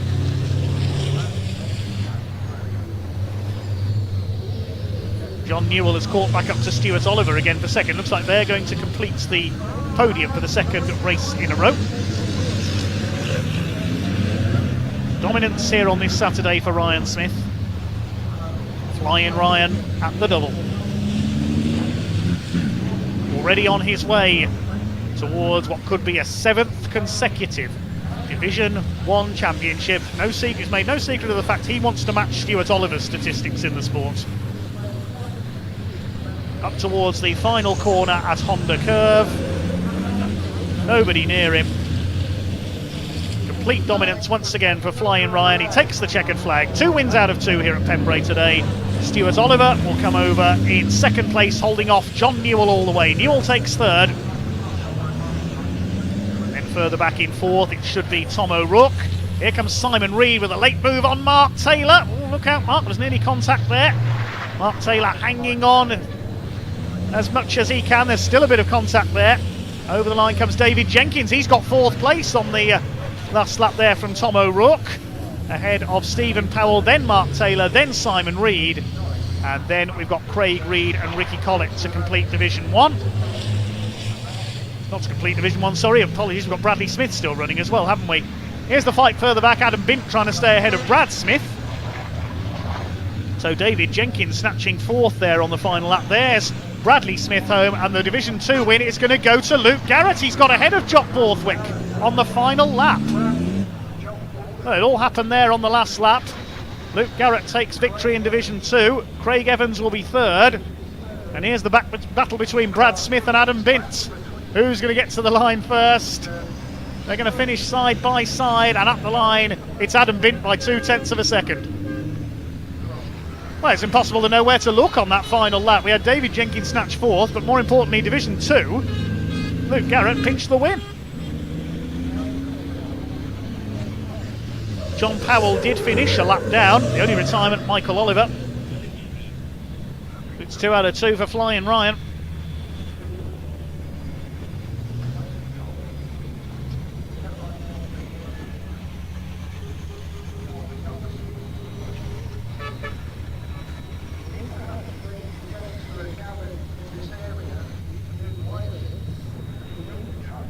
So 15 more points for Ryan Smith and 15 points for Luke Garrett. Smith the winner by just over 7 seconds ahead of Stuart Oliver, who held off John Newell by just over a second. David Jenkins coming through on the final lap for 4th place. A better run from him ahead of Tom O'Rourke and Stephen Powell. Mark Taylor in 7th, just ahead by half a second of Simon Reed. Then brother Craig in 9th place. Ricky Collett and Bradley Smith completing Division 1. And then Division 2, Luke Garrett snatching the win on the final lap from Jock Borthwick.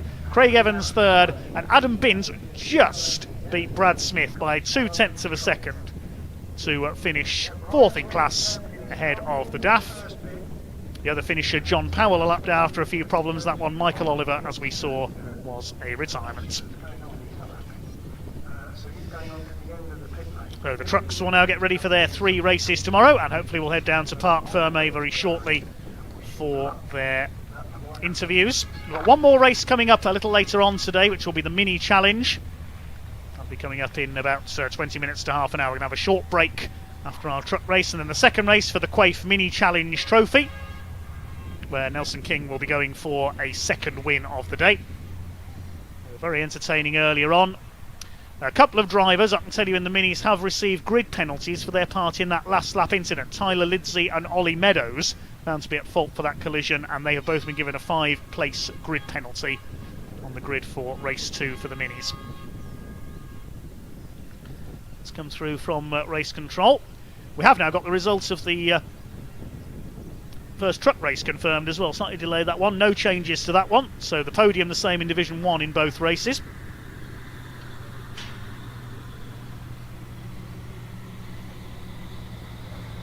You can see if there's been any more amendments to the results. I don't think there have.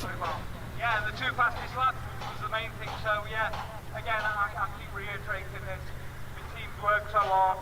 You know, the Pembrey, like I said before, is one of my favourite circuits. Amazing to see crowds on the banks as we go around. BTRC point and on BARC are all heavily involved. Perfect day, really. Qualify for P1. Win.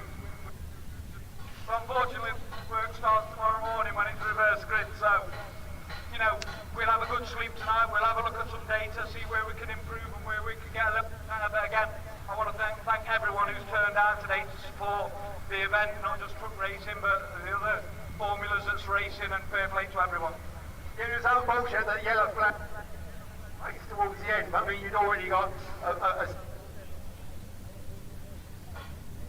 I always back off after when you're probably not trying to be a hero. Get the fastest. Somebody either Marshall or somebody laid something down. So hopefully we'll hear from Pointy shortly down in Park Ferme. He's probably gone to source another packet of biscuits now, yeah? Or maybe some blueberry muffins from the two CVs. And thanks again to the crowd that's come out in numbers to support us here at Pembrey. Well done, Ryan, well done.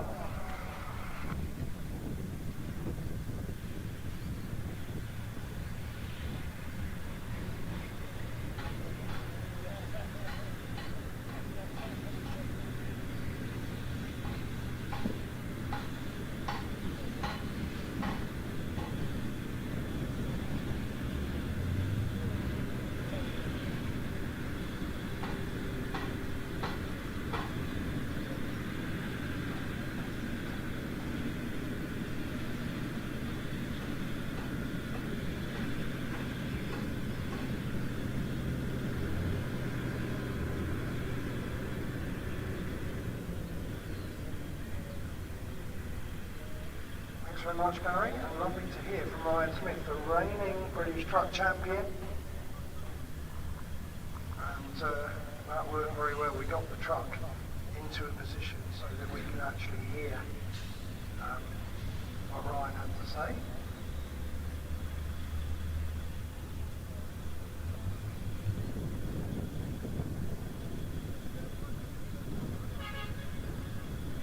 Legends are lining up. We can maybe take it from there. Let's try and do it like this because we haven't got to get us a green now here. That reflects the way we're going to be. It looks like that Will Gibson is going to start on pole position because he's had a fairly disastrous couple of races, and so that earns him to start on pole. Okay, sorry for the slight pause there. The trucks head back to Park Ferme. We can now head down to our man on the ground, the one and only Pointy, to hear from a couple of the drivers.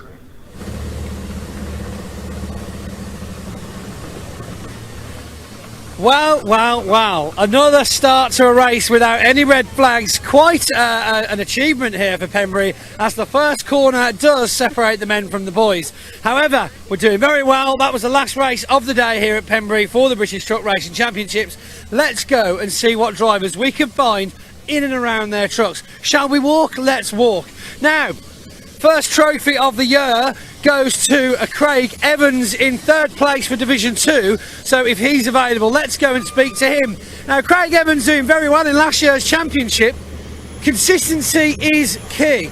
Didn't win that many trophies, but actually still got a third place podium in the overall standings, which is an incredible feat to do. We're just seeing the Division 2 come in behind me now. Lovely weather conditions still here at Pembrey, South Wales. No one really expected it. Quite a bit of damage if you want to have a look down here at Simon Reed's front right corner. Some definite contact on another truck somewhere. Stephen Powell's got a bit of damage to his rear left wing as well. And we can see the number 10 truck down there at the back, the silver and blue, Craig Evans MAN. So let's try and safely make our way through. Bradley, how are we? Here we go. Get a shot of these two. Emma Tyrer, Steve Thomas, here with Truck Sport UK and the British Truck Racing Championship.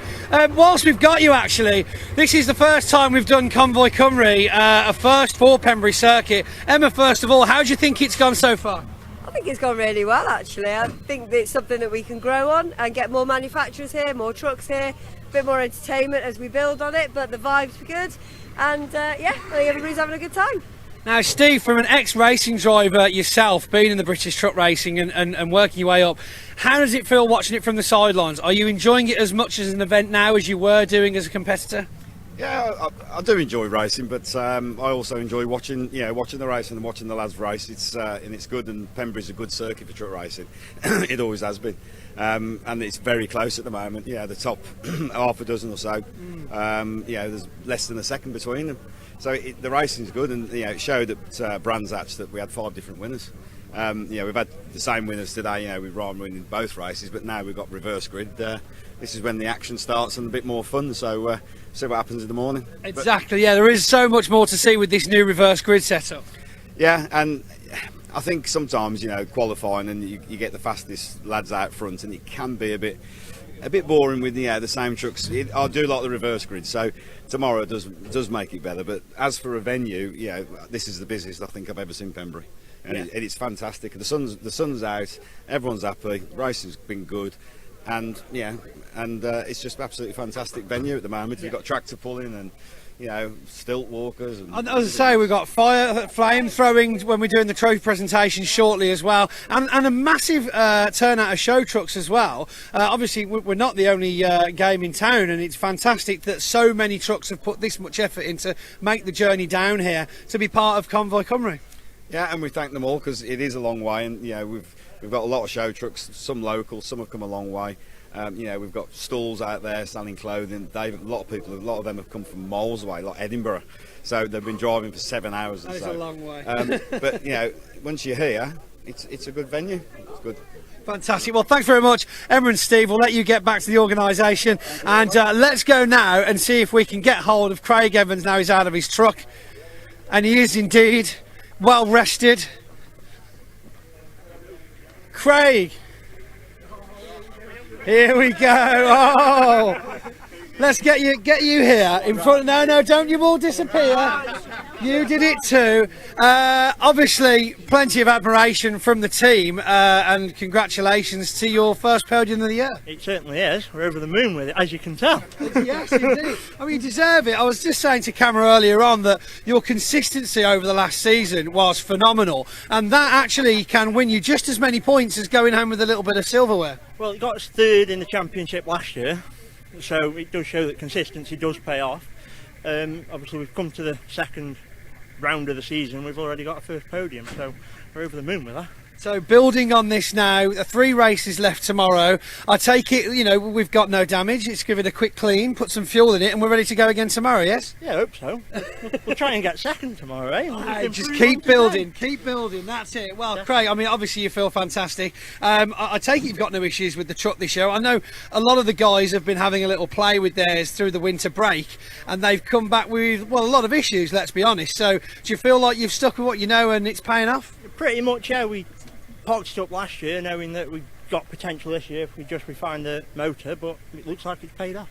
Fantastic. Well, thank you very much. Well done again. Cheers. And if you join me over at the stage, we'll get you that trophy sorted out, okay? Right, and well done to the team as well, guys. Fantastic effort, because we cannot do truck racing without the teams involved. Of course, the driver's very important for getting them around the track and getting them off the track sometimes, more than likely. But however, the teams themselves give a lot of their own time to come in, get these trucks ready. And it's important to remember that they're behind the drivers. So well done to you.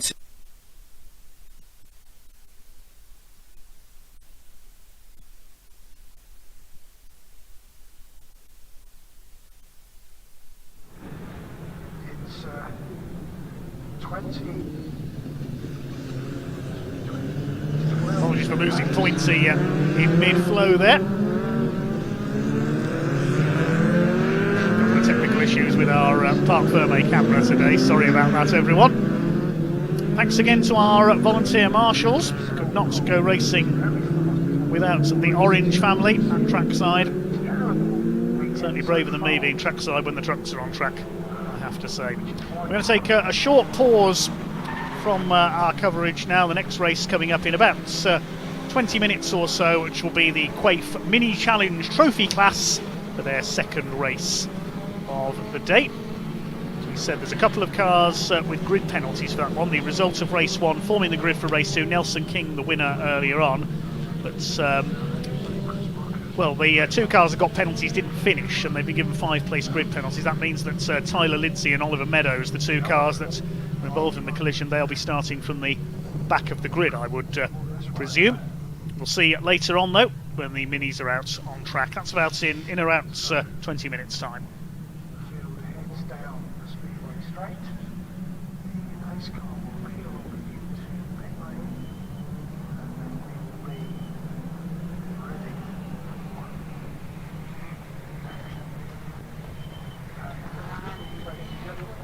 do this all again tomorrow. Another qualifying session. Practice session. Final tomorrow before the legends. So they come around the final corner. Watch for the 57 car of Gibson. Heading towards the red lines. Which go off and they are away. Will Gibson puts down on the inside, he's got the pole position there to get through hatchings first. Moves over a bit just to...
Getting ready for our final race of the afternoon here on BARC TV at the Pembrey Circuit in South Wales. Blustery but sunny conditions here. Good to see the Welsh flags flying around the venue.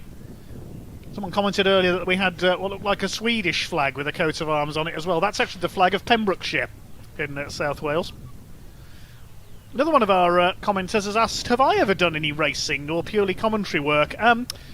About 8 years ago, I did a couple of stock car races for charity, but I wasn't very good. That's about the sum total of my racing career, other than a couple of kart races.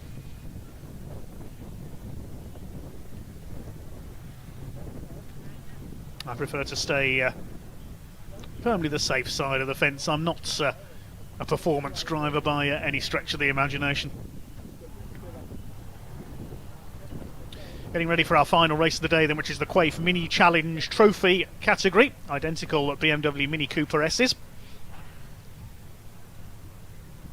Saw a race earlier on in the day for them with a good scrap between Nelson King and former champion Matt Hammond for the victory. The grid for this race determined by the results of race 1.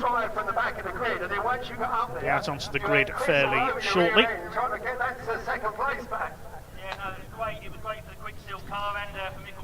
As we said, grid penalties earlier on given to the 10 and 86 cars, but because they were at the back anyway, they're going to start from the pit lane, we've been told. So the grid reads like this: Nelson King and Matt Hammond on the front row. Second row, Lee Pearce and Nicky Taylor.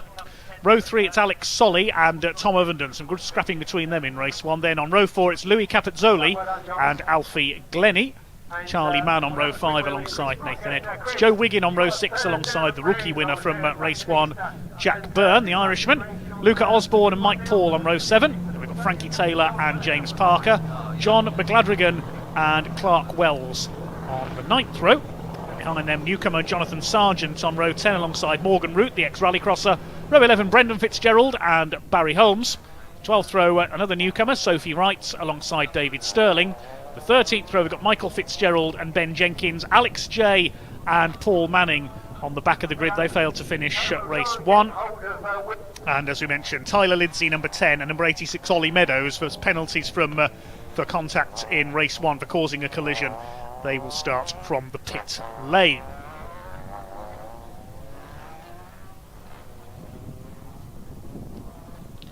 Here they come out of the assembly area onto the grid. There will be a green flag lap and then a 20-minute race coming up for the Mini Challenge Trophy category. The top two from race 1 are in fact joint championship leaders because there are bonus points for pole position and for fastest lap in this championship, as well as your race points. There's David Sterling, number 50, running in the guest class today, so not eligible for points, David. He's a newcomer, comes from Bridge of Allen in Scotland. It's Nelson King in pole, 10th in the championship last season, starting alongside Matt Hammond in the Accelerate Motorsport car. Nelson King driving for Graves Motorsport. Matt Hammond, he was the Directors' Cup champion last year, so trying to hang on to that title this year and win back the overall championship as well. Lee Pearce on row 2, looking for his first circuit racing title. Former short oval start. He's in the Directors' Cup as well. Joining him on the second row is Nick Taylor in the Dayglow yellow car. 7th last year, had a win at Thruxton, if memory serves me correctly, in the number 17, driving for the Graves Motorsport team. Lee Pearce running his own car. Third row, Alex Solly, number 12. Second in the 2020 Junior Saloon Car Championship. Second season in the Mini Challenge. Had one win last year for Graves Motorsports. And Tom Ovenden completing row 3 for Accelerate Motorsports, the ex-rallycrosser. And on the 4th row, Louis Capezzoli, who's cheered on in the comments by Tony Carney. Louis, last year's rookie champion, was second overall, the A. Reeve Motorsports run car, teammate of Sophie Wright. She's towards the back on her debut. Alfie Glennie on row 4. Started his career on the circuits in the Fiesta Junior Championship. 15th in the championship last year, driving for Graves Motorsport this time. Charlie Mann on row 5, Wild Thing. 5th in the championship last year with 1 win. He's in the red number 20. He's run by Mann Motorsport, self-run car. And Nathan Edwards rounding out the top 10. 13th on his debut season last year. The green flag waves, and they're off on their final green flag lap, weaving to warm up their tyres. Outside the top 10 we've got Joe Wiggin, possibly one of the most experienced drivers on the grid in the Pantera Carpentry sponsored car. He's raced BMWs, been a champion in Mazda MX-5s, he's done Citroen C1s, he's raced everything, Joe has. That's the blue and white number 41 there. Alongside him will be Jack Byrne, the top newcomer in race 1. He's been Irish Junior Rallycross champion. He's won the Ginetta Junior Championship in Ireland. He's raced Ford Fiestas as well. Behind him, Luca Osborne, number 81. Luca Marinoni Osborne's his full name. He's done Enduro car in a Ford car. He's driving for Accelerate Motorsports. And alongside him is Mike Paul, number 4, in the Directors' Cup, riding for LDR Performance Tuning. His 4th year in minis. Describes himself as a full-time adrenaline junkie. Then we've got Frankie Taylor, number 32. Now, Frankie was quite successful in junior saloon cars and Ginetta Juniors in years gone by. Rookie in the minis this year, alongside James Parker, number 30, driving for LDR, both of those drivers. John McGladrigan is next, number 34. He's both in the Graduates' Cup for second-year drivers and the Directors' Cup for the senior racers, the man from Glasgow. He drives for Performance Tech Racing, raced karts several years ago, came back to racing in Scotland in 2019. So those are your leading runners on the grid. Clark Wells, the former stock car racer, Lee Pearce's teammate, is next, the 711.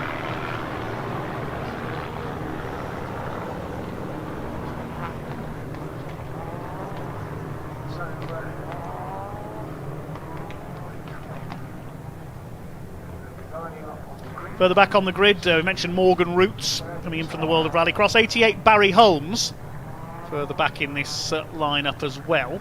It's the blue and white car there. He won the Sportsmanship Award in last year's championship for Performance Tech Racing, the most sporting driver. He's raced at Knock Hill for a number of years in Minis and Fiestas. Paul Manning there towards the back in 46, the Manpower Motorsport car, failed to finish race 1. Didn't notice if the 77 of Alex J was there for that collision in race 1.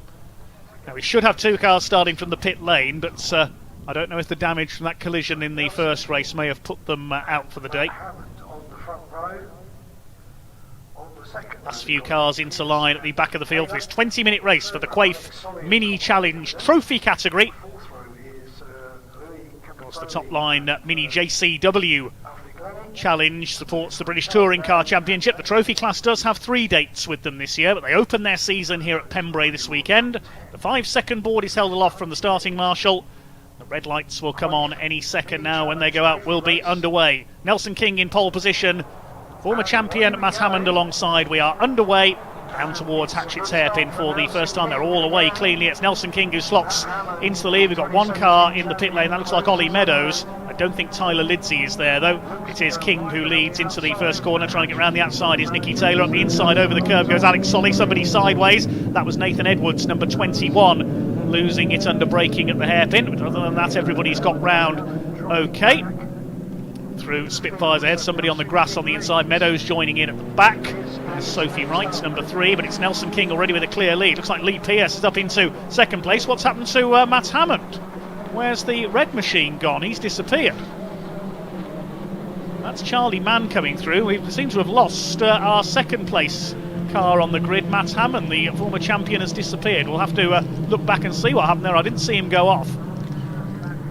So leading the way, it is our pole sitter Nelson King. Lee Pearce in second place. Alex Solly trying to weave his way through there behind Tom Ovenden. Louis Capozzoli's made a good start. Looks like he's going through into third place there, possibly. We'll pick that up at the end of the lap, but no, it looks like Matt Hammond is not there. So your leader is Nelson King. Taylor in second place, Capozzoli up to third, then it's Lee Pearce in the 23, and he leads the Directors' Cup for the senior racers. Charlie Mann on the tail of Tom Ovenden. They're going past Alex Solly down into the hairpin. Very close in there. The number 4's got away well behind them. That's Mike Paul in car number 4. So they make their way around the hairpin, but we don't know what has happened to Matt Hammond, the former champion. Started from the front row.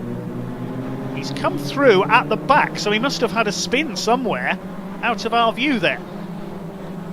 So let's see if he can fight his way back up the order then. He came through one place off the back, so 18 seconds down on the field. Nicky Taylor under fire from Louis Capozzoli. Second in the points and the Rookies champion last year. He's second in the Graduates race at the moment, third I should say. All the top 3 are in the Graduates Cup. Directors' Cup is led by Lee Pearce, and the leading rookie at the moment is once again Jack Byrne, number 486. Nelson King in the clear in the number 95 car. Second place is the number 17 of Nicky Taylor with Graves Motorsports, both of the top 2 with Graves. And Louis Capozzoli up there in third for A. Reeve Motorsports. BTRC's self-run car in fourth place, being chased down by Tom Ovenden, the man from Kent. Long way to go yet though. Nelson King trying to put as much daylight between himself and Nick Taylor as he can here. Capozzoli holding off the more experienced Lee Pearce, and it's Ovenden. Solly is next through, and then Charlie Mann in the number 20. Looking down the order, has Matt Hammond been able to make any progress yet? No, he hasn't. He's at the tail of the field. The only car he's ahead of is Ollie Meadows, who started from the pit lane. So we'll wait to see if Matt can come through. Long line of cars here for second place, but if they start to fight each other, Nelson King will be able to make a break, try and head for his double. Lee Pearce looking to try and make a move for third place on the tail of Louis Capozzoli in the turquoise car. And it's Ovenden, Solly, Charlie Mann, Mike Paul going well in the number 4. Lee Pearce looking to make a move here in the hairpin. He jinks to the inside. No, you don't, says Capozzoli. Holds him off through the hairpin up the inside. Tom Ovenden says, I'll have some of that. Up the inside as the Pearce just ran a bit wide through the hairpin there. The attack didn't work, and now he's under fire from the 24. Alex Solly behind them in the number 12. Side by side, the 23 and the 24. Pearce has the inside line there as they head through out of the crossing towards Senna, but Ovenden will have the inside for the right-hander at Senna, and he goes through. Tom Ovenden up into 4th position. Alex Solly will try and get through into 5th at Brooklands, but he's on the outside line.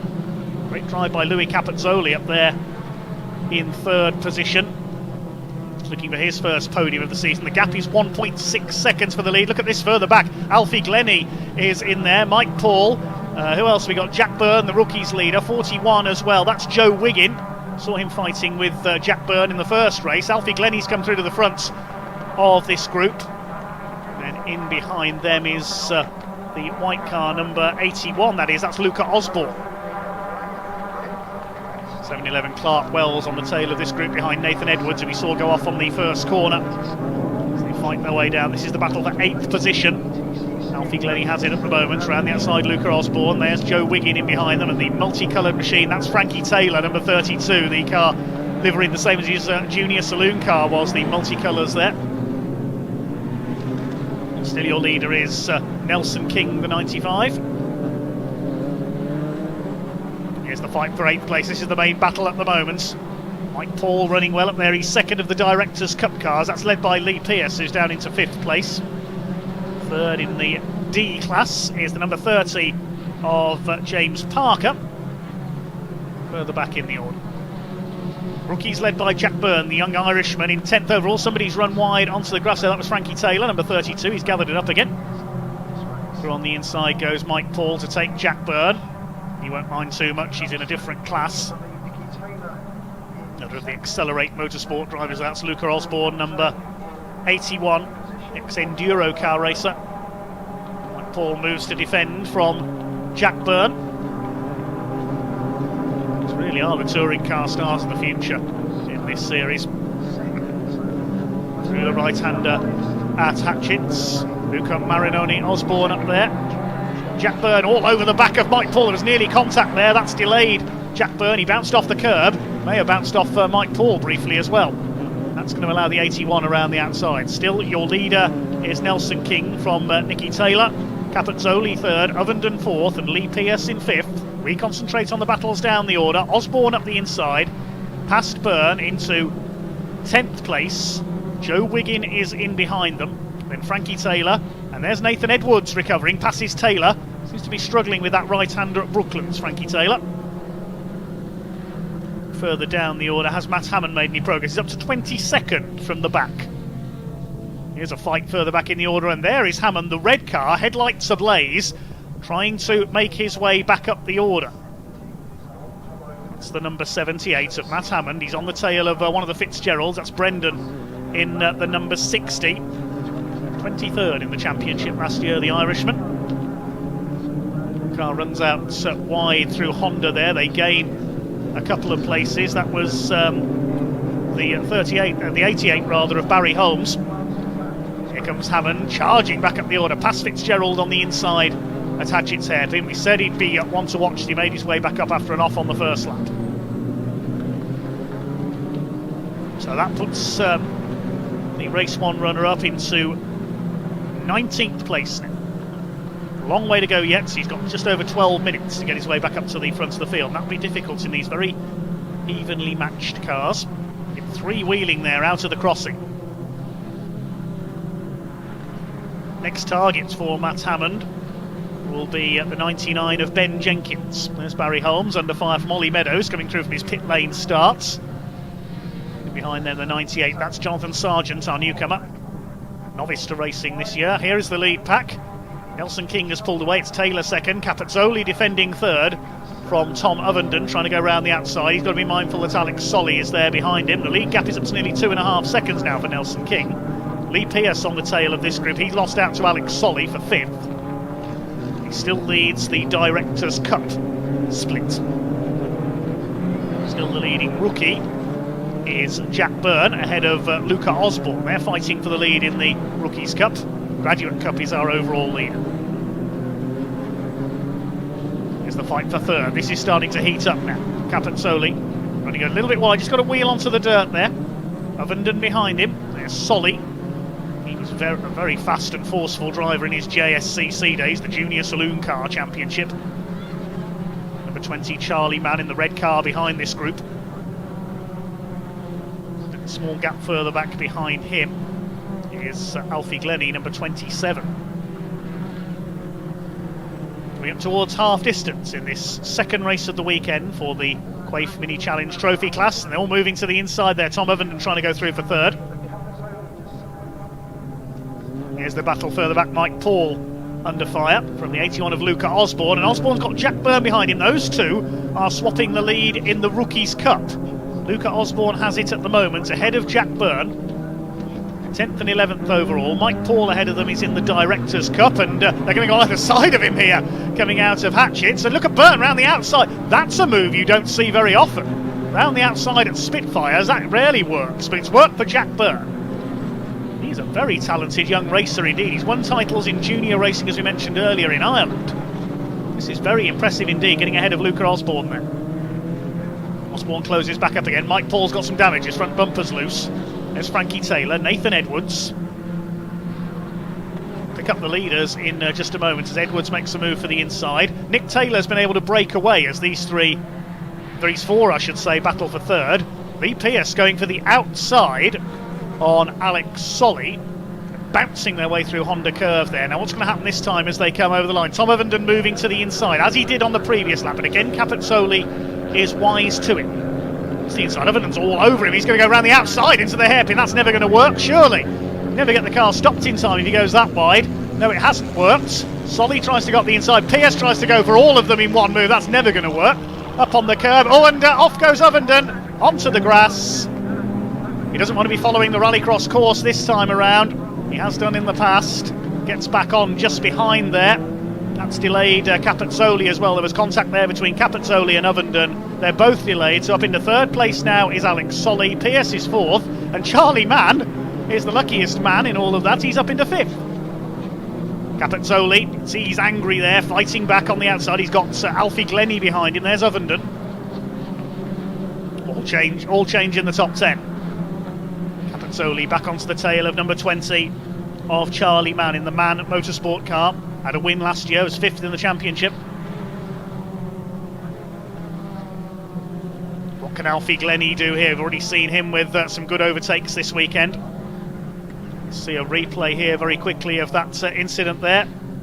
There's the contact, and off went Tom Ovenden. They both went over the grass. So Ovenden got the worst of it, and he dropped quite a way down the order.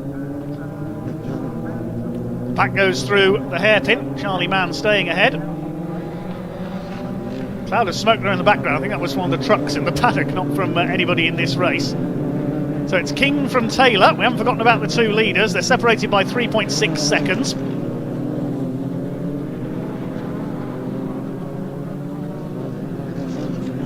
Seven and a half minutes to go. Now Charlie Mann is almost being pushed there by Louis Capezzoli. So Louis annoyed after that earlier collision which put him over the grass, but he's under fire at the same time, aiming to defend from Alfie Glennie, and here comes Ovenden back into the mix, the red, white and blue car. He's all over Alfie Glennie. This is really heating up now for fifth place. Solly and Pierce have escaped into third and fourth, they're together, and then we've got this scrap behind them. Great racing from the Quaife Mini Challenge Trophy class. Over 4 seconds in it now for the lead. Nelson King is running away with it. Here's the fight for fifth. Down towards the hairpin once again. Capezzoli defending from Glennie. Ovenden up the inside. Glennie defending. Ovenden goes over the curb. They're taking some risks through that hairpin every time. Capezzoli, the turquoise car, chasing Charlie Mann as hard as he can. There's the fight for third place. Alex Solly still ahead of Lee Pierce by a couple of car lengths. The gap is 4.2 seconds between King and Nick Taylor. Here's this fight for fifth. They can't get past Charlie Mann. Capezzoli is all over him here, trying to go for the outside. Now jinks back to the inside for Brooklands. You won't get through there. Glennie's going to try and have a go down the straight. I think the green number 27. And here comes Ovenden as well. He's going to squeeze his way up the inside. No, he's not. He goes to the outside. Goodness me. Well, there's going to be some contact in there. Capezzoli sends it round the outside of the 20 of Charlie Mann. They're side by side. Is he going to get round the outside at Honda, or is he going to run wide onto the grass? They're side by side over the line. Ovenden's in there behind, and Glennie. They're four square down the straight. This is terrific. There's a black and orange flag out. We'll pick that up in a moment who that's for in the background. Ovenden gets squeezed to the inside, and the order, is it going to stay the same? Is Ovenden going to get the inside into the hairpin? He gets squeezed again by Glennie. This is terrific. Ovenden makes up the place, I think, on the inside. Now, who was that black and orange flag for? Don't know at the moment. Haven't had notification of that. We couldn't see the number there. Means a car with a technical problem will have to pull into the pits. Everybody is still running at the moment. I can tell you, one car has come in. It's the number 4 of Mike Paul. The flag might have been for him because his front bumper was loose. That might be why he's been flagged. That may be him that's flagged in. We don't know that for certain at the moment. We'll see if we get notification of that. So Mike Paul into the pits. That's a shame because he was just on the fringes of the top 10. Now these four are holding each other up with all this battling, and look who's behind them. Jack Byrne, number 486. He's pulled away from Luca Osborne in the battle for the Rookies Cup. Meantime, Ovenden to the inside, renewing his rivalry with Capezzoli. He's going to have a go down the inside, wallop, there's contact. They tangle up there. And off in their avoidance has gone Alfie Glennie.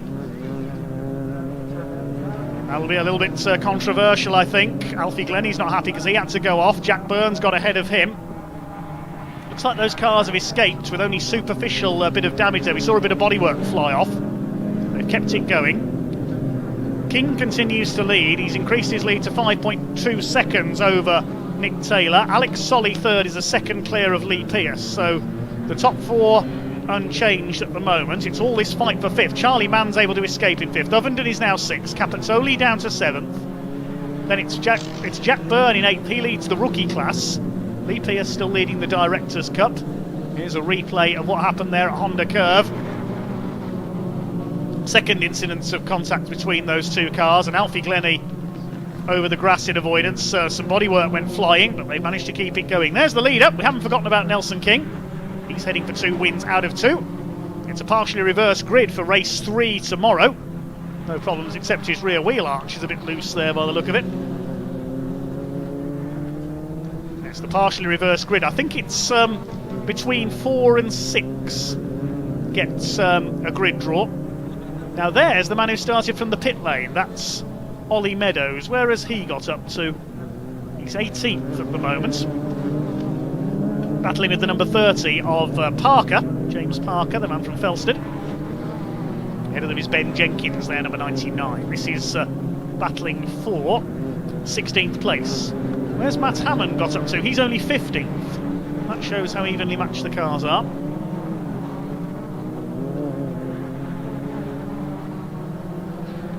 Here's the fight further back. This is the 21 of Nathan Edwards, the 81 of Luca Osborne, and Alfie Glennie, after his excursion earlier on, he has another excursion, trying a bit too hard to recover the lost places there. He's down to 11th now.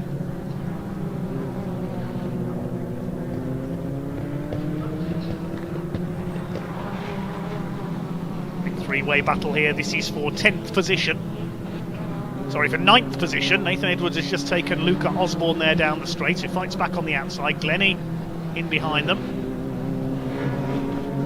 Behind them is Joe Wiggin. Been a very quiet day for the 41 car so far. He's chased by Frankie Taylor. The lead gap is now over 6 seconds, so Nelson King has got this race in the bag, barring any disaster. 2 minutes to go. Nicky Taylor up there in second place. He's clear of Alex Solly and Lee Pearce. And Charlie Mann in a fine 5th position. There he is, being chased down by Tom Ovenden. It's Capezzoli. Byrne still leads the rookie class. And then there's this fight behind them. 81 of Luca Osborne is next. The 27 of Alfie Glennie. In the closing stages then of this Quaife Mini Challenge Trophy race.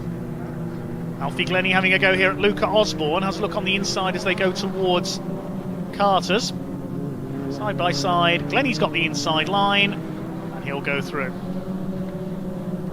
Should get one more lap after the one that they are on. The leaders have gone through. Still Nelson King continuing to pull away at the front. Tom Ovenden all over the back of Charlie Mann for that 5th position, recovering after that contact earlier on.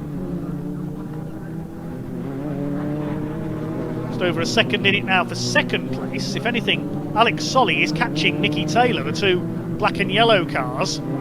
They could be together by the end of this race for 2nd place. There's the leader, Nelson King, just lapping a slower marker there. That's the 46 of Paul Manning, who's just gone a lap down.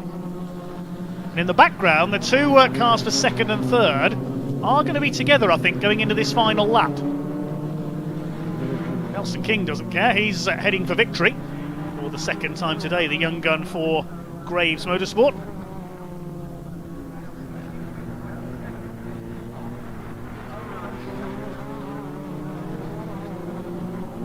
So King turns into Hatchett's hairpin for the final time.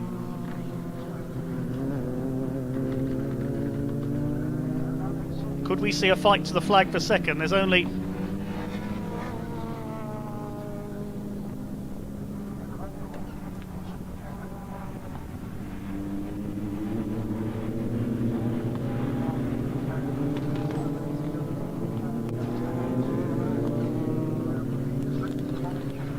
in fact, I think the checkered flag has gone out early. I'm getting a checkered flag notification on my screen.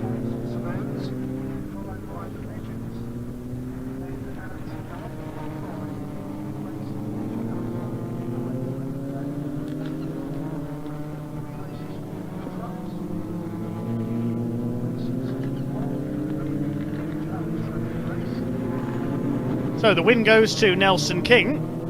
Flag coming out a bit early there, caught us a bit off guard. But it is a win for Nelson King in 95. Nicky Taylor taking 2nd. That's a shame because Alex Solly was close to catching Nicky Taylor there towards the end of that one. Another lap, he'd have been right together with him. Here's King ahead of Taylor. Solly. Lee Pierce takes fourth and wins the Directors' Cup. Ovenden got past Mann for fifth. Seventh goes to Capazzoli. Eighth is Jack Byrne. He wins the rookie class. Ninth for Nathan Edwards, and Luca Marinoni Osborne rounding out the top 10 ahead of Alfie Glennie. We'll confirm the results of that in just a moment. The race ending a little earlier than anticipated. Waiting to speak to the top three, who have all obligingly stopped near us. And here's the provisional results of that one. Nelson King the winner, 7.25 seconds clear of Nicky Taylor. Alex Solly was closing fast, he has to settle for third. Lee Pierce wins the Directors' Cup in fourth, ahead of Tom Ovenden, who recovered ahead of Charlie Mann, getting ahead there on the final lap. Louis Capazzoli is seventh. Jack Byrne wins the Rookies' Cup in eighth, and Nathan Edwards and Osborne rounding out the top 10. Alfie Glennie next ahead of Joe Wiggin. Clark Wells 13th and second in the Directors' Cup, ahead of the recovering Matt Hammond, who made it up to 14th after his first lap problems. Frankie Taylor dropped back to 15th, and then beyond that we had Ollie Meadows up to 16th after starting from the pit lane. Ben Jenkins was next ahead of James Parker, then the 34, which is John McGladrigan. Behind him was Morgan Roots, then Mike Paul, number 4. Brendan Fitzgerald, Jonathan Sargent, Barry Holmes, David Sterling, Mick Fitzgerald, and the number 3 of Sophie Wrights. All 28 cars did go the distance, with Paul Manning completing the finish as a lap down. Tyler Lidsey, who was scheduled to start from the pit lane, didn't take the start, nor did Alex J. They were the 2 cars we were missing. We can head down to Parc Fermé then with Ewan to catch up with the top 3 in our Quaife Mini Challenge Trophy events.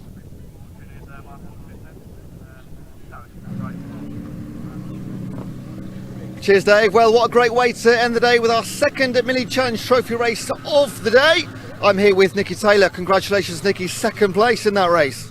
Yeah, it was a bit eventful because obviously Matt went straight away at the start, which I didn't expect, and then my ABS failed literally from about lap 5. So trying to drive a Mini with no ABS is never great. So literally trying to manage it and seeing the gap close from me to Alex was a bit demoralising. But then, yeah, we kept it, and yeah, I'm just thankful it didn't cut out. But you held Josh off right at the end as well. Yeah, no, it was good. It's just literally once I lost the ABS, I don't know what happened. I think the engine just, like, something happened and I lost a bit of power in a straight line. But at the end of the day, for a Grace 123, it's more than we can ask for. And yeah. And great. you were 4th or 5th place in the first race today, so promoted yourself onto the podium. Is that a great day for you? Just summarise the day for us in the 2 races. Yeah, good solid points. I mean, we come into this weekend thinking we're decently fast and just need to consistently get points. I mean, to win the championship, you don't need to win every race. So consistently getting P4s, P2s will do us all year. So yeah, pretty decent day. What did you get us up to tonight? Any changes made for the car to tomorrow? No, just maybe have a look at the ABS and see what happened with the engine in that race. But other than that, yeah, should be fine. I mean, how much, for those that don't know, how much of a difference does that make to the race? Basically, when you go into the first corner and you brake, you can't brake as hard because obviously with these things, with having ABS assistance, you literally want to brake on the ABS and basically have it stop. But then it's literally trying to go like about 25% brake pressure instead of 100. So wow. It's quite a hard thing to deal with. But just thankful I saw it as early as I did, and rather than ending up like unsteering off into the first corner. But yeah, pretty happy. Mate, congratulations, well done. Cool, cheers. Right, let's see if we can get Josh Solly over here too. He's just having a chat with our pit lane commentator. Mate, congratulations, 3rd place. Thank you very much. We thought the flag might have been waved a little bit early there, possibly 1 lap early. You were almost catching him. Yeah, to be honest with you, I thought the same thing, to be honest. Because the flag, I wasn't sure if the flag came out right time or not, because she looked a bit unsure of the flag. We thought I had 1 more lap, yeah. 1 more lap, yeah, I think I could have been close on Nicky, but I mean, he's a team, and 1, 2, 3 is great results for the whole team. We've been working hard for it. Testing here has been great, so it's all worth. And now you were 5th place in race number 1, I believe. So you've promoted yourself onto the 2nd step of the podium. What did you do differently, or did you just take advantage of mistakes of others? The start from the first race wasn't the greatest.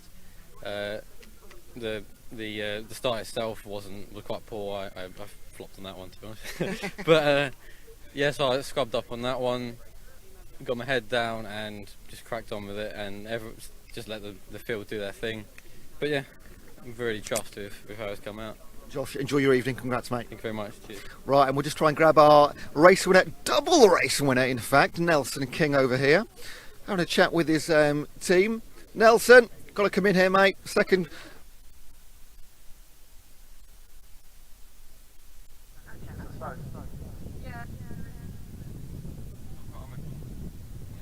Don't give the game away.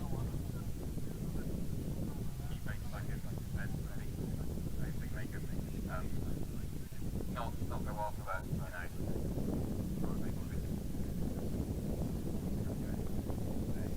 Well, that just about wraps things up then for day one here at Pembrey.